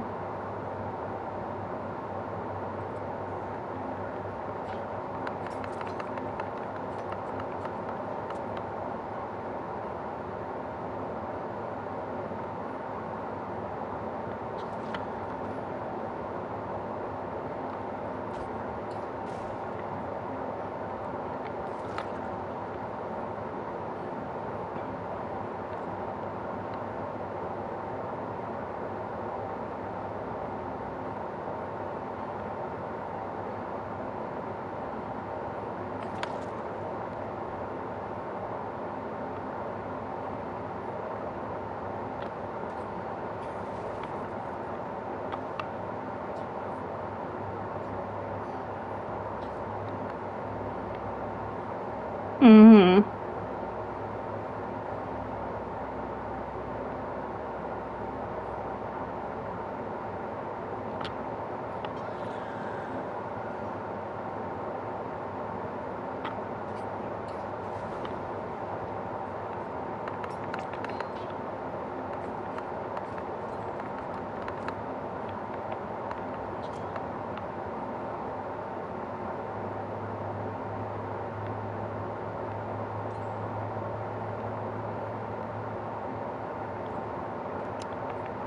Yeah, they're like a sweaty team. Because they just did 2 gens and they don't even have,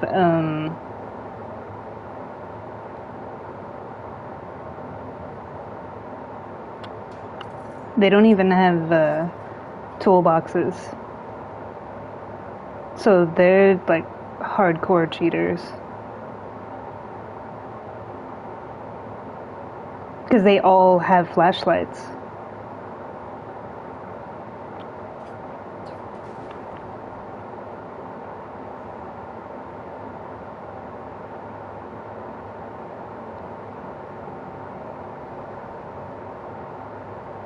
Mm-hmm. Yeah, they're basically like they're cheating. You cannot do gens this quickly.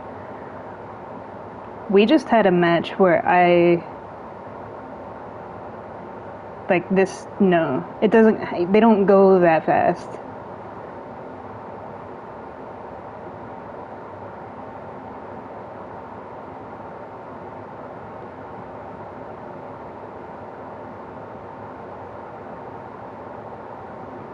I kind of want to leave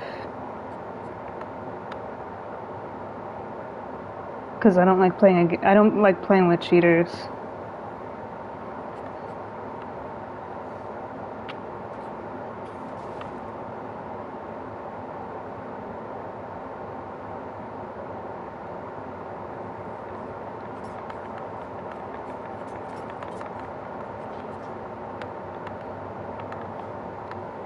What the fuck, man?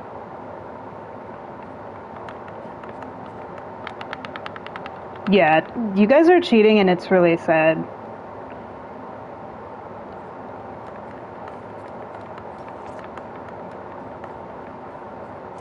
It's hitting everything except him. Like, that's bullshit.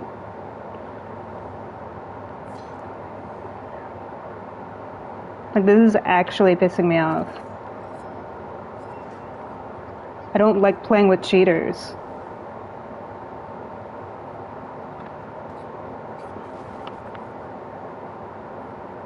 Because it's boring.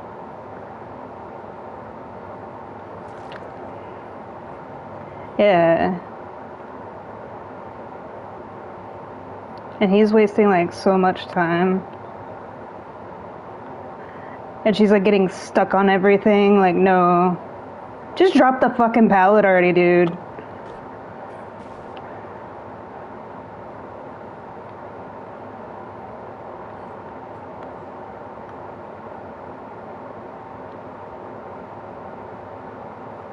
See the glitching?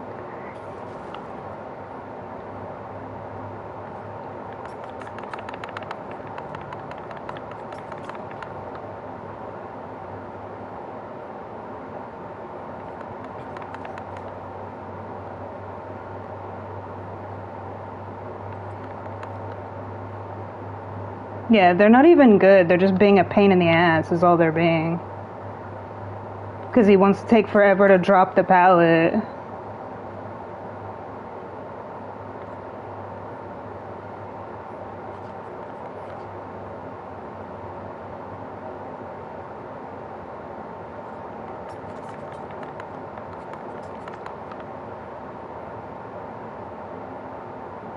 Yeah, this is so stupid.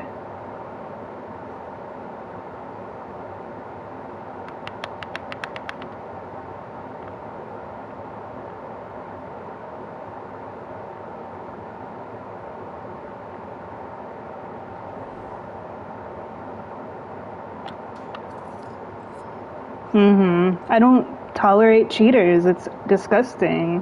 You have to cheat at a game. That's ridiculous.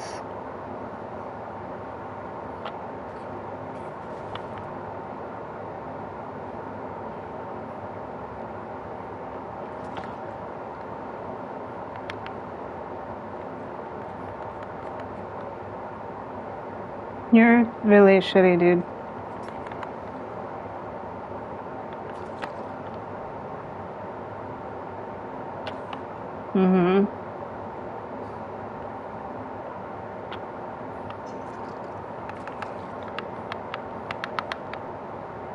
And you're all getting reported for cheating, so congratulations.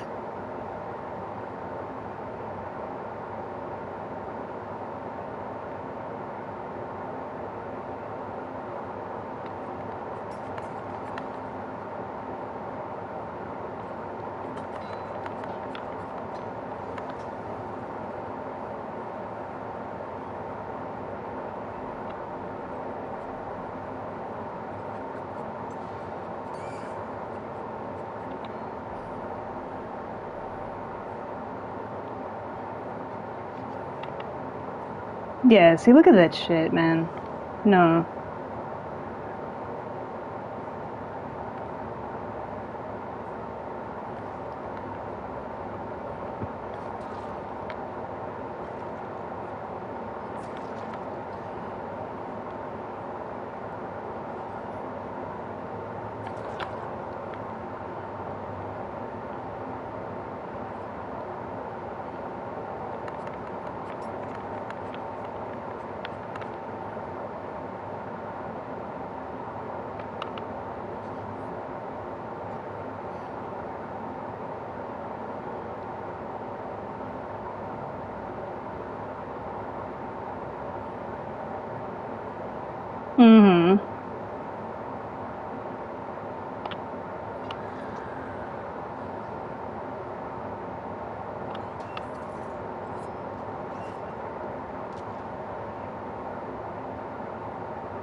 Making up for it now.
Yeah.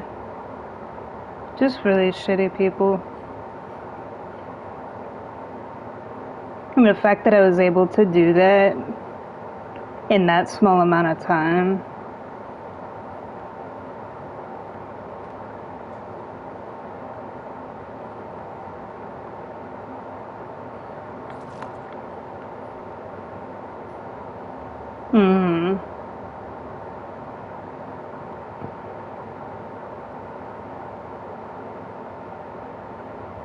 It's just pathetic that people have to cheat that poorly.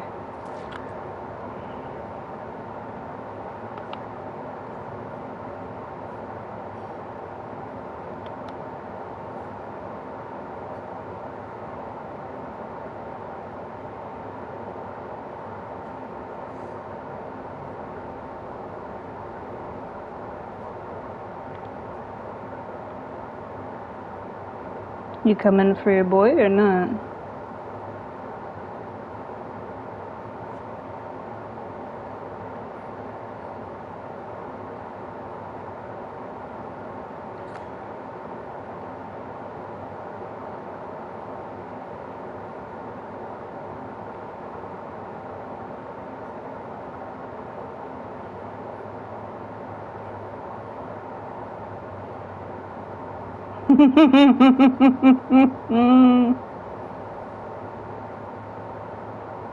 What you gonna do?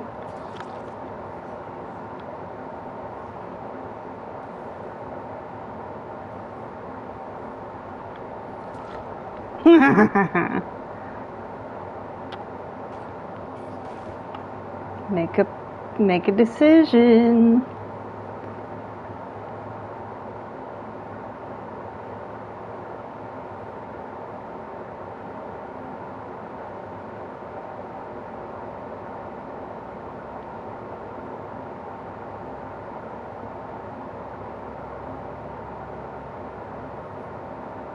You gonna leave?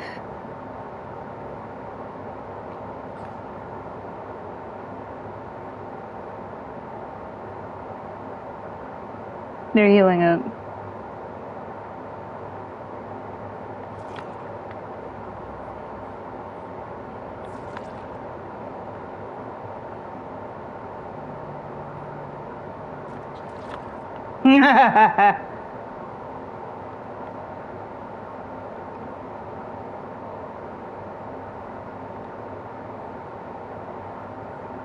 You're not taking one with you.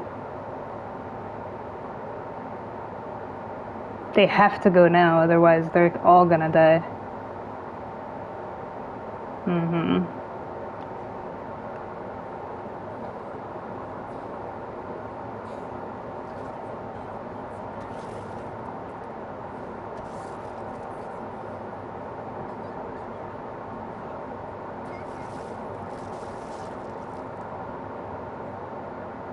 Exactly.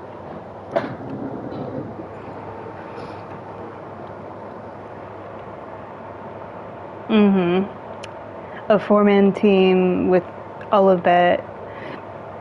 None of them had gen perks. That's why I know they were cheating in the beginning, because the only way that you can do gens that fast is if you all have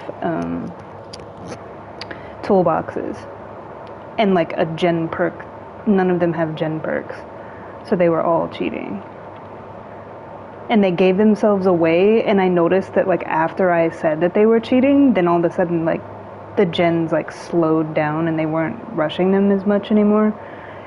Yeah.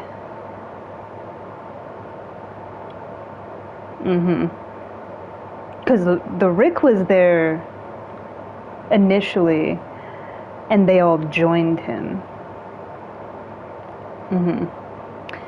It's always easy to spot cheaters, and one of them's a YouTuber, so they were probably like stream sniping as well, but they can suck it.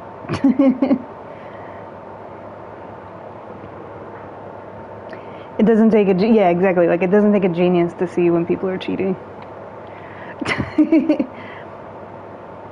You can't do gens that quickly, because like 3 gens popped like within less than like a couple of minutes.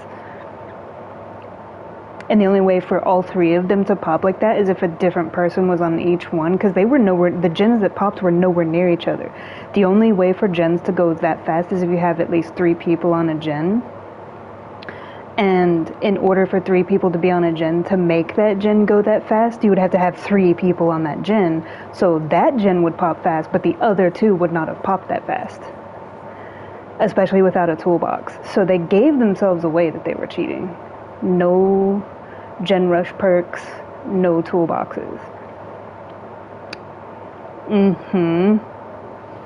If you're gonna cheat, be smart about it when it comes to the game.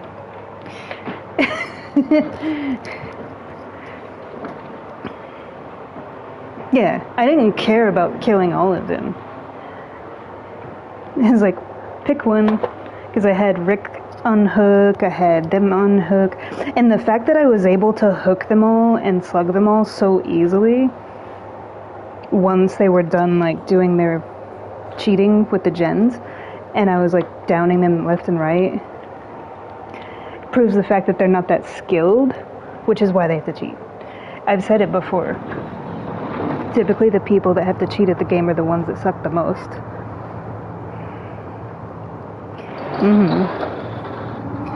Yeah. It was pretty much like, okay, decide who's gonna be the sacrifice, because you're not all gonna escape. You're gonna have to pick one.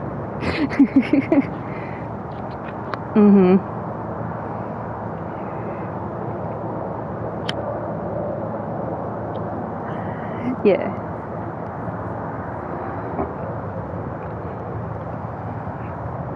Because I don't like to play like that. I don't like to slug people. I would rather just hook them. But yeah, it's like if you're gonna cheat, I'd rather just leave. But I didn't want to leave. So exactly. It's like I'd rather just change the dynamic. And it proved the point that like pretty much I was downing them left and right. So they're not very good. They would just run around the pallet, around and around and around. That's not skill, that's just running around a pallet. Mind gaming a pallet is different. I run killers around in a circle over and over again when I'm being goofy, but to actually run a killer takes skill. So my advice would be, like, actually learn how to play the game. And you won't have to cheat. It's a beautiful thing. You'd be amazed at how much better your games will be once you actually implicate skill and not just... Yeah. Oh no, I agree. It was funny to watch. You could literally see the transition of when they basically stopped focusing gens, because... Yeah. Typically a gen rush perk, or a gen rush hack, just means that one person can sit on a gen, but the progress of that gen goes as fast as if 3 people were on it. So the fact that there was 3 gens in totally opposite areas, and they all popped as if 3 people were on that gen, even though in order for that to actually happen, 3 people would have had to actually be on the gen. And if 3 people are on one gen, there's no way that 3 separate gens across the map from each other can all pop almost simultaneously like that. So quickly. So they gave themselves away by doing that. Because I was chasing the Steve at the time. No, it was the Rick. Yeah, because I was in the club with the Rick. And the Steve had just like ran out. So 2 of them make sense. The Steve was injured and ran out. So he obviously wasn't on a gen initially. So how do 3 gens that are that far apart from each other pop so quickly? Mm. You gotta be smart, man. So much effort. If you took that same effort and just got better at the game, you wouldn't have to do all that silliness. It's simple.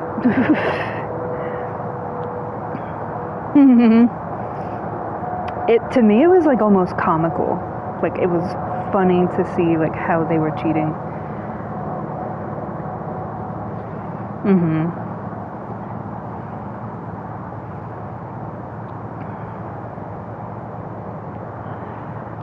Yeah, it's crazy.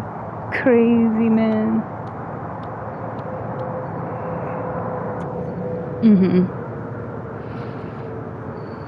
That's why they play in groups like that. They have to play in groups together, and they have to be in constant comms, and they have to run cheats. I don't know about you, but I think that would be very boring. Yeah, like, the whole point of the game is to learn the game and get good at the game. It's like when I used to play GTA, and people would just buy the shark cards and run hacks for cars and stuff, and I'm like, but the whole point is to work your way through the game and get everything that way. Because you're building an empire, essentially, like businesses, properties, cars, and stuff like that. If you're just buying your way through it, you're not really doing anything except spending money, and then you have everything, and it's like, okay, now what? You defeated the whole point of the game. Now there's not really anything to do. So you spent $60 on a game that you turn around and spent more money on to buy everything all, only to sit there and be like, look what I got. And it's like, okay, so you have a bunch of stuff and you didn't even earn it. That's not impressive. And the point of the game is not to impress people, it's to play the game. Like, I would not pay money to sit there and do nothing and be bored. It's crazy. But that's the difference of like real gamers versus like gamers that play to impress people. I'm just here to play, man. I don't care what people think.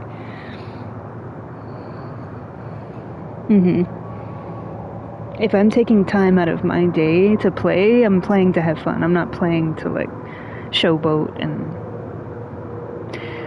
cheat and do all that dumb stuff.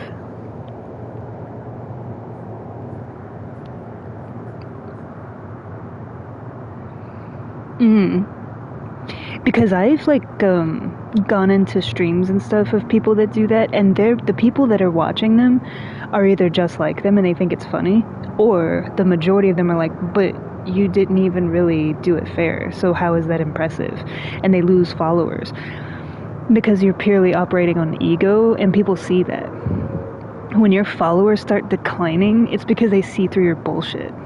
They see that it's fake. And they lose interest. Because it's like, oh, it wasn't real. They see that slip, you know what I mean? Because you can't maintain fakeness for too long.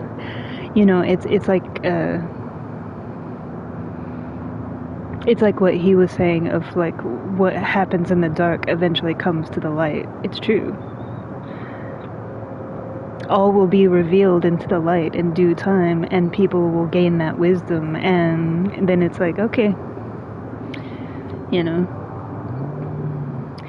the effort it took to like pretend to be nice, to pretend to be a good person, to pretend to cheat, to pretend to be like this egomaniac, you could have just been yourself, and you would genuinely have people that genuinely like you for you instead of the fake.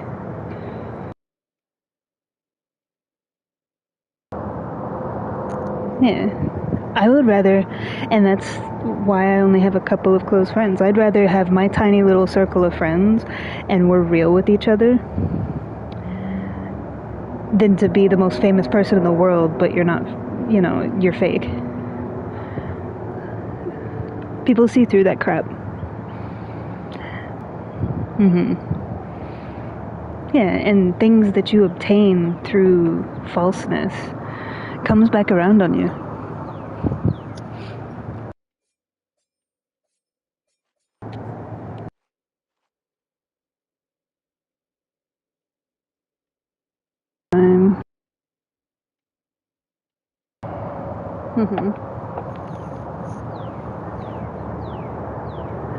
That's like the friend of somebody that I used to play with. I didn't really know them personally, but when we used to play GTA together, he did exactly that. He bought like all the sharp cards and bought his way through it, and he used to spend the whole session on GTA just like driving his cars around, like trying to impress people with like his cars, and he would get killed like left and right. And it's like, because people don't care about, ooh, look at what I got. They care about like playing the game. And it's like he bought everything in the game to impress people with, but he couldn't actually play the game very well. And he started being like really hateful to people, and then his game like crashed and his account got hacked, and he wasn't able to play the game because so many people had reported him that when his game crashed, it was essentially Sony like pulling him from the server and pulling him from his account. He had to start over from scratch with a brand new account, and it's like, so basically all that money that you invested on that account to get all that stuff is completely gone. That's karma. Of like treating people like crap because, oh, I'm better than you, I have all of this and I'm impressive, and then that happens, you know. Because he wasn't on the game for a while, and I didn't know like what happened, and neither did my friend. He came back on with like a baseline account and didn't have anything, and we were like, what happened? And he said, and I was sitting there and I was like, that's karma. And he got mad at me, and I was like, because you kind of just ride around and like throw it in people's face that, oh, I have this, I have that, but you can't even defend yourself in the game, you know. Yeah, to the point that he got reported so much that he basically got like kicked from the game. Like his account got banned from the game.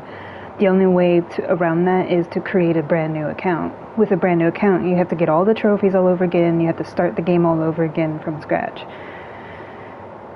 And when he was doing it legitimately, because we were being nice about it, and like, oh, well, we'll help you, you know, get established, get a business, get started. You could see like right off the bat, like he didn't know anything about what he was doing. He couldn't even like aim to shoot people and like do basic stuff. So it's just like, it's a lesson of just be yourself and be humble enough to learn, and kindness goes a long way. Because I can tell you, I had so many people, because I'm just riding around like going from like point A to point B, like doing a mission. I would like leave one business and go to another, and people would message me on my phone in the game saying, oh man, like, can you help me out? I see that you have like all this stuff. And I'm like, yeah, what do you need? So most of the time in the years that I played GTA was establishing my own stuff and helping other people learn how to establish theirs. Because they're like, well, how do you have all that stuff? And they were like, did you like buy it or hack it? And I was like, no, I actually earned it by just like doing it. And I would show them like, you have to go here and get this business, and then you have to do the missions for it to like propagate the money, and then like do all the things. So every single vehicle and every single property on that game I earned. And I would have people like ask me like, I don't know where to start, I don't know what to do, like I want to do it the right way, but I don't know how. And I actually had like a formula to it of like how to have all your businesses working for you and making money for you while you're doing other stuff for your other businesses. So it's like, while you're over here with that one is like propagating. By the time you finish with that one's going to be ready to sell, and you just keep it in a rotation. So I would make like a couple mil in like one game session easy, and I don't even have to do anything but like top it off, you know.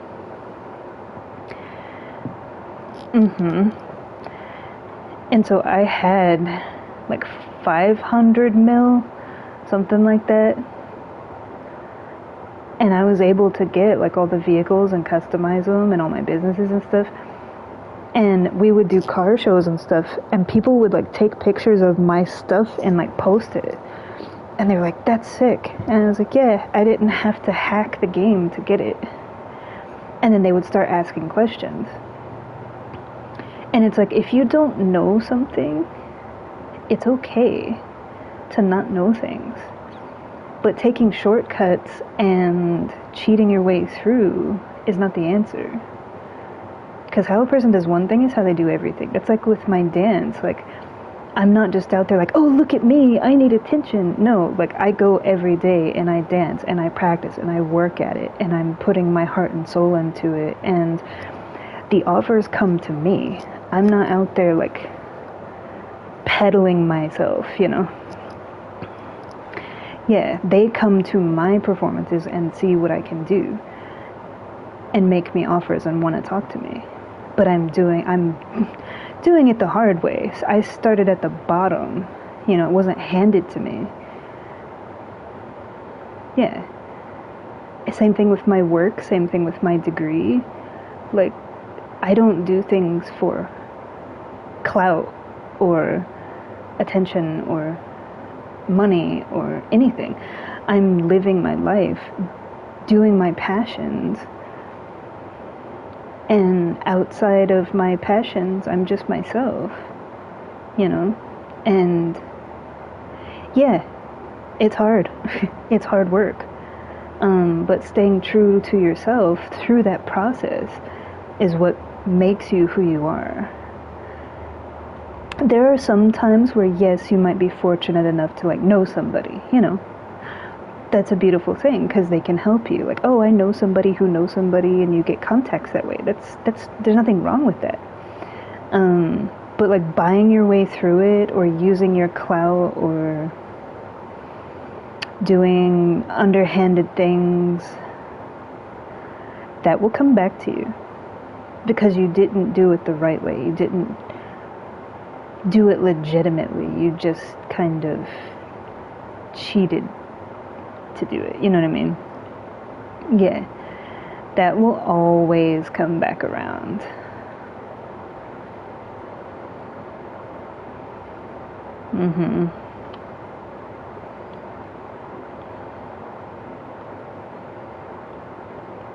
It might last for a while, but anything obtained through shadiness or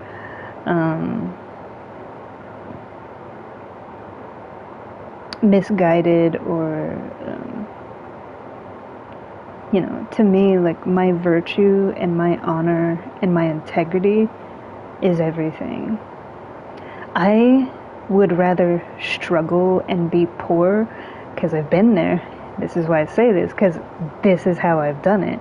I would rather struggle from the bottom and be poor and earn it the right way and put in the hard work and know that I did it the right way than to skip ahead, use people, use money, and be disingenuous, and it doesn't last.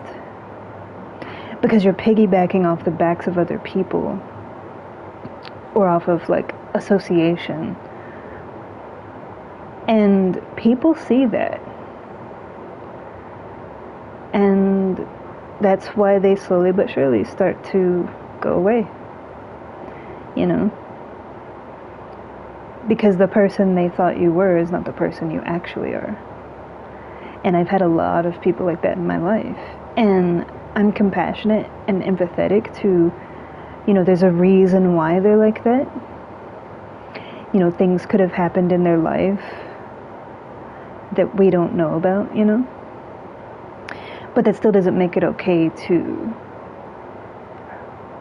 you know,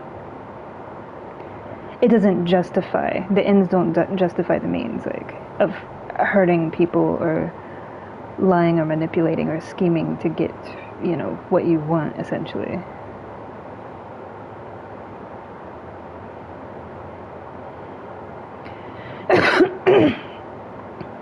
So that's like a really long-winded roundabout way of saying I'd rather just do things legitimately, even if it means that I have to learn a million lessons a million times and I lose a million times and I struggle and I'm breaking my back and like going through hell and all of that. I would take that hell over the hell of falseness any day.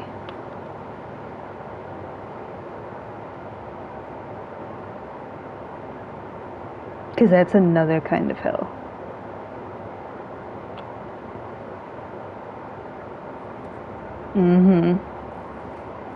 And I've had people judge me. You know, you work too much, you're too nice, you're too naive, I've heard it all. But my passion and my love for what I do is why I have what I have. And I'm grateful for it every day. And it's not like I'm sitting there, oh, I'm a millionaire and I have this, that, and the other. Like, I could care less about all of that. As long as I'm living my life and doing what I love to do and sharing that, and that kindness and that beauty, like, genuinely and with integrity, like, that's what matters in the world. It's not about, like, the fancy house and the cars and the money and all the bullshit. I just want to dance. I just want to make my art. And even if nobody likes it, I've created art that people are like, June, I don't understand that. They'll look at it and they're like, what is that? I've had that kind of stuff happen, where they don't really know, like, what it is, where it's confusing. And that's okay.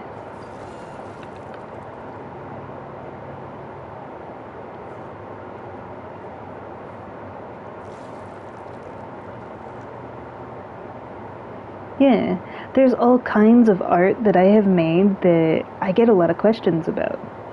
And I only show maybe 2% of the art that I actually make. The rest of it is a little pile, So the stuff that I share is like just little things along the way,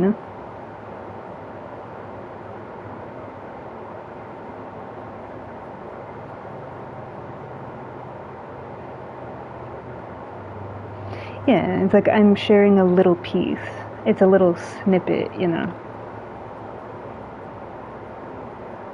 Her music freaks me out because you never know where she actually is.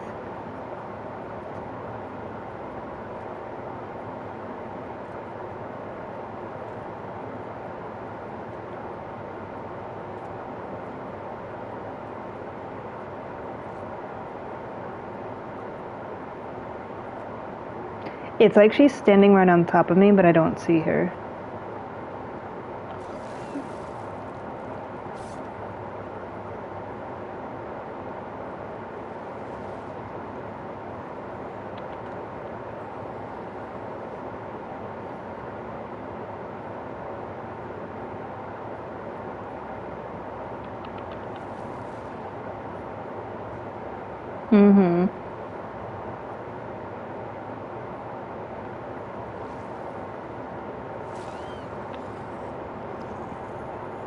But yeah, that morally, like, I will never be sorry for expressing myself. And it took, I endured like a lifetime of forced into solitude, forced into silence, beaten into submission, beaten into silence. And I don't say that for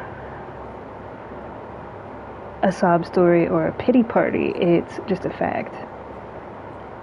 And it taught me to be myself.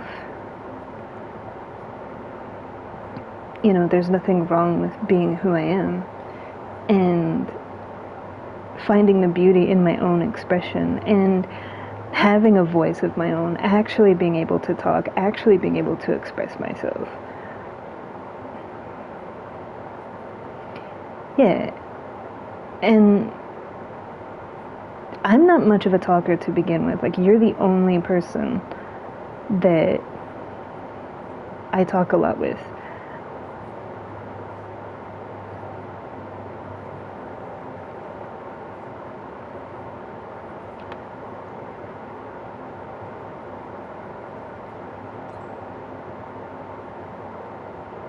I just got picked up, man.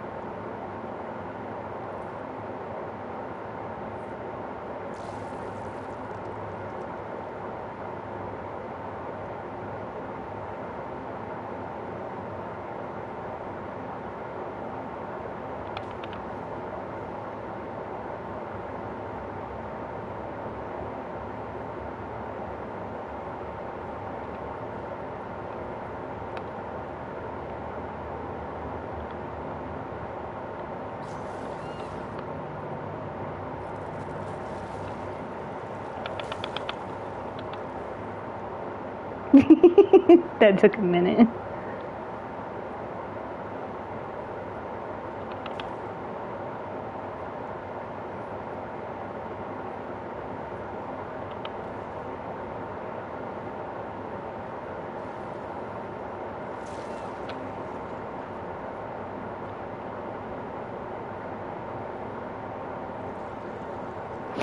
Yeah. So, you know, and the other thing is, like, nobody on this planet has to justify why they are who they are, how they've gotten where they've gotten, what they do, what their passions are, what their life is. You know, I don't judge people for that. I'm not sitting there telling people, oh, you're living your life wrong, you should be doing this and that. Like, I do nothing but work my ass off and build what I'm building and sharpening the whetstone of my passion the hard way, the everyday way, you know? Like, yes, I have certain things. I don't know why she's hyper-focusing me so much.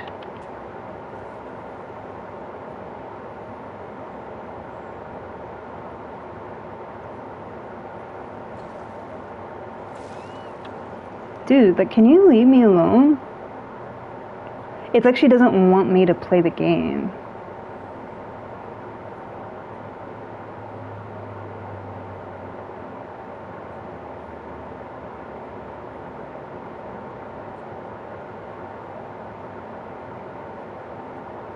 Mm-hmm.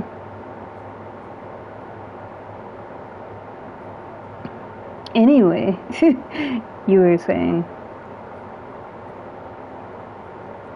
Yeah.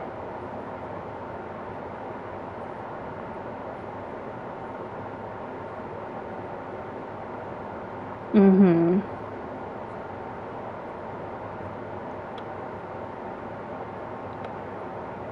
I need to find a mushroom.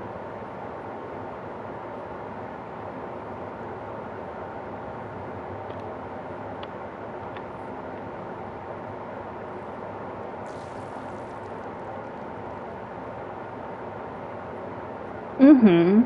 Yeah.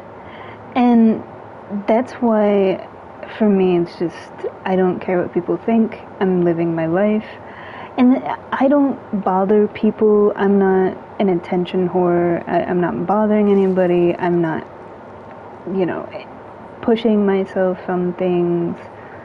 I'm just living my life, man. But, and I've had people ask me, like, how the heck have you done that? And it's like, well, when I was in school, I busted my ass. Like, I never had to study. So, you know, because I was fortunate enough to have, you know, knowledge and all that kind of thing. But I still went every day. I still did what I was supposed to do. And I wasn't out doing stupid crap, you know? So I did it the hard way, the right way. And I'm still just learning, you know? I'm still I have so far to go, you know. It's not like, oh, I'm sitting up at the top all pretty just because I'm at MLT level 3, which is technically the highest that you can go without owning your own hospital. Like, yes, that's lovely, but that's not my purpose in life to like obtain the highest, you know, like I'm not here for titles and embellishments. I love what I do, and I deep dive into it because it's a passion, just like with my dance. Whether I'm dancing on the rooftop naked or I'm performing. When you love what you do, that's how it is. When you actually love what you do. But there's more to being a person than just your job and your passions. I'm still me. It's not like an escape away from self, you know, sometimes, and it's really easy to do that, to just like, your job is your escape, you know, or your relationship is an escape, or your friends are an escape, drugs are an escape. Everything is like avoiding yourself, essentially. That's not me.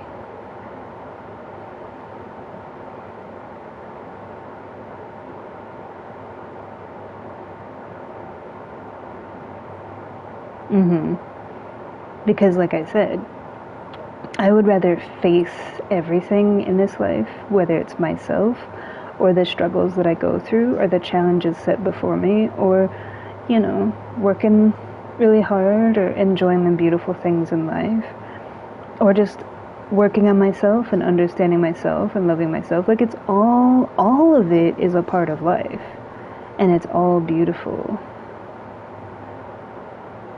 So no one is above or below or better or worse than anybody, and everybody's going through life, you know. And each person is on their own journey of life and doing their own thing.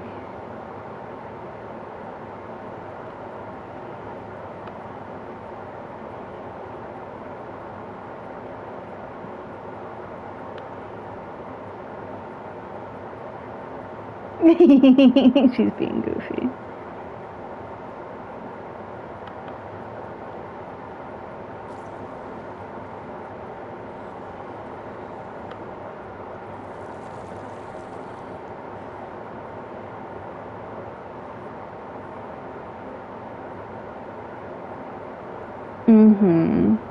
So it's like judge not lest you be judged kind of thing.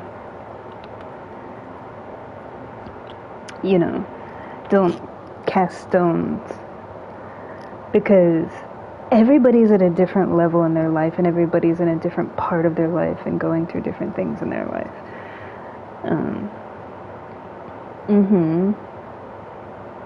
Yeah. And it's beautiful to help people, you know, to give advice, and, you know, because, like, I have people in my life almost every day that give me advice. My parent, my mom, you know, my friends, like people I come across, and I basically like take, you know, sometimes it's helpful and it's like, oh, you know, I never knew that. But ultimately, like, I look at it like, sometimes it makes sense and it is helpful, and then sometimes it's like, my situation is different. We are not the same person. My experience is different.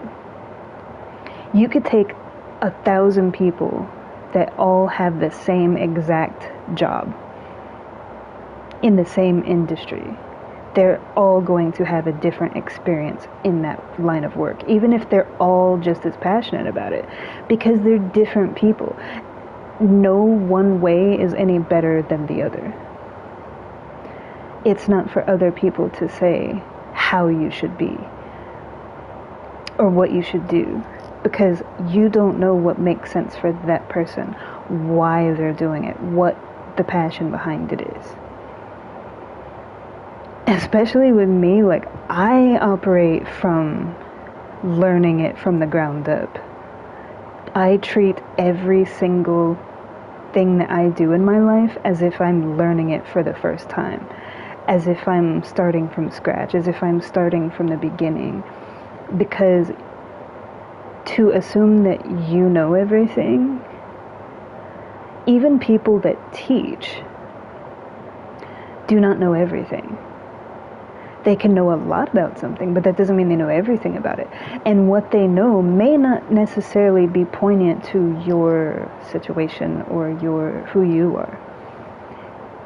It made sense for their life because maybe they had different opportunities or different experiences. But for me, it's like I'm doing it from the ground up, and it's a part of me. Like, dance comes from within. It's not, I didn't get a degree in it. I didn't like learn it in a class. I wasn't surrounded by it my whole life. Like, I'm the only person in my family that dances, and it wasn't handed to me, and I didn't learn it in a classroom setting. It's something I was born with, and it pours forth out of me because it's a part of who I am. The things that I'm learning are things that I learn each day through expressing that passion, through expressing that part of myself. Just like anybody else. You don't walk up to a painter and tell them how they should paint. You appreciate the beauty of their process. That's them. That's how they're expressing it. Yeah, there's people that can give advice, and it's like they mean well, of like, oh, you don't want to do that, because it's kind of like they're giving you guidelines of like, oh, make sure you don't do this, or make sure that you avoid it. It's like they're trying to help you avoid like stumbling and falling and things like that. It's like how Mickey like tried to protect Rocky. It's like, but you also can't dictate how somebody lives their life, because you don't know where that's coming from. And to tell someone, oh, you're not ready, oh, you don't know enough, you don't know what they know, and you don't know what that person is capable of. And they could be capable of a lot more than you may think, but just because you haven't seen it or experienced it doesn't mean it's not there. Because each person, like I said, is different. It's kind of like with your ex when he was telling you, oh, you shouldn't own a restaurant. And, then you had a different ex telling you that you're wasting your time having a ballet school because during COVID, like, you didn't make a whole lot of money and you don't get a whole lot of students. Well, if all you care about is money, there's your problem. Yes, you want to make a profit, but you, just like me, you don't do what you do for fame, fortune, and being known and all that crap. You do it because it comes from within.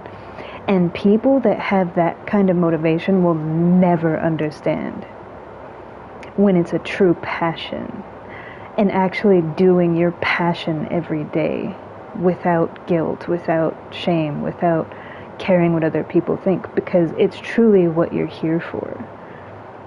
And when it's truly what you're here for, you don't dictate to that person how they do it. They are meant, just like anyone else, they are meant to go through what they go through, how they go through it. So there is no right or wrong answer.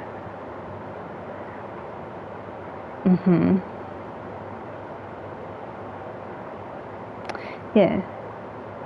But with me personally, I look at things in a type of way of, I'm not here to overanalyze it. I'm not here to criticize it. I'm not here to judge it. I'm here to express what has lived deep within me ever since I can remember. Ever since I was a little toddler. My mom said I used to move my legs like when I was an infant. And you know how when you're an infant, they're pretty much just like laying on their back and you turn them because they can't like move their head or they can't like crawl yet. I was already like moving my hands and legs and like moving around a certain way. And from the time that I could crawl, I was doing like these movements. And then from the time I could walk, I was like walking on like the tips of my toes. I would tiptoe. My mom said when I learned to walk, I walked on like the balls of my feet. I didn't walk flat-footed. And she said, you used to walk around like that on the tips of your toes everywhere you went. And it was just, yeah, it's literally within me. And, you know, that's why I don't force things. You know, yes, I've been offered, I mean, you literally came across me and asked me if I wanted to join your troupe, basically, because you saw what I was doing on my own in the park. And you were like, yeah, like we had that conversation. And, you know, the offers that have been made to me over time, all of them say the same thing. Like, what I do is so unique and individual. It's never been done. It's never been seen before. That's not a signal to me to, oh, well, I'm so amazing. Let me be full of egotistical arrogance and like, oh, I'm da-da-da-da-da. Like, no, I humbly and graciously accept that compliment and show them, and they offer me things. Of like opportunities, and I'm kind of in a place where it's like I'm thinking about things, but I'm not sitting there on some high horse or up in my tower of like I'm this and that. Like, no. But I'm also not the other way either, you know, because there's like inflated ego of like megalomania, but then there's also like, you know, you're the negative of like, oh, I'm shit, you know, like I'm not that either. Yeah, I'm aware. It's like self-awareness of like, yes, I know that this is coming from within me, and it's always been a part of me, and I know that every single time that I dance, it's different. Because it's unique to, I let my body flow and pour forth what's coming out of me. It's an expression in that moment of time that can never be duplicated, because in the very next moment it will be expressed totally differently.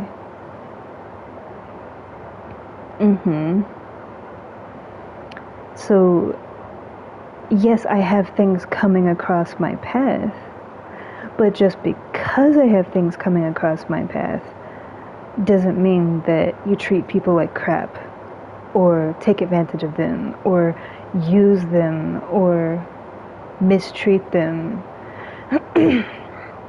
or have this air of like, I'm better than everybody, I know more than you. Like, okay, even if you do, you don't have to be ugly about it. Because I've been in scenarios where I have more knowledge than the person that I'm helping, and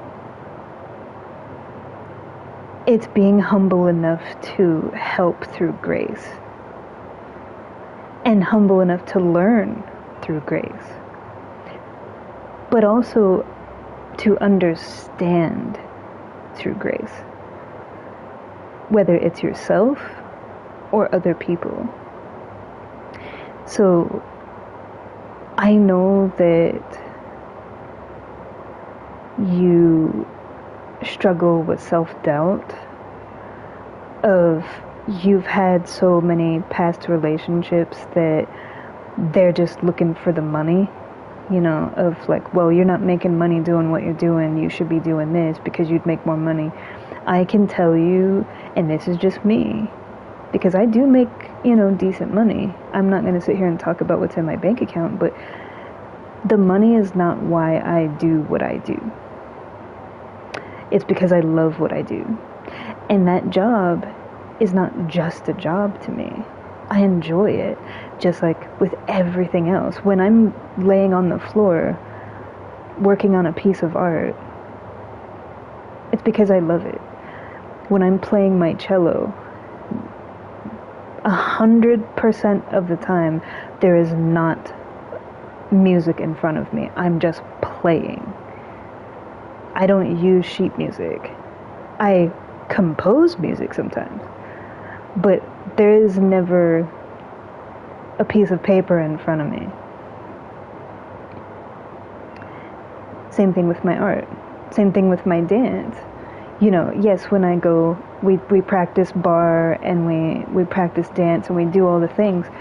But it's like once the practice is over, what pours out of me is completely on the spot, like candid, whatever it is, just whatever it is, Yeah.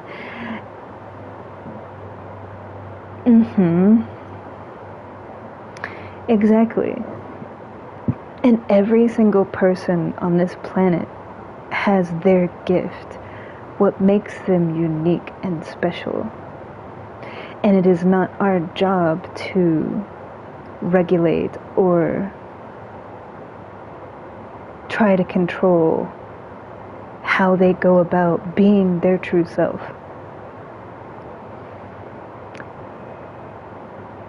Helping, like, don't step in the hole, And a lot of the times it's like they genuinely want to help, but they just might come across as a jerk. My Sifu, for like the first year, he was a jerk. But I will say almost every person in my life who has taught me, they have kind of a coldness of like, it's like stringent, if that makes sense. It's like a cold, callous, like cutthroat, like almost cruel way of teaching. So I'm used to that. It's like,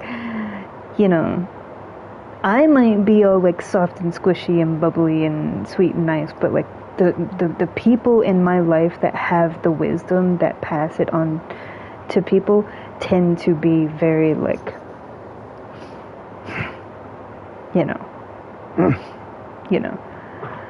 zero tolerance, perfectionism, like do it a million times until you do it right, that kind of thing. My own father was that way. And growing up with that, it took my whole life up until recently to come out of that, because I had a lifetime of like nothing less than perfect. Your grades have to be perfect, you have to look perfect, you have to act and it's like that. Obviously, like anybody who exists knows like perfection is an illusion. It doesn't exist. Control is an illusion. It doesn't exist. I have said these things my whole life because I grew up with that, of that expectation. And I've been surrounded by people that, yes, they had the wisdom, yes, they had the knowledge of something, but they treated people poorly, thinking that that's the only way that you can whip people into, it's like they're playing a psychological game and they think that, oh, you have to put people through hell in order to get quality, and it's like, that's not the case. Yeah. It's like the mentality of like you have to beat them down in order to build them back up, like the military does. They break you down in order to build you back up. But the problem with that approach is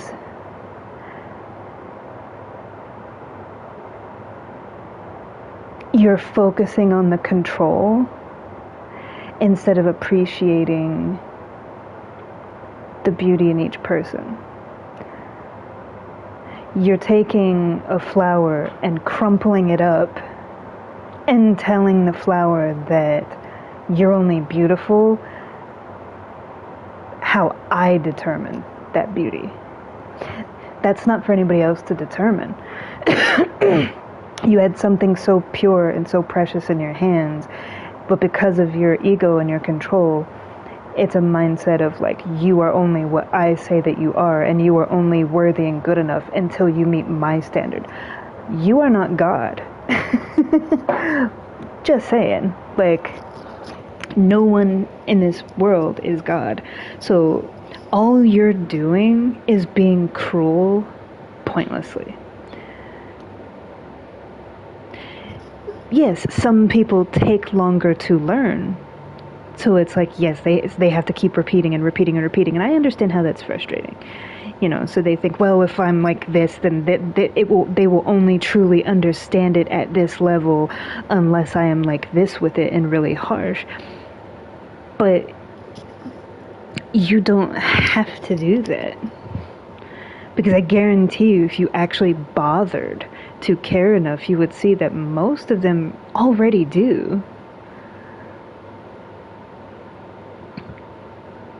But when you have such an ego of like superiority, of like, I know everything and you are all just this, and until I break you down and build you up into this, you are scum, you're just like little minnows and only I know the right way to do things.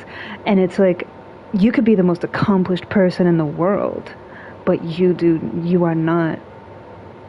Yes, you might have a talent, you might have a skill, but the point to teaching, and this is the thing, this is the secret. The point to teaching is not to teach what you're teaching. I know that sounds weird. The purpose of teaching has nothing to do with what you're teaching. For example, if I was a history teacher and I had a history class, I could sit there and be like, everybody sit. And you all are going to read pages 10 through 30, and I want the questions answered, and they better be on my desk before you leave, otherwise you can't leave until they're answered. Are you going to want to take that class? And are you really learning anything? Or are you only going through the motions out of fear? It's resonating in fear. It's resonating in control. It's resonating in manipulation. It's resonating in breaking someone down simply to gain simple knowledge that anybody can learn. Anybody in this world can learn anything in this world. I could hand you a cello right now and you've never touched it and force you to play it. It's going to take you longer because it's out of fear. But if I say, hey, you have all the potential in the world and anything you set your mind to, and just feel it. Just feel what you're doing. I guarantee you could learn that. I could put a physics book down in front of you right now, and you could be the worst person at science or math or anything. It's all about how you're teaching. It's not about the thing in front of you. It's about compassion and understanding of the individual. It's like pulling out of them that, I call it a flower. I know it's, but it's like every person has like that beauty, that natural who they are-ness. It's about pulling that forward, and it will do itself. Because I will tell you, I have taught and trained and taught many people, many different things, whether it's lab stuff, my first job at Starbucks, dancing, like stuff on games, like just, I have taught people like all different kinds of stuff. People ask me questions about philosophy, people have conversations with me, they come to me for advice, all the things. But the one thing that I can say is, there is not one thing that you can say. Because trueness is going to be different for each person. Think about the fact that every person learns differently. So if you can see that and recognize that every person has a different way of learning, then you can take that a step further and see that every person is going to learn it from a different perspective. They're going to pull it from a different place. Like the inspiration, the reason why, or the beauty that they are. In an art class, you can put a bowl of fruit down and all those pictures are going to be different. They're all painting fruit, but the fruit looks different in each picture. There you go. Why is that? It's because every person is different, and how they see it is different. And not only how they see it, but how they choose to express it. They can look at it and just see, oh, this is boring. But then what they create might be amazing or completely off way out in left field. And it's like, oh, that's really abstract, So when you're approaching things like that, open-mindedness and kindness and truly understanding that every individual on this planet is unique and has their own beauty to who they are as a person. That's what's beautiful.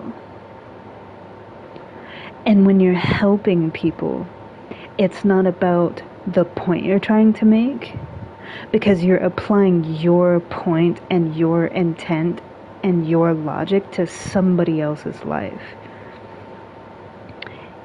Parts of it might be helpful, but ultimately, like, it's their life, That's why when you go to a therapist, my friend who lives in Brooklyn, not you because you live in Brooklyn too, but my friend that I used to be friends with, she went to therapy because she had like some stuff.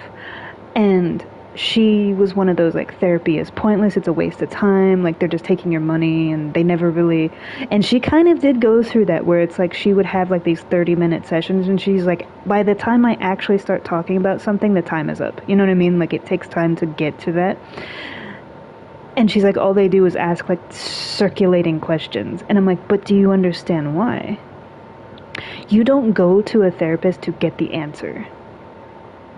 It's not like, I have this problem, let me go have a conversation with someone and they're going to give me the answer to the problem. It's not an equation that you're solving for. The purpose of therapy is not to get an answer, it is to get you to open yourself up to yourself, to be open to see for yourself. And you answer your own question, your own way, in your own time.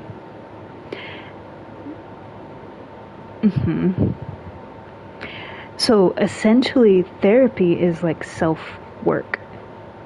Their purpose is not to solve the little bullet point list that you have of all the problems in your life.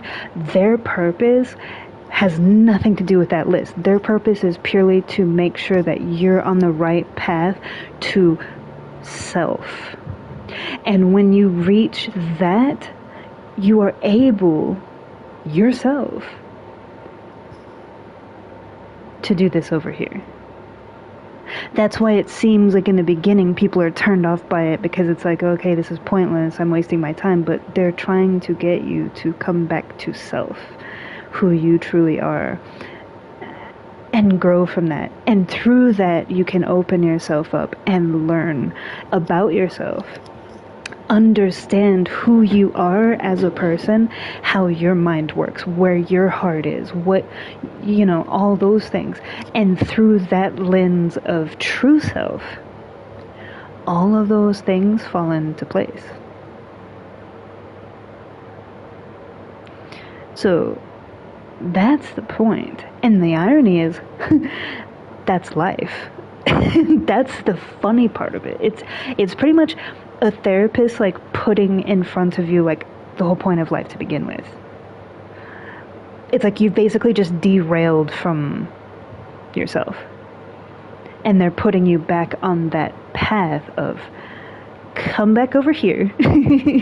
we got a little bit too straight, because it's very easy to be focused on the external, to look to others for answers, to have that neediness of like, give me all the answers, like, life is not an answer key, because at the end of the day, no one has the answers to life, because life is not about solving for X. Life is not about an equation. Life is meant to be lived. The whole purpose of life is living it. And being your true, authentic self, and whatever you're going through is just part of it. And it's all beautiful. That's what life's about. There's no secret to life, because it's not a secret. It's not a secret. Live. And that is why nobody else can tell you that. You can give advice with good intent. I've given advice. But when I give advice, I also tell them, but that's me. That's why I say that all the time. In my opinion, or, well, for me, da-da-da-da-da, well, but that's me, or, how I look at... I emphasize that because it's like I'm emphasizing the fact that that's me. For you, it's not going to be the same. So when people ask advice, I'm pretty much just giving them an example of like my experiences and like how it applied to me. And that might give them a little bit of like an antenna going up of like, oh, okay. But that's not going to be the answer. You have to do the work yourself. You have to do the internal work of understanding who you are. It's not about finding yourself. Finding yourself means you're going outside of yourself to find a purpose and bring it back to yourself. Because people say that too. Oh, I'm getting back to who I am. I'm looking for who I truly am. I'm searching, soul searching. There's no such thing as soul searching. You know why? Searching implies you're looking in the external. You don't find that out there. You don't get back to yourself because you were already there. Everywhere you go, there you are.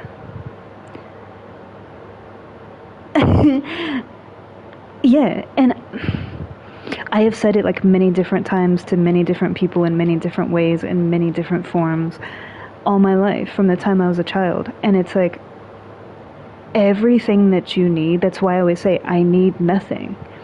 Everything that you are is already everything that you will ever need.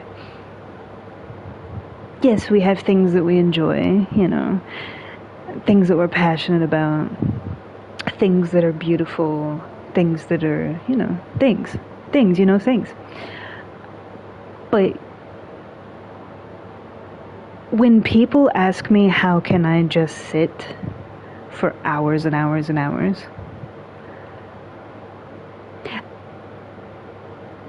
sometimes it is meditation, but sometimes it's just being. When I'm laying out on my balcony, looking up at the sky, I'm not thinking about anything. I know that sounds kind of like, oh, you're just an airhead, but it's like, no. The static is cleared. I'm not tuned in to any channel. There's no static, there's no frequency, there's no specific channel that I'm tuned into. It's just complete nothing. And that's why I made a couple of posts about it. Like, everything is nothing and nothing is everything. Something from nothing and nothing comes from something. All those little weird like back and forth, that's what I'm saying. Is like everything that you are already is all you're supposed to be. Yeah. And that's what's beautiful. We do our day-to-day stuff, you go to work, you do your passions, you create, you do all this stuff. But a lot of my time, I'm just being. And I say it and express it in many different forms, but I've always done that. And I've had people like, you're just sitting there doing nothing. Yeah. It's not boring, it's not a waste of time, it's just being. Yeah, you don't find yourself. You don't soul search. You're already there. The only things that you improve or seek are the things in the external, like the job that you do, the career that you have, the relationships you have, the passions that you have, and all those things. But that's still all external factors. I don't rely solely on external factors. The happiness and the joy that I have comes from within. And when people tell me, you've even seen it yourself, you're too bubbly, you're too happy, you're too this, you're too that, because my joy and who I am comes from within. And it's not just about, you know, that. It's peace within yourself. Like just complete of being. There's no expectation of like I have to be happy all the time with myself or otherwise, no. Resting bitch face game is like 1,000, because it's like you're complete, like all of the muscles, all of the tension, all of the muscles, all of the everything is completely drained out of you, not in a bad way, but it's like the facial expressions, the musculature, the movement, the twitches, the anxiety, the shoulders being up, your tongue is on the roof of your mouth, like your brow is furrowed or your eyebrows are raised, and all the little things physically that we do. When you're completely just with yourself, everything kind of drains away. Like, it's like rain washing over you and it pools in like these little pools around you and drains away. It's not because you're draining, it's because all of that shit, basically, that we have on a daily basis just to exist drains out of you. And you are left with just yourself.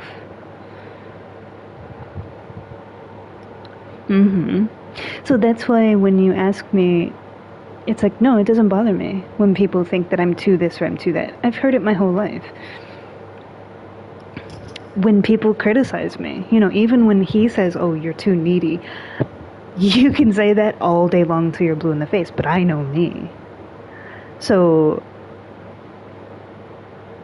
it doesn't offend me because I know what's true.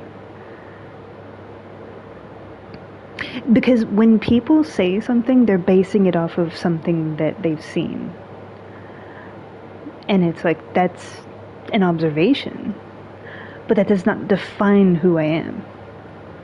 So when I say I truly don't care what people think, they can say and feel how they feel. They have a right to say how they feel, but it doesn't mean that it's true. And that goes for everybody and anybody. And at the end of the day, I'm just true to myself. That's why I don't get lonely. That's why I don't get, upset or down because I'm by myself. Like, I resonate by myself like 99% of the time. And you can't be happy and comfortable and at peace and at calm with yourself if you don't love yourself. Because you're always with yourself. So it's like, if you're miserable, you're gonna be miserable when you're with yourself. Because the only way to change that misery or that depression or that sadness or, whatever it may be, it comes from self. Nobody else can make you happy. And everything is temporary. Even our own lives are temporary. I have said that my whole life. And I explained that before, like, because my mom told me that when I was really young. I was like 3-4 years old, and my mom was like, everything is temporary. And when I was a little kid, it was like, yeah, it is. Because I learned at a young age that, like, the butterfly eventually passes away. Even the trees that are thousands of years old will eventually die. We die. I learned about death when I was like 3-4 years old. So I learned at a very young age, like, the cycle. And death is just a part of that cycle. It's not something to be feared. It's something to embrace as the beauty of how beautiful we truly are, because we are fragile in our temporary time. Everything is temporary. Whether it's a relationship, whether it's your job, whether it's you as a human being existing, like, everything is temporary. So there's nothing to live in fear about. because none of us make it out alive. But what you do with that is different for each person.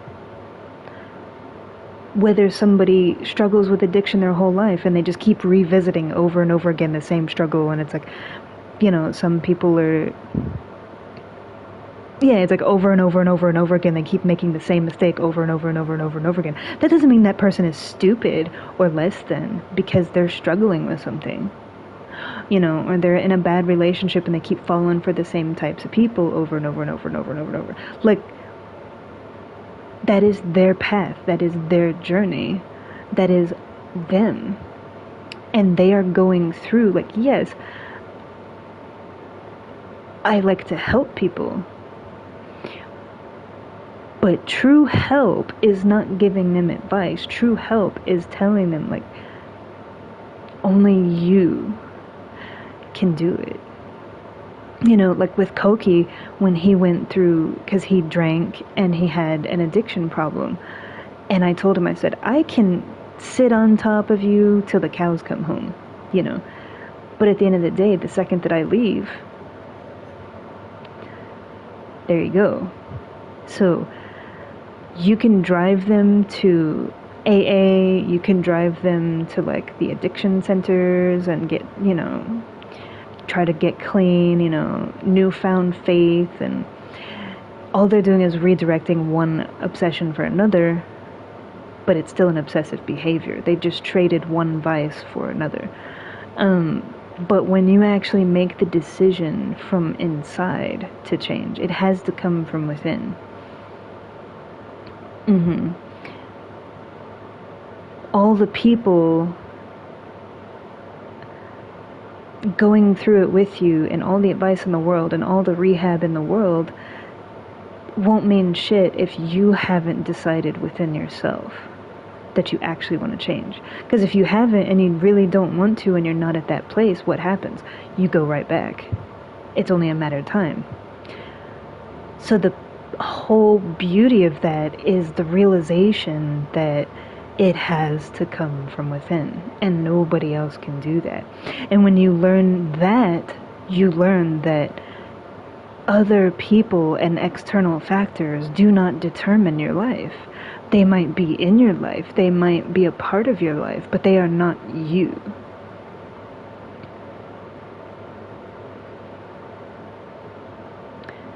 And so, I've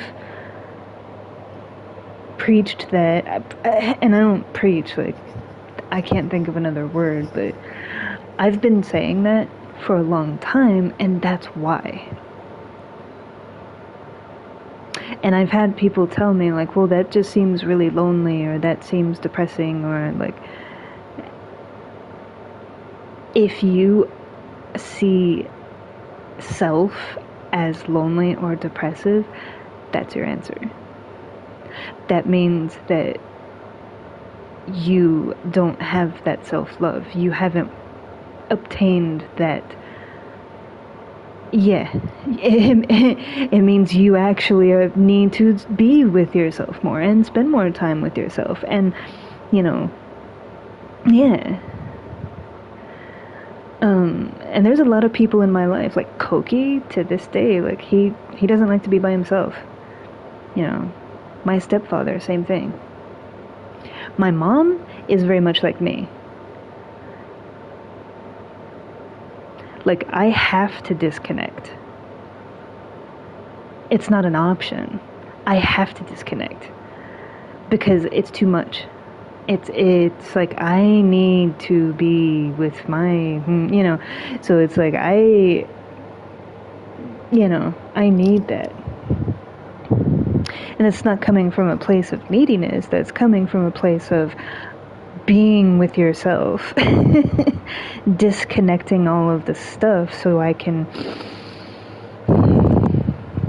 And it doesn't mean that all that stuff is less than, it just means this... Yeah, like... Yeah.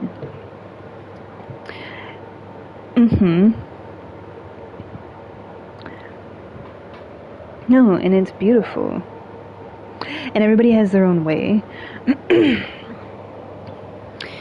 You know, dancing on the rooftop for me is not just dancing on the rooftop casually. It's a raw expression of my body. Most of what I do is hardly considered dance. It's more of a carnal, humanistic, almost ancient, raw, like pouring out I don't know how to explain it, but it comes out in different forms of, like, you know, flowing, and then sometimes it's very, like, almost tribal, you know, sometimes it's contorting. Putting a label on it is hard because there's no specificity to it. There's no specific form, specific style. It's my body doing what it's doing in that moment, how it feels. There's no linear format to it. Yeah. It's like martial arts. I study and practice certain forms, but I do not limit myself to just Tai Chi Chuan or Bagua or Capoeira or anything like that. It's not about the form that you're learning. That is just the physicality of what you're learning. Yeah, you're learning a form of martial arts to defend yourself, blah, blah, blah. But to me, it has nothing to do with that. It is the way of being human. Just being. I say it so many times, just being. We are human beings. Being human.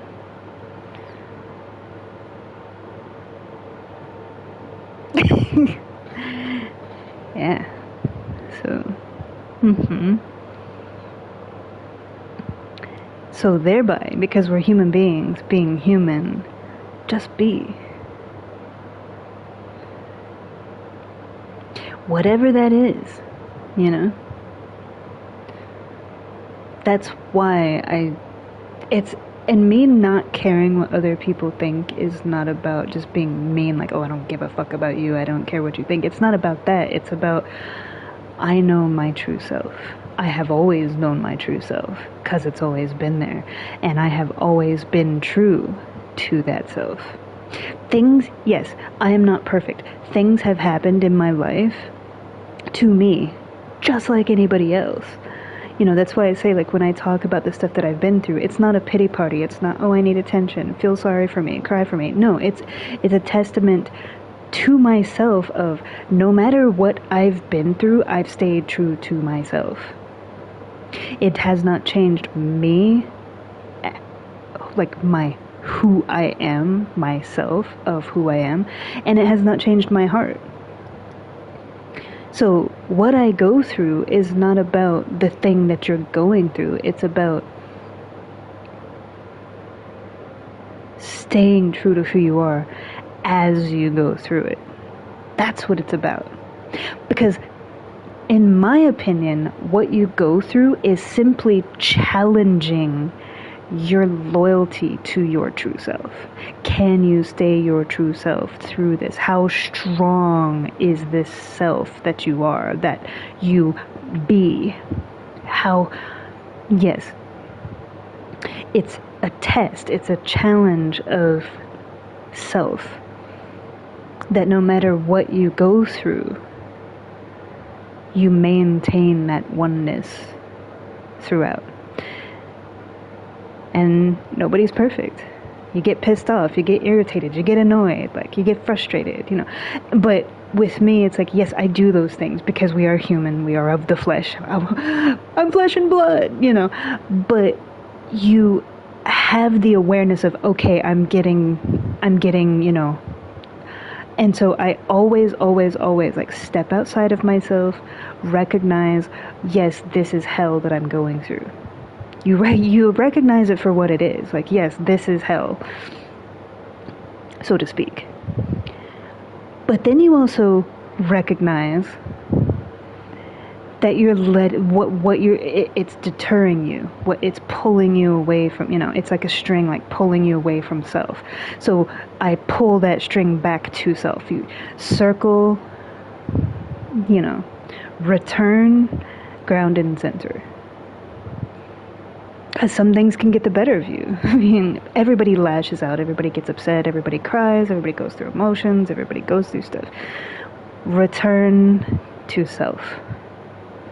And once you do that, and you ground and center, it's like, okay. Then, what you continue that you're going through, you have returned, and you continue the path. Everybody goes through that throughout their whole life. The difference is what everybody's going through is different, and how everybody handles it is different, and who they are is different. So therefore, all those paths and all of those beings and all of those processes are going to be different. That's life. Such wondrous variety. That's what makes it beautiful. Even with myself, when I cry, when I'm going through something, yes, I'm feeling it and being it, like in that moment, allowing myself the grace to be a human being, but also like, no matter what pain, no matter what abuse, no matter what tired day, no matter getting yelled at or getting judged or getting like told I'm not good enough or made to feel like shit, I still look at it, though it may hurt, I still look at it that it's beautiful, because it is all a part of it. So I might cry in that moment and feel it, and it's hurtful and it's painful, or it's wonderful and joyous and all of those things, but all of those things are temporary, and all of those things are coming across. It's kind of like you're sitting there and these things are passing through you, like as if you're a screen and it's passing through you. And sometimes things pass through you with bullet holes, and sometimes things pass through you with light and warmth, the sunlight casts through it, but ultimately that is the beauty of life, because things are going to pass through you. You cannot run from life. You cannot run from experiencing the human condition of being. You have to go through it. You cannot go above it or below it or around it. You have to go through it.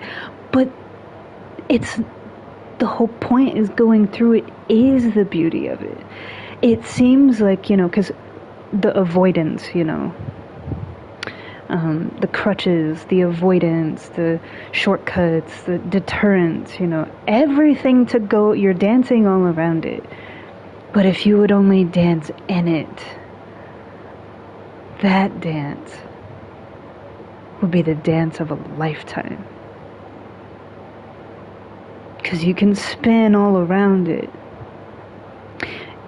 and plie and pirouette yourself all around it and above it and look at all that.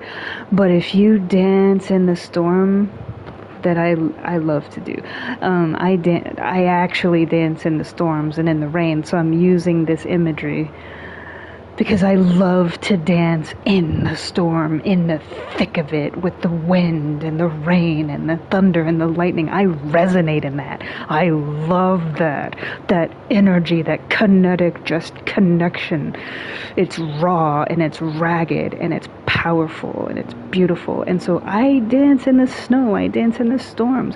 But that's the literal sense, but just as much as literally doing it, I've said so many times, going through it, being it.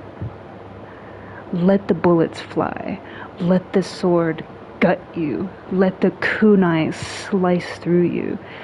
Because that dance is the dance of a lifetime. And nothing that you do in your life will ever be more beautiful or significant or powerful.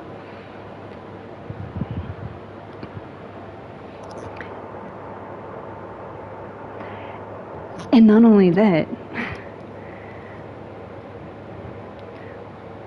but if you want to talk about discovery, even though I don't believe in discovering yourself because you already are yourself, you could spend a lifetime trying to be your ultimate self. It's never going to happen because you already are created. You are already made. Everything that we base becoming to be better is an illusion of fame, of fortune, of money, of grandeur, of titles, of college, of this, of that, of jobs, of being with the right person, or being this over here, and I'm on cloud 9 and I've got it made and everything's going my way. You are still you. That's why no one lives forever. That's why we all still have health problems. We all still die. We all still have heartache. We all still go through trials and tribulations and problems, because you are not invincible, and you will never be immune to the human condition of your own mortality, because your very mortality depends on it. That's the whole basis of why we're here. So when things happen, and I know that I'm taking a long time to explain this, but I understand, because I'm going through stuff too. Everybody's going through stuff. But what you're going through, whether it's, your specific situation with your ex, and I know that it's painful. I just very recently myself, so anything that makes you feel that way, anything that you're going through for a reason. And we are meant to endure. I have endured my whole life, not because, oh, my life is so terrible, I've endured so much, but because that is being human. We all endure. If you are alive right now with your heart beating and air coming out of your lungs, you're enduring. But there's a difference between enduring and existing and living. Everything on this planet can be alive, but not everything on this planet can truly live. And it teaches you the difference.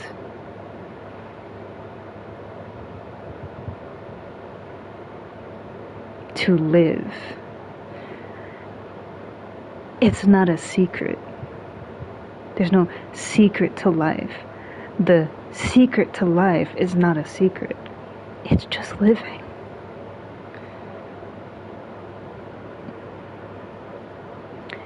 So it's not a bad thing.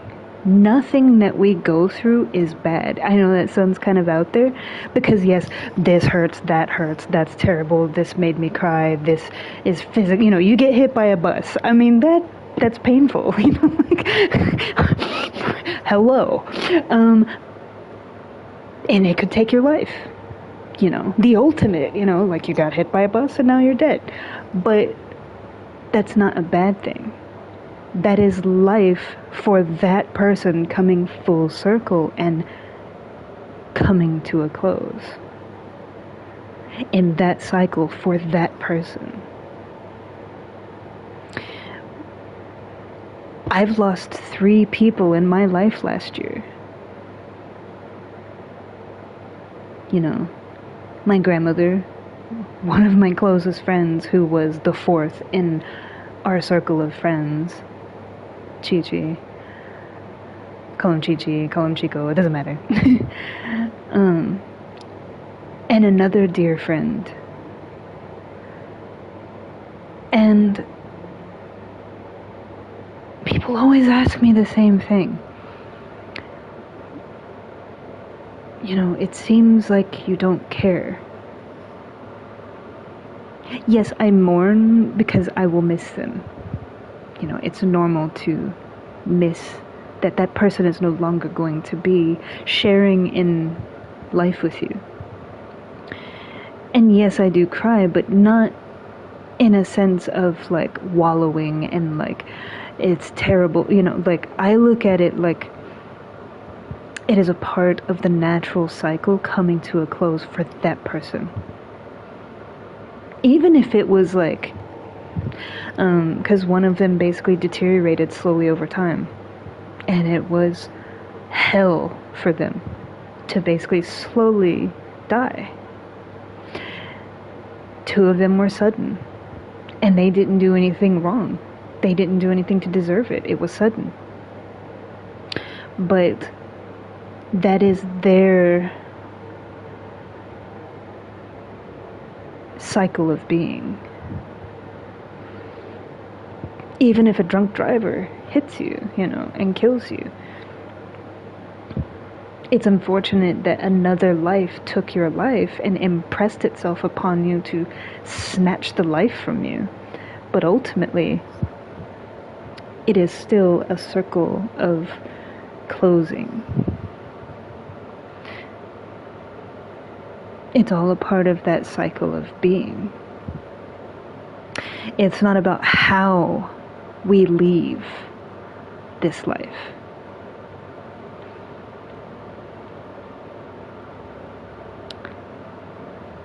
It's about how we lived it when we were in this life. Because the when and the how and the why don't mean shit. Why did they die? When did they die? How did they die? All of those questions don't matter. Because at the end of the day, they still died anyway. Trying to figure out all of that doesn't change the fact that they're gone anyway. Which is why the focal point of when someone does pass away is appreciating and celebrating the life that they lived while they were here. The same can be said while you're alive.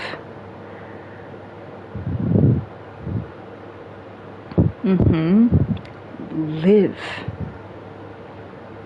Just live. Whatever that is. So when we get caught up in the criticisms and the judgment of others, and, you know, ultimately it's kind of a waste of time. It really is. You can see someone going through like hell, and it's like it's natural for us to be like, I want to help you, and you know, I'm guilty of it. You know, people come to me most of the time, but there are times where it's like I see, you know, you see the little thing and you want to help it, and but ultimately, like, it's not our place to impress ourselves upon other people's lives. You know, you can build friendships, you can build relationships, you can share in the love and the joy and all of that, but as far as like trying to change a person or trying to change how their life is supposed to be or how they're supposed to live it, that is nobody's place but that person's. Even with the best of intentions, because their life path is their life path. And that flow and that change will happen naturally on its own, based on the choices and the decisions of that person. You can support and believe in them and be a good friend and support and, you know, all the things, but their path is going to be their path, however that plays out. Because when you force something, it will only temporarily change, and then it will circumvent right back around to it. Because the whole point of whatever they're going through that you're trying to save them from, they're meant to go through it. So by taking a sharp left turn, it's a distraction. And it's going to come lead you right back out to the main path. Because until you go through it, Like I said, you're dancing all around it, but you have to go through it. Because what is put in front of you to endure is what you are meant to endure in this life. Because you're enduring life itself. You cannot avoid life. There's one way. I mean, there's one pretty much surefire way to avoid life. And, you know, fair enough. But that's a choice.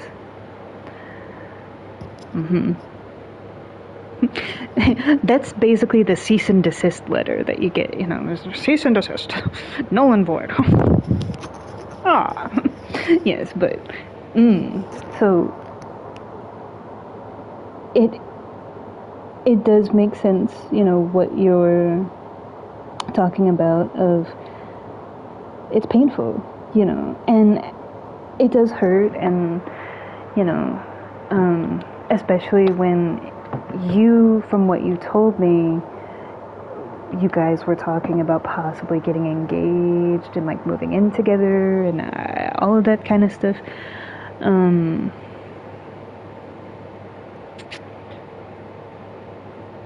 Yeah.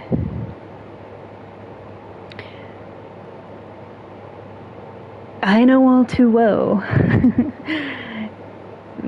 I know all too well, but in the moment when it's fresh, yes, you allow yourself the grace to feel that pain because you're meant to feel, you're meant to endure that pain. I have endured many countless forms of heavy, heavy, heavy pain for a reason.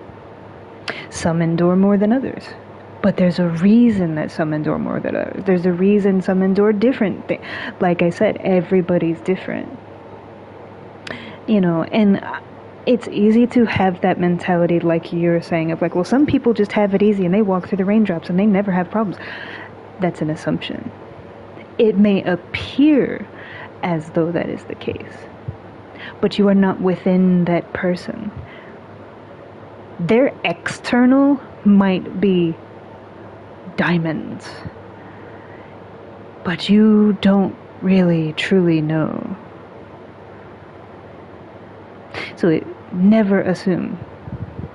That's why I don't assume things about people, because you don't really know, and it's not our place to know.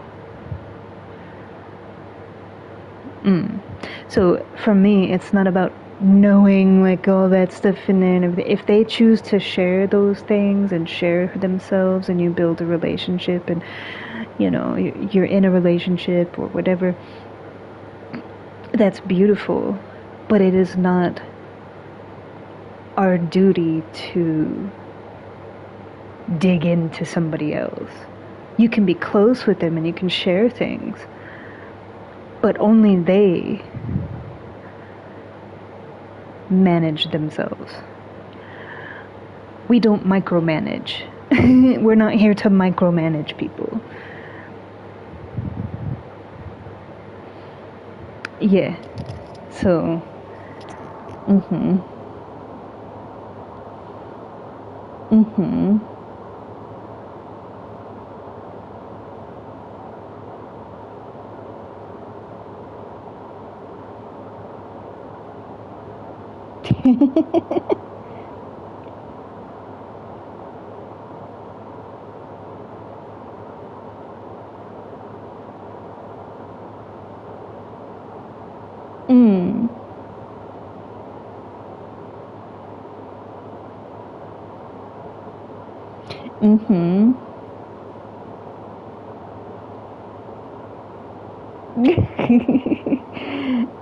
I know I have a really strange way of saying things. But that's just my way of saying like what you're feeling and what you're going through is valid. You don't need the validation from anybody else. Because what you're going through, you're meant to go through. And, you know, I have a really strange way of saying things. But that's just my way of saying like what you're feeling and what you're going through is valid. You don't need the validation from anybody else. Because what you're going through, you're meant to go through. And, you know, I have a really strange way of saying things. But that's just my way of saying like what you're feeling and what you're going through is valid. You don't need the validation from anybody else. Because what you're going through, you're meant to go through. And it's valid to feel how you feel, whether it's something gentle and beautiful and sexy and exotic, or painful or terrible, or no matter what it is. You don't need permission to exist, because you already do. And because you already do, you, by right, in your existence, have that right to exist and be human and live. So therefore, anything within that living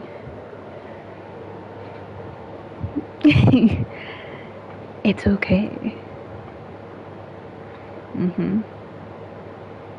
I've told friends before, scream at the top of your lungs, or cry, or yell, or dance, or whatever it is. Or if you want to curl up in a ball and you want to be left alone because you're an internal person, like whatever it is. There's no formula to it, there's no rhyme or reason. Be. Just be. And how you go through your state of being, your way, is your own. There's no menu, because I know that you used to work in a restaurant before you owned the ballet business. There's no menu that you pick from. Yeah. Like with me, with my lab stuff. There's no formula. There's no specimen. There's no refrigerator of a bunch of specimens. There's no, like, you know, discs to put under the microscope to analyze. Like, no. It just to yourself. Whatever that is for you. And it's beautiful. That's why no one else can tell you those things. And giving, like, the advice and stuff of, like, hey, you know, you probably shouldn't walk out in front of a bus when it's going full speed. You know.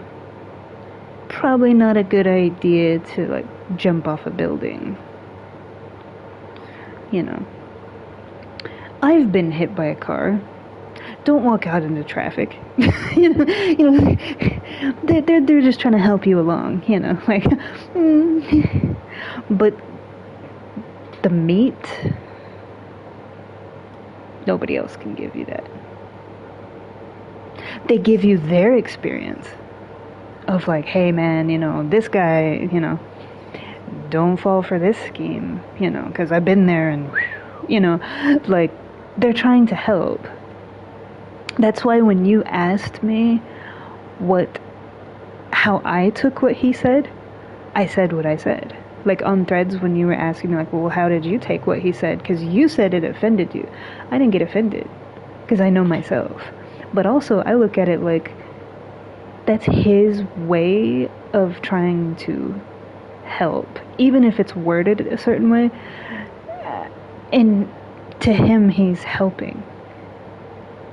In his own formula, in his own way. Same thing with me, you know. The way I'm expressing might not work for anybody, you know. But it's there. You asked, you know. And everything that I just said could make no sense at all whatsoever to you. And you're sitting there like, well, what the fuck? That was a waste of time. Like, blah, blah, blah. But that's me. So when people ask, and I tell them that stuff, that's why I always reiterate, like, well, in my opinion, or, you know, this is my take on it, or how I feel, or, you know, because that's just it. And you could have somebody go through the exact same thing as you and have a different result. They could do the exact same thing that you did in the same exact way and have a different result. There you go. So, following that line of thinking, does it really matter what other people think? Because they can only relay their opinion based on they can only meet you with their opinion based on the limitation of their knowledge, of their experience that happened to them. And sometimes it is helpful, but they can only meet you at their limited understanding that applies to themselves. But that is their self. That is not your self. So when I say that I don't ask advice, or I don't seek advice, and I don't need anything, that's not an arrogance of like, well, I know everything and I don't need anybody to tell me anything. It's more of, should it be given, I am receptive to it. Because I'm humble enough, like I said, every day of, I approach things as if I'm learning them for the first time. And I am receptive to that wisdom as it applies to me. So it's like you learn discernment of, it's a bouquet of flowers, but you only might need that one petal. You don't need the whole bouquet because the whole bouquet doesn't apply. And it's like, but I don't seek that.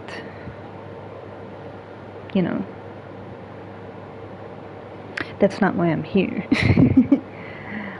If you're running around by the nose, like sniffing and looking for this and that and this and that, and oh, what's the answer to this, and oh, help me with that, and oh, what's this over here, and you're being led around by the nose, and you're never really seeing, and you're never really being. So until the hunt is over, and you stop hunting, and you start being, you could search forever and waste your life away searching and chasing. You're chasing a ghost. The reason you're chasing a ghost is because you don't need to chase anything, because you're already you. It's like chasing your own tail. You're chasing your own tail. And when you bite your tail, it hurts. Why? Because you're chasing something that is already you. You don't need to chase it. And by that logic, you don't need to chase anything out there either. Yeah. So,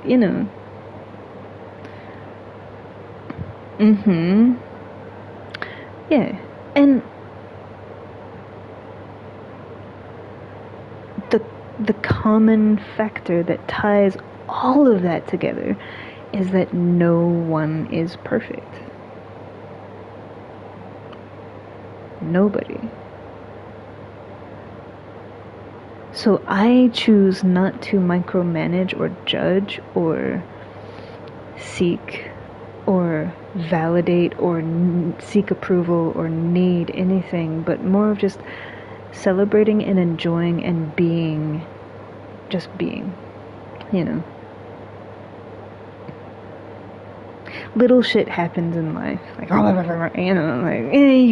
sometimes you forget yourself, you have those moments, like, yeah. But when I return, it's like, oh, I humble myself very quickly, because it's like, oh, okay, I got a little carried away, or oh, I got way too far out, like sometimes you get way out there, like way out, man, like don't bring me back now, I'm too far out, like way out, man. But just let me jive, doing that jive talking. But yeah, I mean, that's all part of it too. But it's not meant to be analyzed. It's not, when you're overthinking every little thing, of like, oh, see, you forgot yourself, or oh, see, you can nitpick life to death. Literally. Nitpick it to death. You know, like, yeah. So, you know, and and then it's like, oh yeah, just be, you know.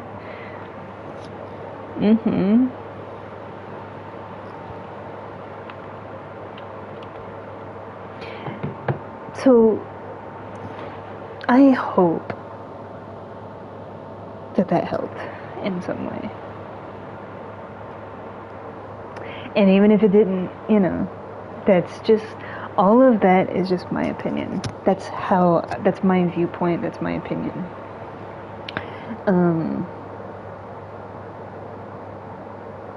That's my perspective of, you know, yeah. That doesn't mean I'm right. You know, there's no, yeah. And it's easy to get caught up in the ego of everybody thinks they have the answer to life. What it is they have the answer to their life, what works for them. That doesn't mean it's the answer to life. That's the megalomania of ego, of I know what this, you know. If it works for you and it helps you and it applies to you and it makes your life better and you can be your true self and all the beautiful things, that's wonderful, but that only applies to yourself.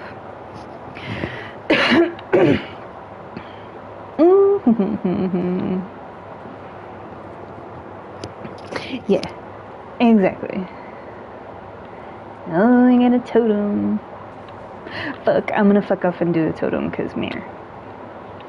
I didn't mean to. It's my fault. I blew the thing and with the stuff, and all the stuff came flying out, and that just happened, and I will try to do better and not blow the gen, because I know how annoying that is, because it brings the killer. La la la, la la la.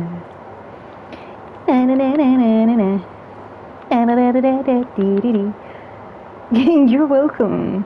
You don't have to thank me. You really don't. Eegity. Oh.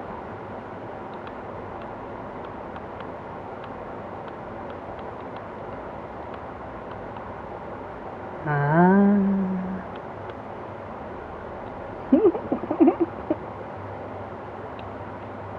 Sable. Oh, that's not Sable, that's Feng Min. Let me see if I can help her.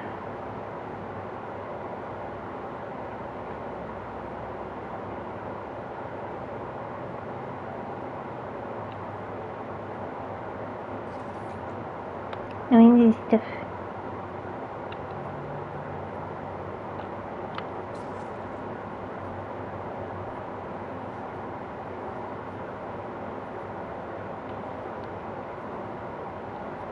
There we go.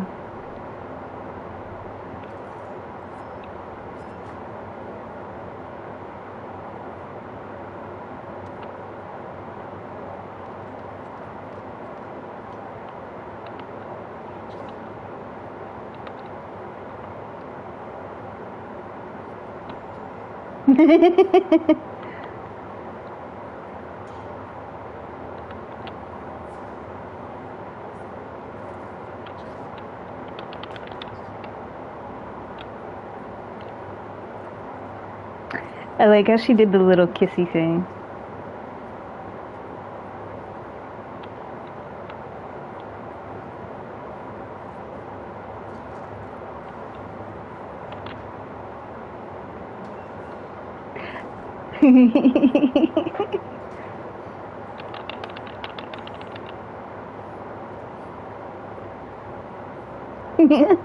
She's being goofy.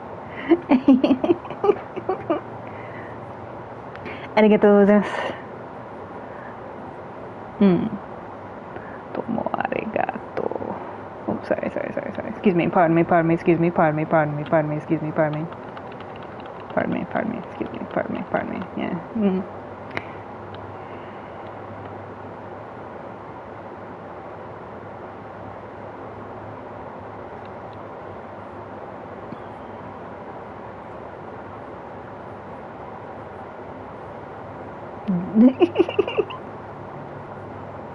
Oh, I seen it. I witnessed.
Oh.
Oh.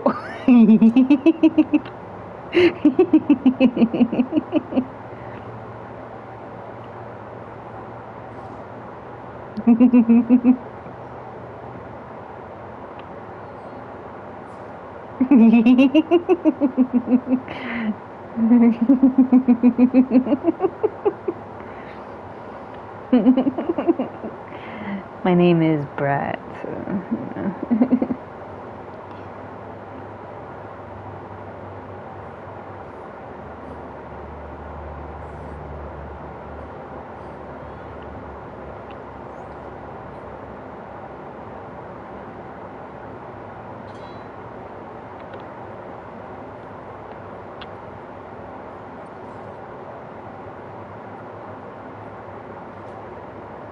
mm-hmm.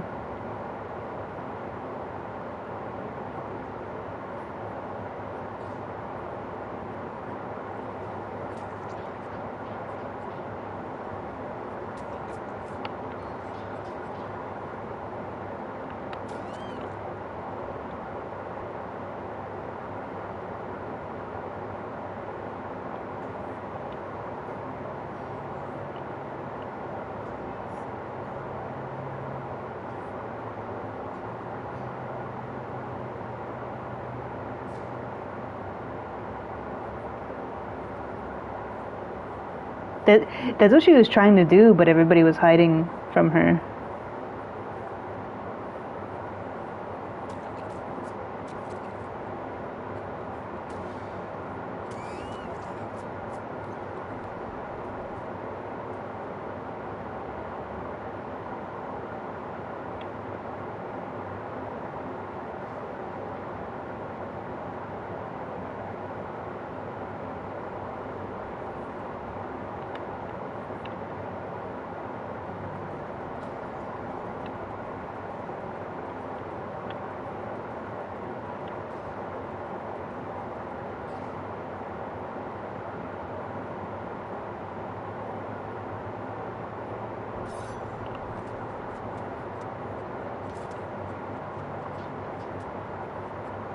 It's pretty.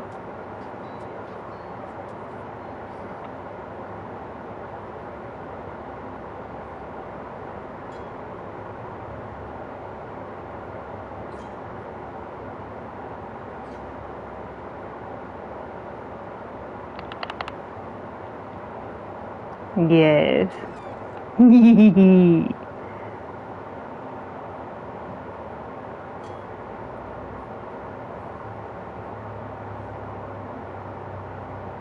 Yes.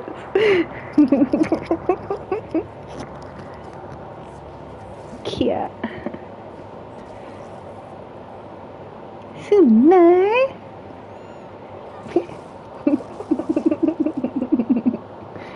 For being nice, I wanted her to have at least a kill, yeah. And I love her more.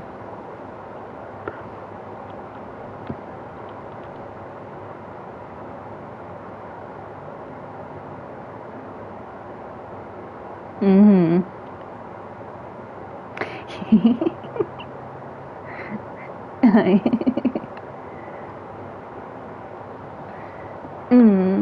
Yeah.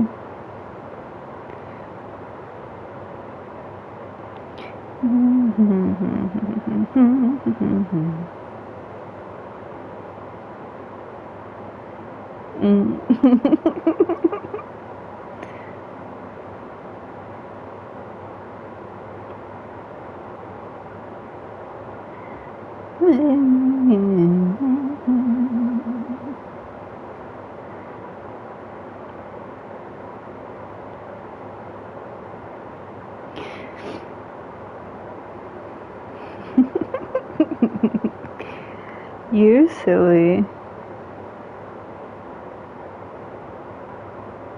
Is it, oh, is that,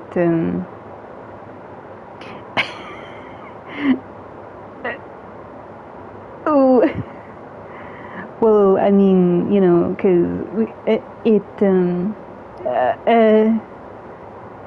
yeah.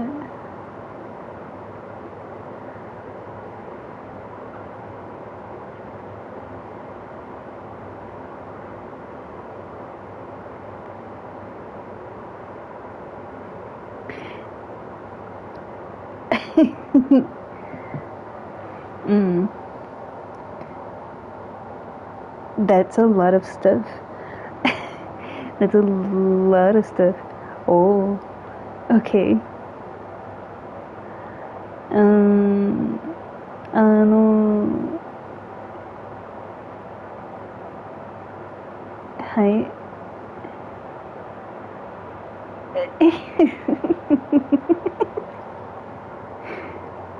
Okay, I respect it. Look at it, you're cute. I'm sorry. Sorry, I'm not sorry, because it's adorable.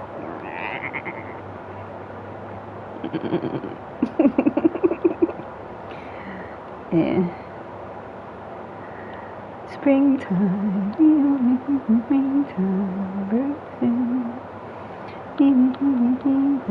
springtime, the spring.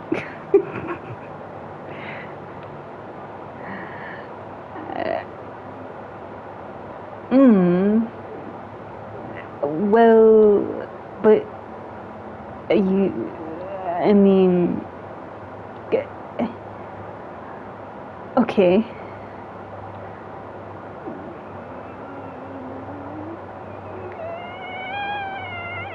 Yeah. I'm listening and I'm processing. Mm-hmm. Mm-hmm.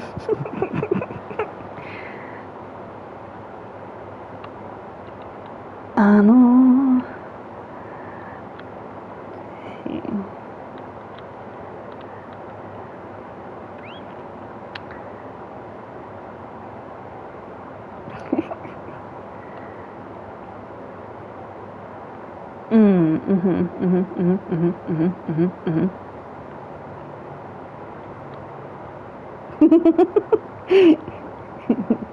Wait. Oh, okay. We need bisque. because we need more gold points. I think that was only... Oh, that's 75%. Okay.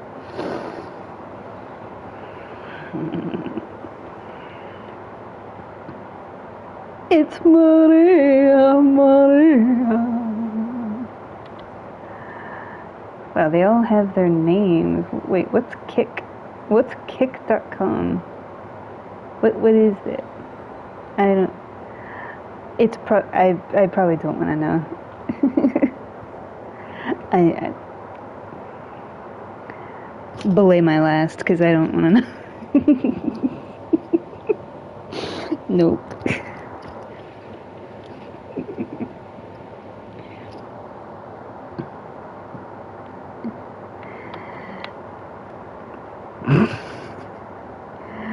No, I...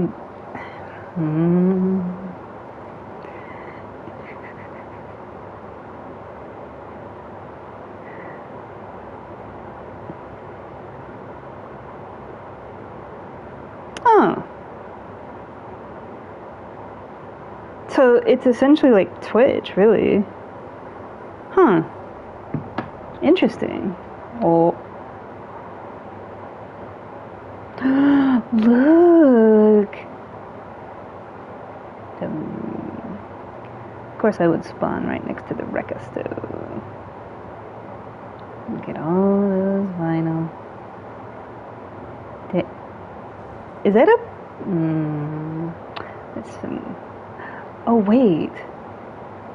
Complicated. The other me. Yellow, blue. Oh my god. Gold chain.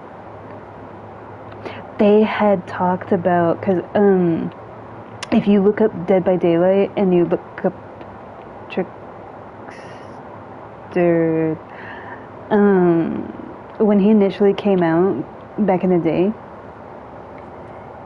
his whole thing was the little ticket that I showed you many moons ago with like the actual code that you could scan with your phone and it would play his music video. You can see it on YouTube. Like you literally just type like Dead by Daylight Trickster music video and it'll show his music video. That is an actual song that they created.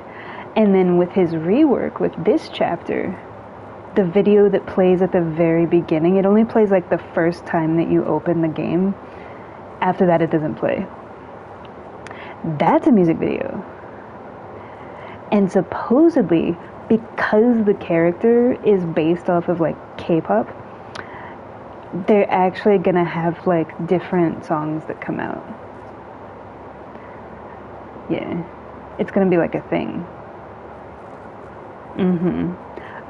They're talking, because you know like the little ticket charm that you scan with your phone that I showed you with the QR code that actually works even though you're scanning it from the TV.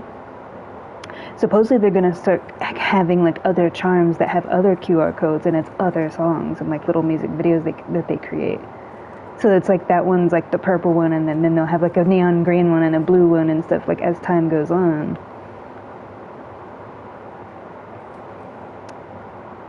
And it's like those are Easter eggs to the songs. Wait.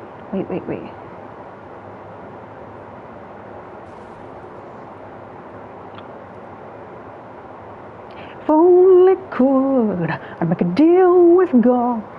I'd get on to swap our places, be running up that road, running over hell, running over hell. Okay. Oh, I haven't seen this map with his power with the red sky. What is in here? Is a key? I don't need a key. Oh, but there's a totem.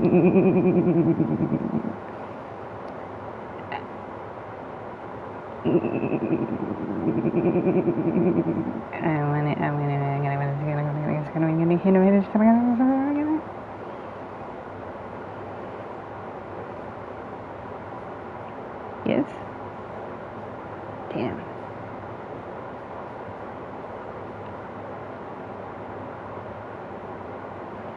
My eyes dilate every time. No.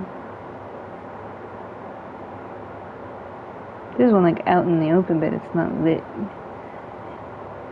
I don't want this person to go to second base.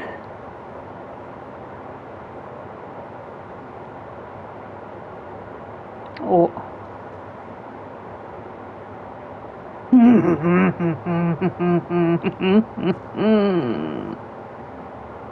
No.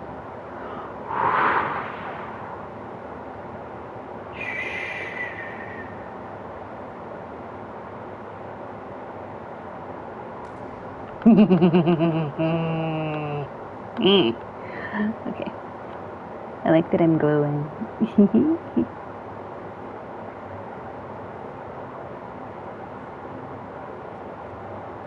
There's a Jen somewhere. See? He's the big one.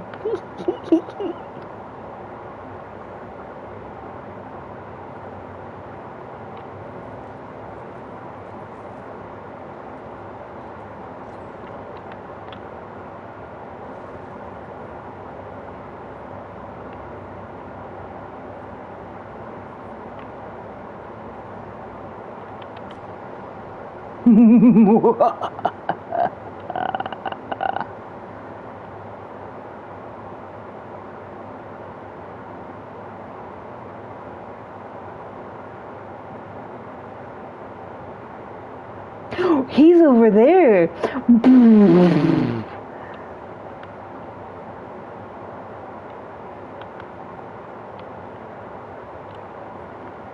I was staring in here thinking, oh no, I'm gonna be smart. He was right there.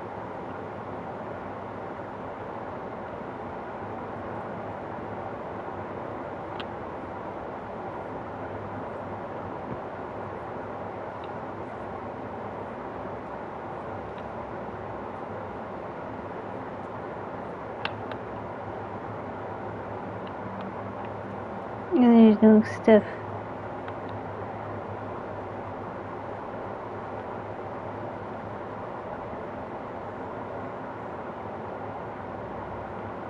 There's a turnip doing turnip stuff.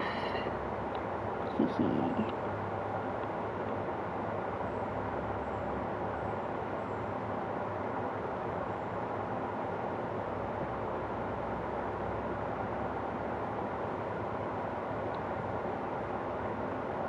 The way he's so, look at his feeties.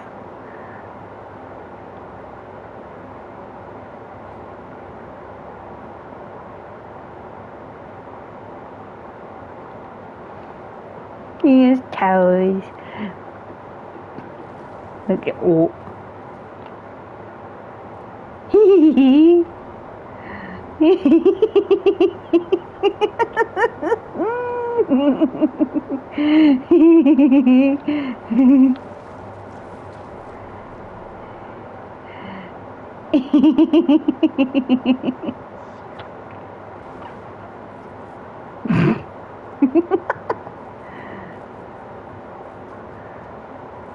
Oh no.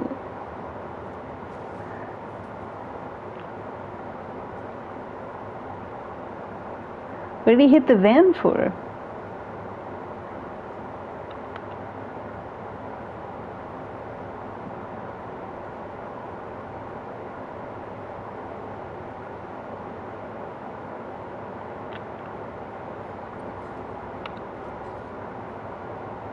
He wants to do it, I think, yeah.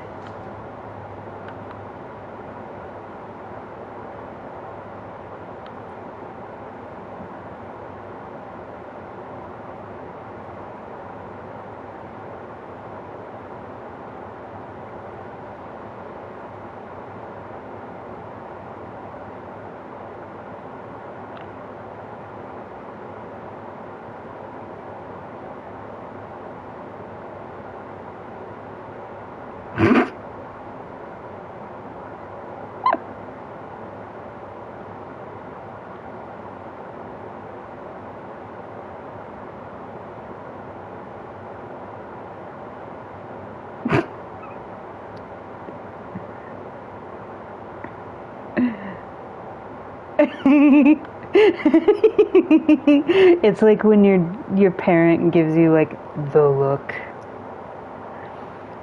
I have that look. Because I have resting bitch face, like, pretty bad. Yeah, you know. Yeah.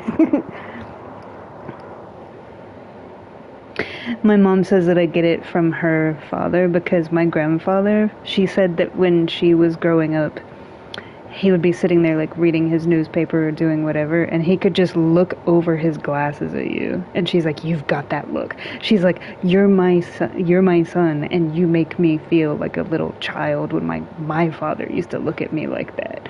And she's like, "It could cut through like like daggers, just." Yeah.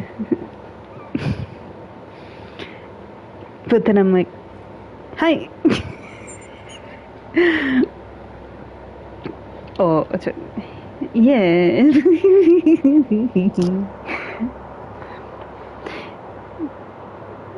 Oh, wait, I told her that I'm gonna, ooh. That sounds delicious. Sorry, I was texting.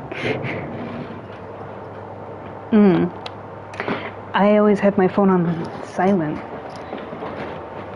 I'm gonna turn it back on because somebody's like,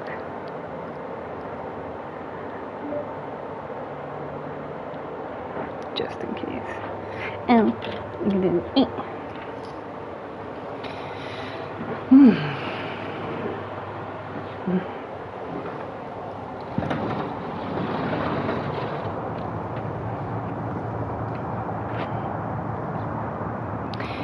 It's beautiful.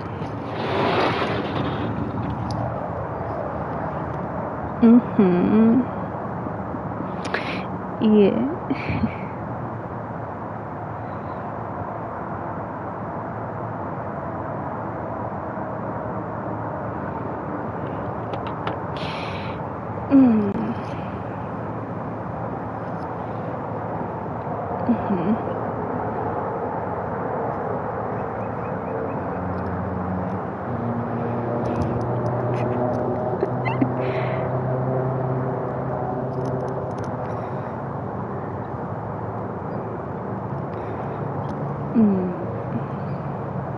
Tomorrow, yes, I do.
Let me think.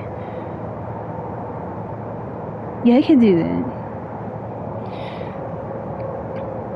I'm not sure what time I'm gonna get off tomorrow. But I can let you know.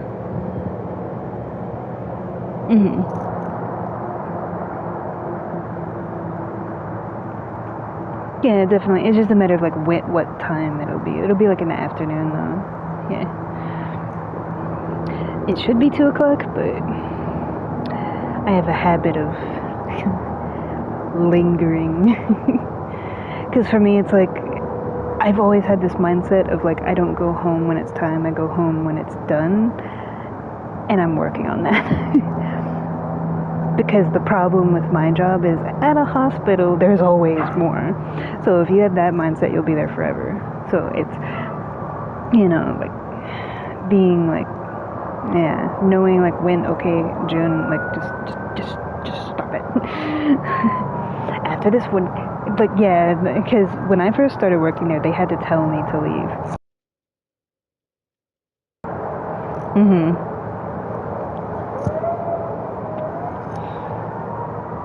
Because I love what I do, and it was, to me, like, I don't know, my job is fun, I enjoy it, and it's interesting to me, so it's like, oh, yeah, and I get really into it, and time just passes.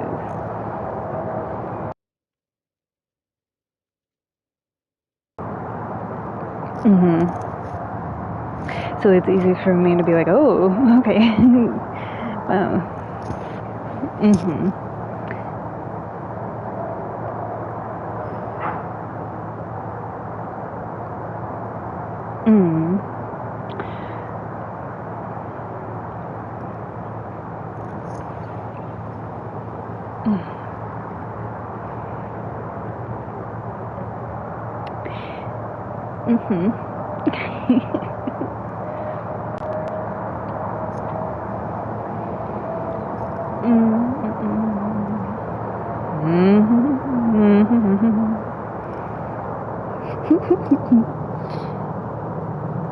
I haven't tried it. I haven't tried it yet. Yeah. Which one did you try though? Because I think there's four or five. Yeah, I think there's like 4 or 5. There's a matcha based one. There's a ume one. There's like a strawberry, I want to say, like cherry mango. I think there's a cherry and mango is like, those are my two. Dark cherries and mango. Dark cherry.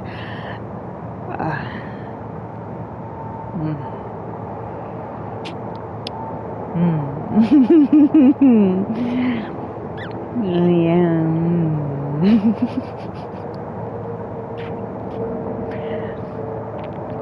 I know, you've told me that before, when I turn into...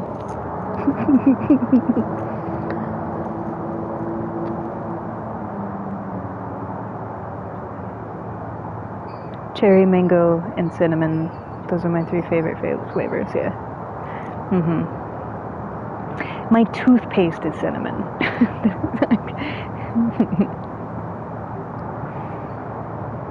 I don't know. And it's not because I don't like mint, it's because I love cinnamon. But what I will say is mint kind of makes me a little nauseous with the toothpaste. I don't know. And I'm not adverse to mint. I drink mint leaf tea sometimes for my stomach. But for some reason, in the form of toothpaste, for me, no matter what brand, it doesn't matter. Like, my mom tried when I was little all different brands, and I get the cheap cinnamon toothpaste. There's like an all-natural brand. There was a cheap brand called Close Up that my mom just got me, because I was the only person in the family, so she would get me, like, go to the dollar store, you know, get the cheap, and now I use like a different brand, but it's still cinnamon flavored.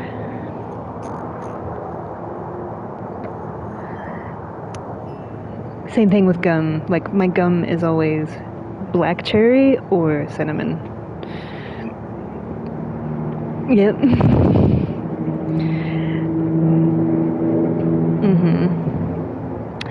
Big Red, because it's the strongest. It's the strongest as far as cinnamon, for gum anyway. And black cherry, yeah.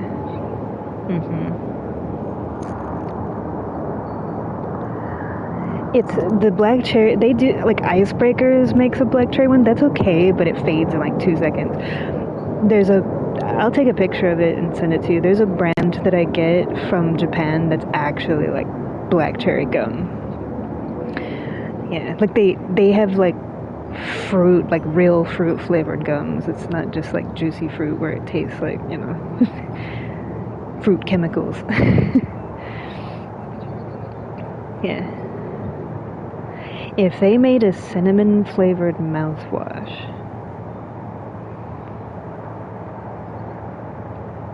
because I want it all to be cinnamon. It's like Waterpik, tongue scraper, cinnamon toothpaste, cinnamon floss. Cinnamon mouthwash is the only...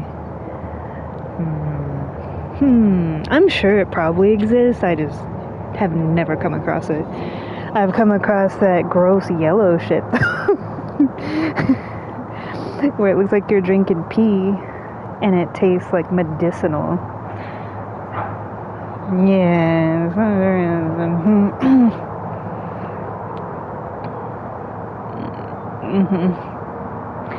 But medicinal, not in a good way. Because I like medicinal stuff sometimes. Like I make my own shampoos and body washes and salves and stuff. But that kind of medicinal flavor just...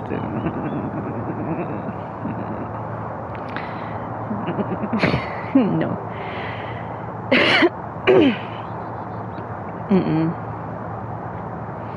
The Waterpik?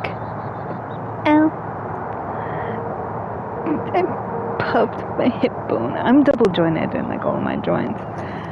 But I turned my leg and it went...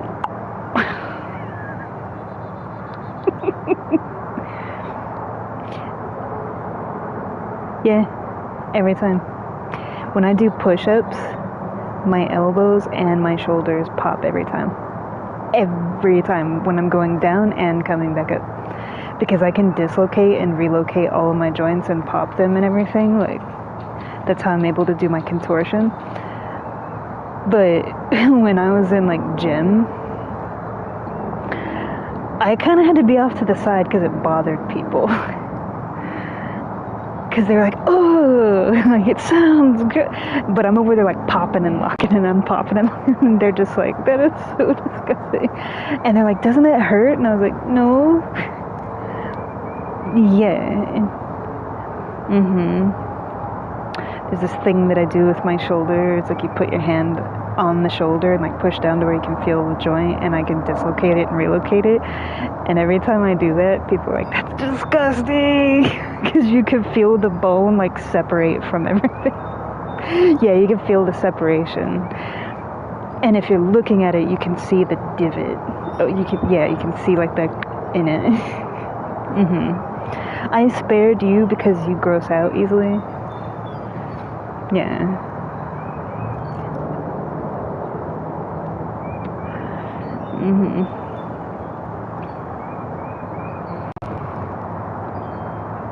You lay on your back. I know what you're talking about. You lay on your back, palms down on the ground.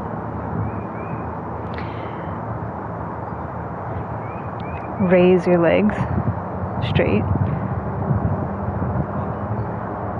All the way up, straight. All the way back, straight. And the bottoms of your feet touch the floor behind your head.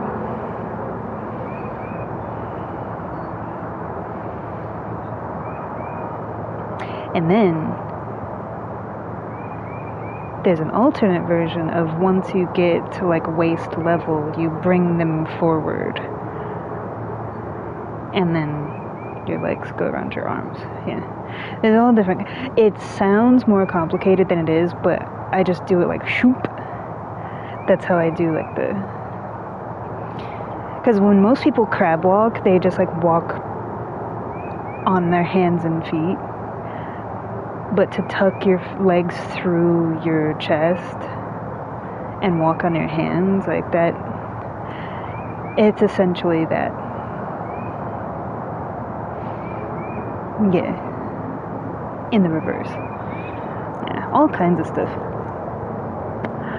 Many times of being a kid and bending my body in different ways, I've been stuck a few times. Like, I unstick myself, but like when I was little, I used to like get in these weird positions and I'd freak myself out, like, oh no, I can't do it, and I'd panic, and my mom would just be like, get out of that.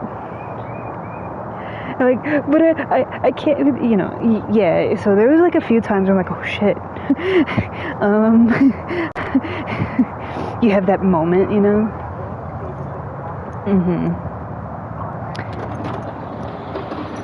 Yeah. It's like that brief panic of like, oh no, you know.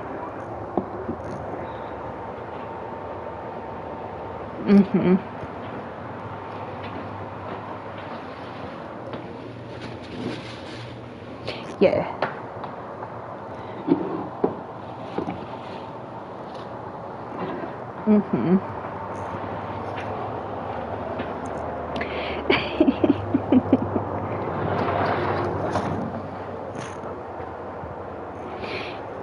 Yeah, we're gonna keep playing. This is a long session.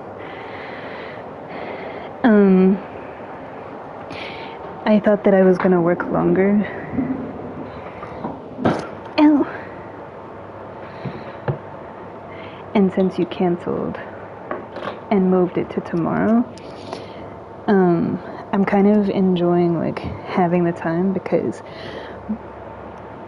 starting tomorrow, I'll still be streaming, but it won't be for as long. Like, it won't be as long, and it won't be as frequent. It will be there, but not like, you know, it's not gonna be like every day for like 7-8 hours, you know. It's like a couple hours, like every other day kind of thing, maybe.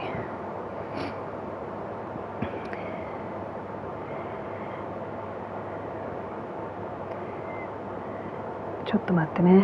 I have to do something really quickly. Oh, wait, that's not it. No.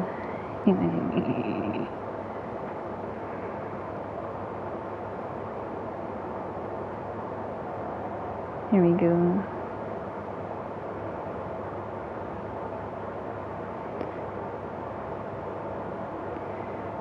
Oh yeah, we're still going to.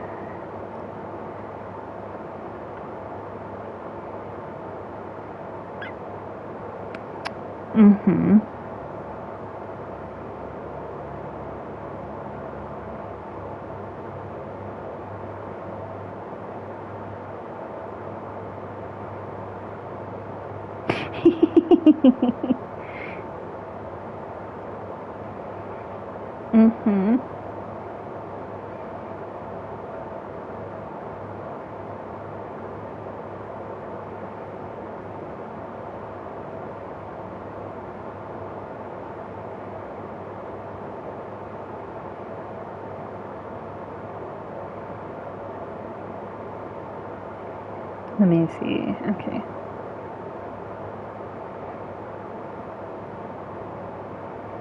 No.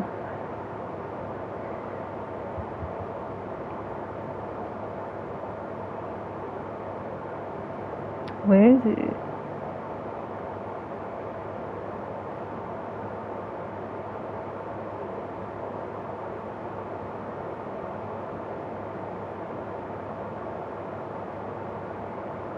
I'm looking for something specific.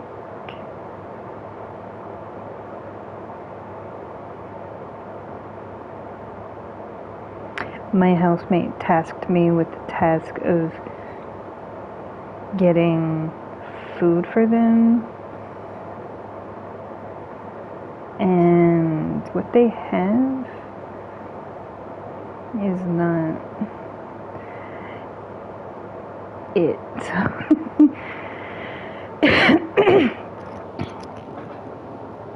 Yeah, if I don't like what I see, I'm not paying for it.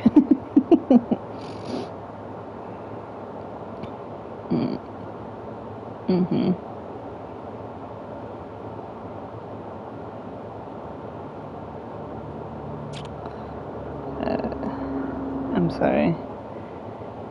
I promise I'm gonna play, but it's like she asked me to do this, and I told her I was in the middle of streaming, and she wanted me to do it anyway, and I'm like, okay. Yeah. So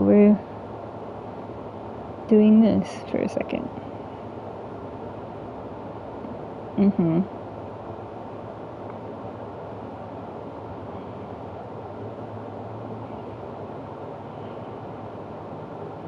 And the places that I like 3 of the places that I like moved to, I think Uber Eats, and I don't use Uber Eats.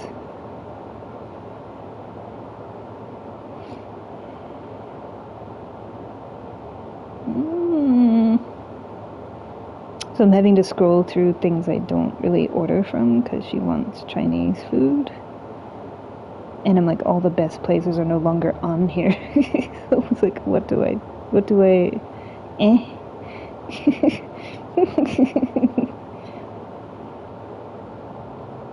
Yeah.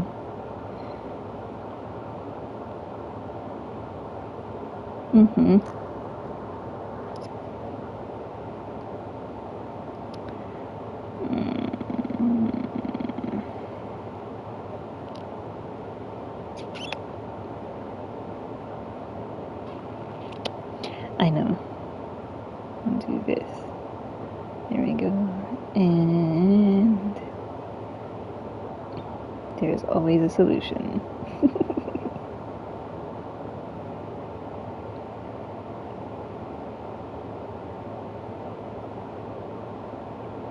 Almost there, we're almost there, we're almost there. We're gonna keep it simple.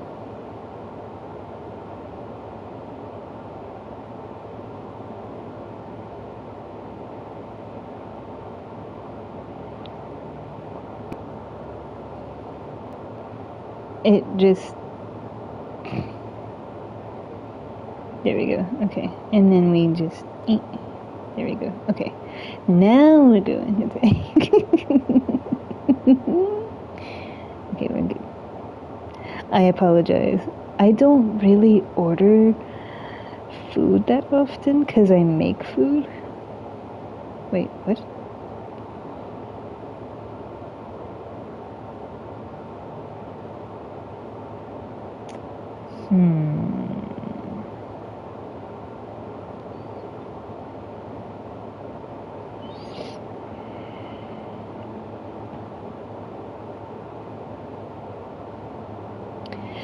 But,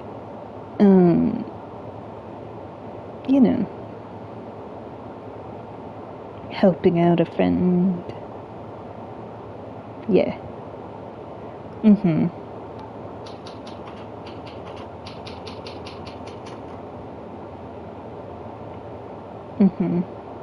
Yeah. There we go. Hey, as long as my friend can eat, I don't really care about that. That's what matters. You've been hanging out with me many a time. It's like, no, like, get what you want to get.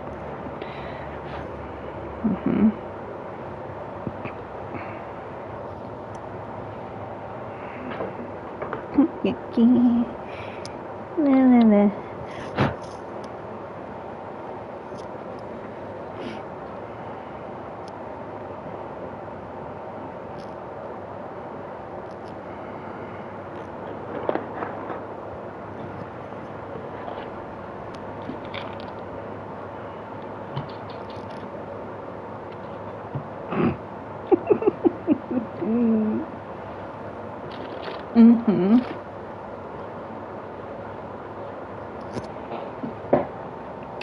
Oh. That makes sense.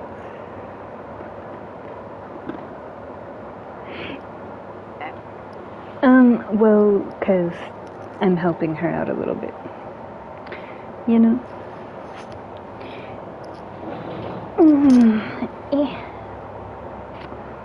Oh. I might play different maps for a little bit after this, just to kind of get some variance. Maybe play some killer. We'll see. Oh.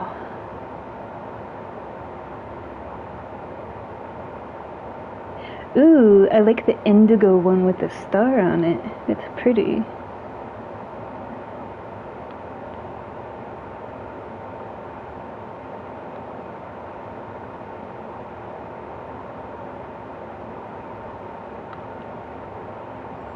Just gonna go this way.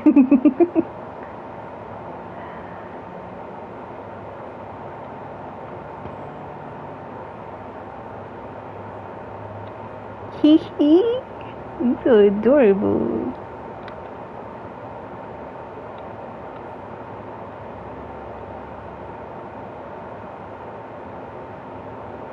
I mean, I should go unhook her. She's all the way. Oh, she's killing herself on hook? Wait, hey, if you want to do that, that's fine, but.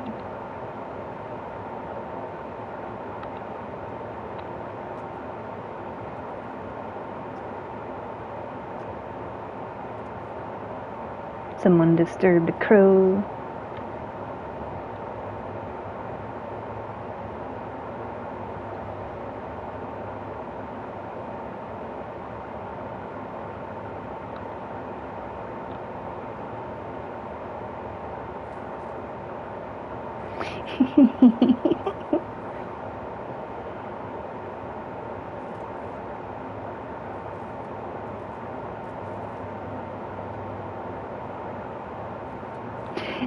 Fascinating to see, honestly.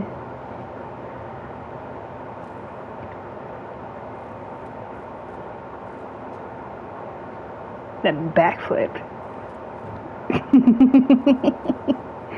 Every time I see somebody get backflipped, I'm just like, even when it's myself.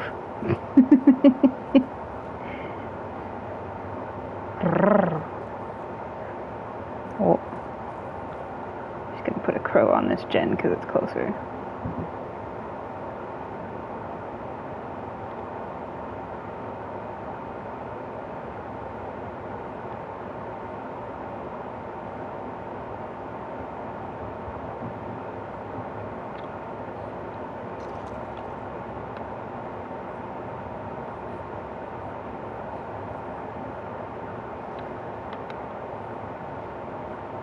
Teamwork, teamwork.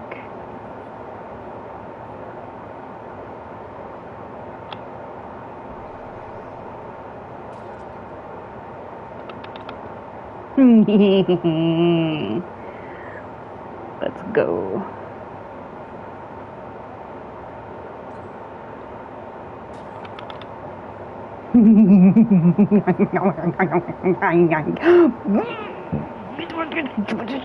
Stuff and things.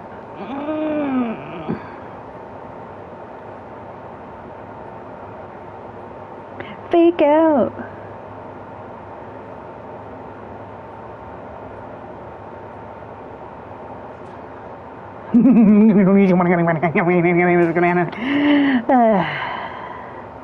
How is it for you?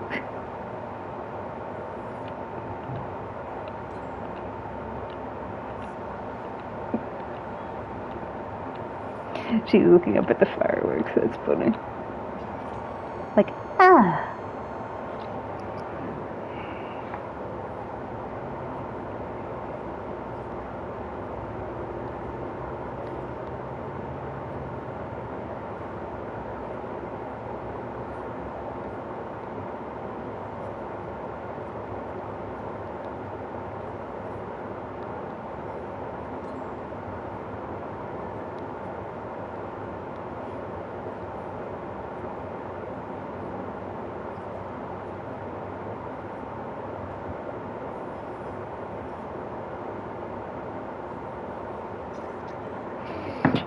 Just long enough to text.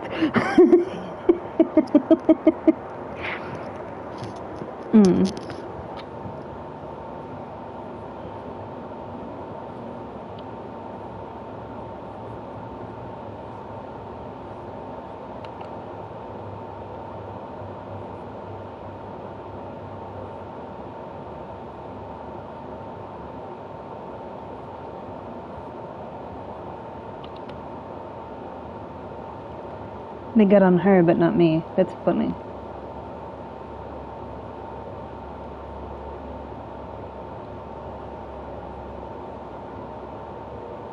So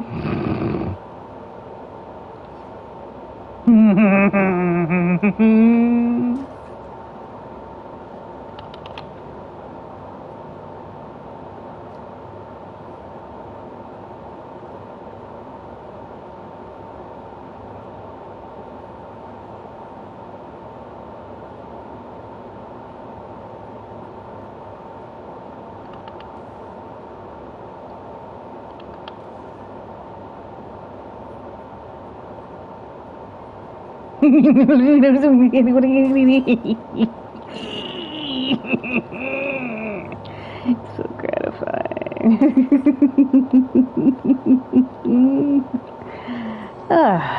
Don't mind if I take a rest. Nobody was on Jen. Oh.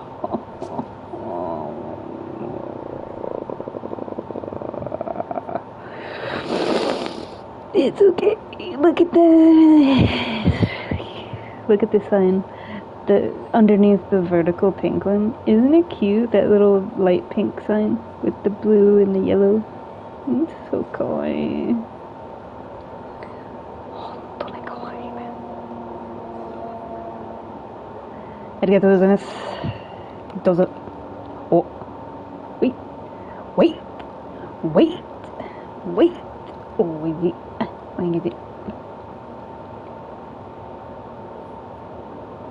She's gonna see me. Was that lit? No, it wasn't. Okay. I will die for a totem. We know this. This is not new information. Oh, she was playing with her cycles.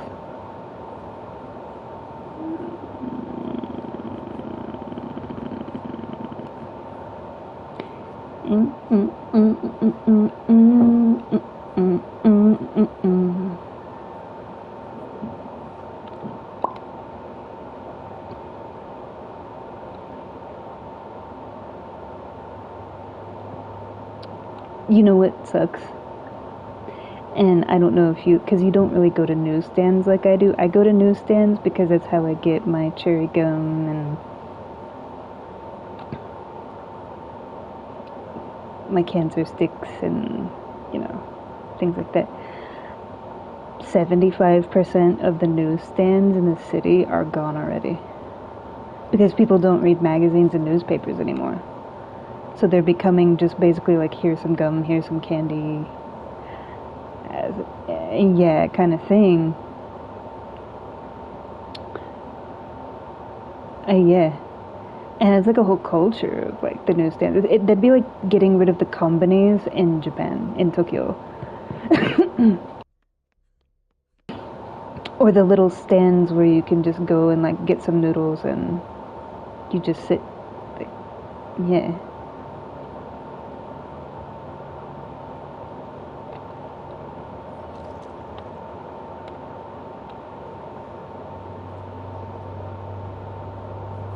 I had a feeling she was dead on hook. Oh. It's just you and me, buddy.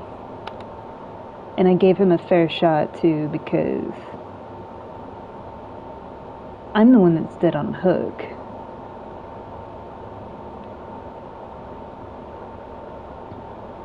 Iron Maiden?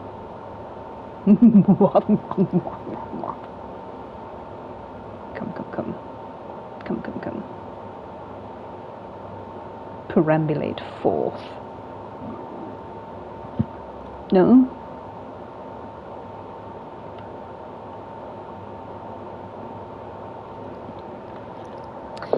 This is no longer a gen match. This is whoever lives.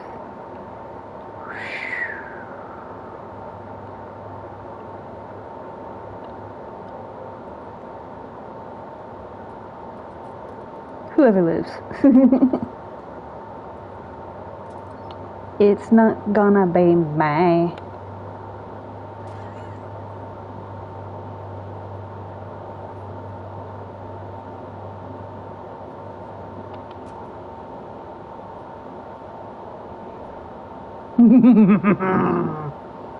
She's had a lot of near misses with me. You know she's pissed.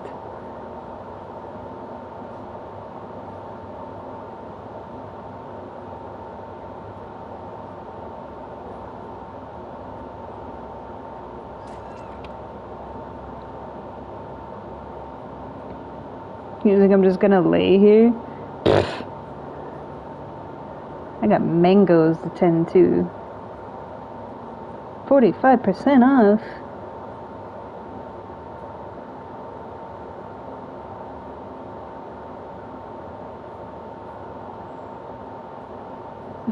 What if your customer actually came in like that?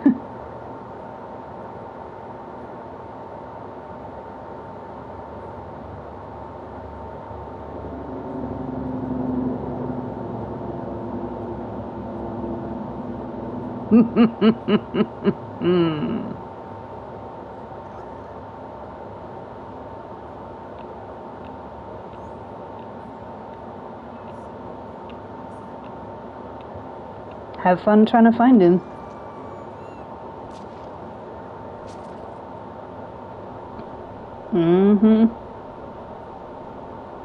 Nope, my circus, not my monkeys. I'm satisfied with that. Even though I died, I ran that shit out of her. I made her work for it. The Crunk Jedi. Respect. Just for the name alone.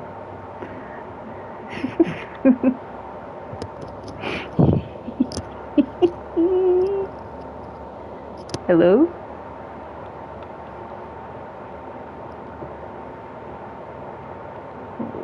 Oh. There we are. That was interesting. Shall we have a change of pace? I think so. Hello? The game is like acting up. Yeah, I can't back out. It's grayed out. Archives unavailable. Okay. Yeah, there's some sort of server issue going on right now.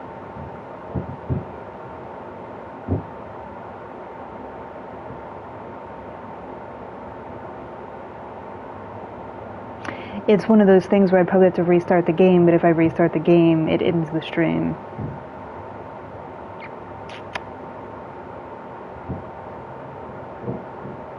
Yeah, it looks funny.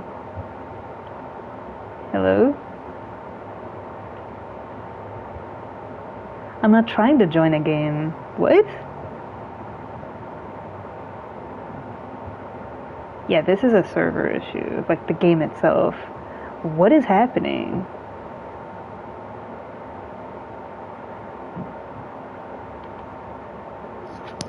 It signed me out of PlayStation.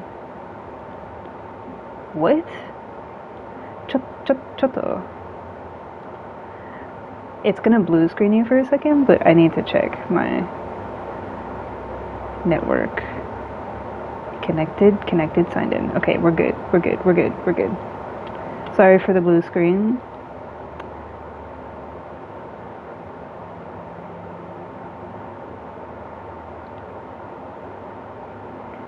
I mean, apologies. This loading screen, I usually wait till it's over before I start the stream, so usually you don't have to sit through this part, because it does take a while. It takes a minute to load when it's not messed up.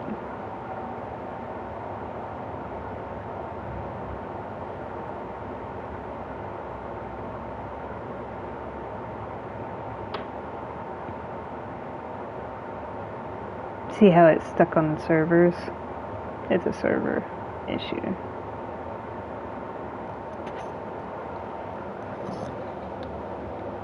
Which isn't true because I just connected to my network. Yeah, it's not mine. It's not my connection issue.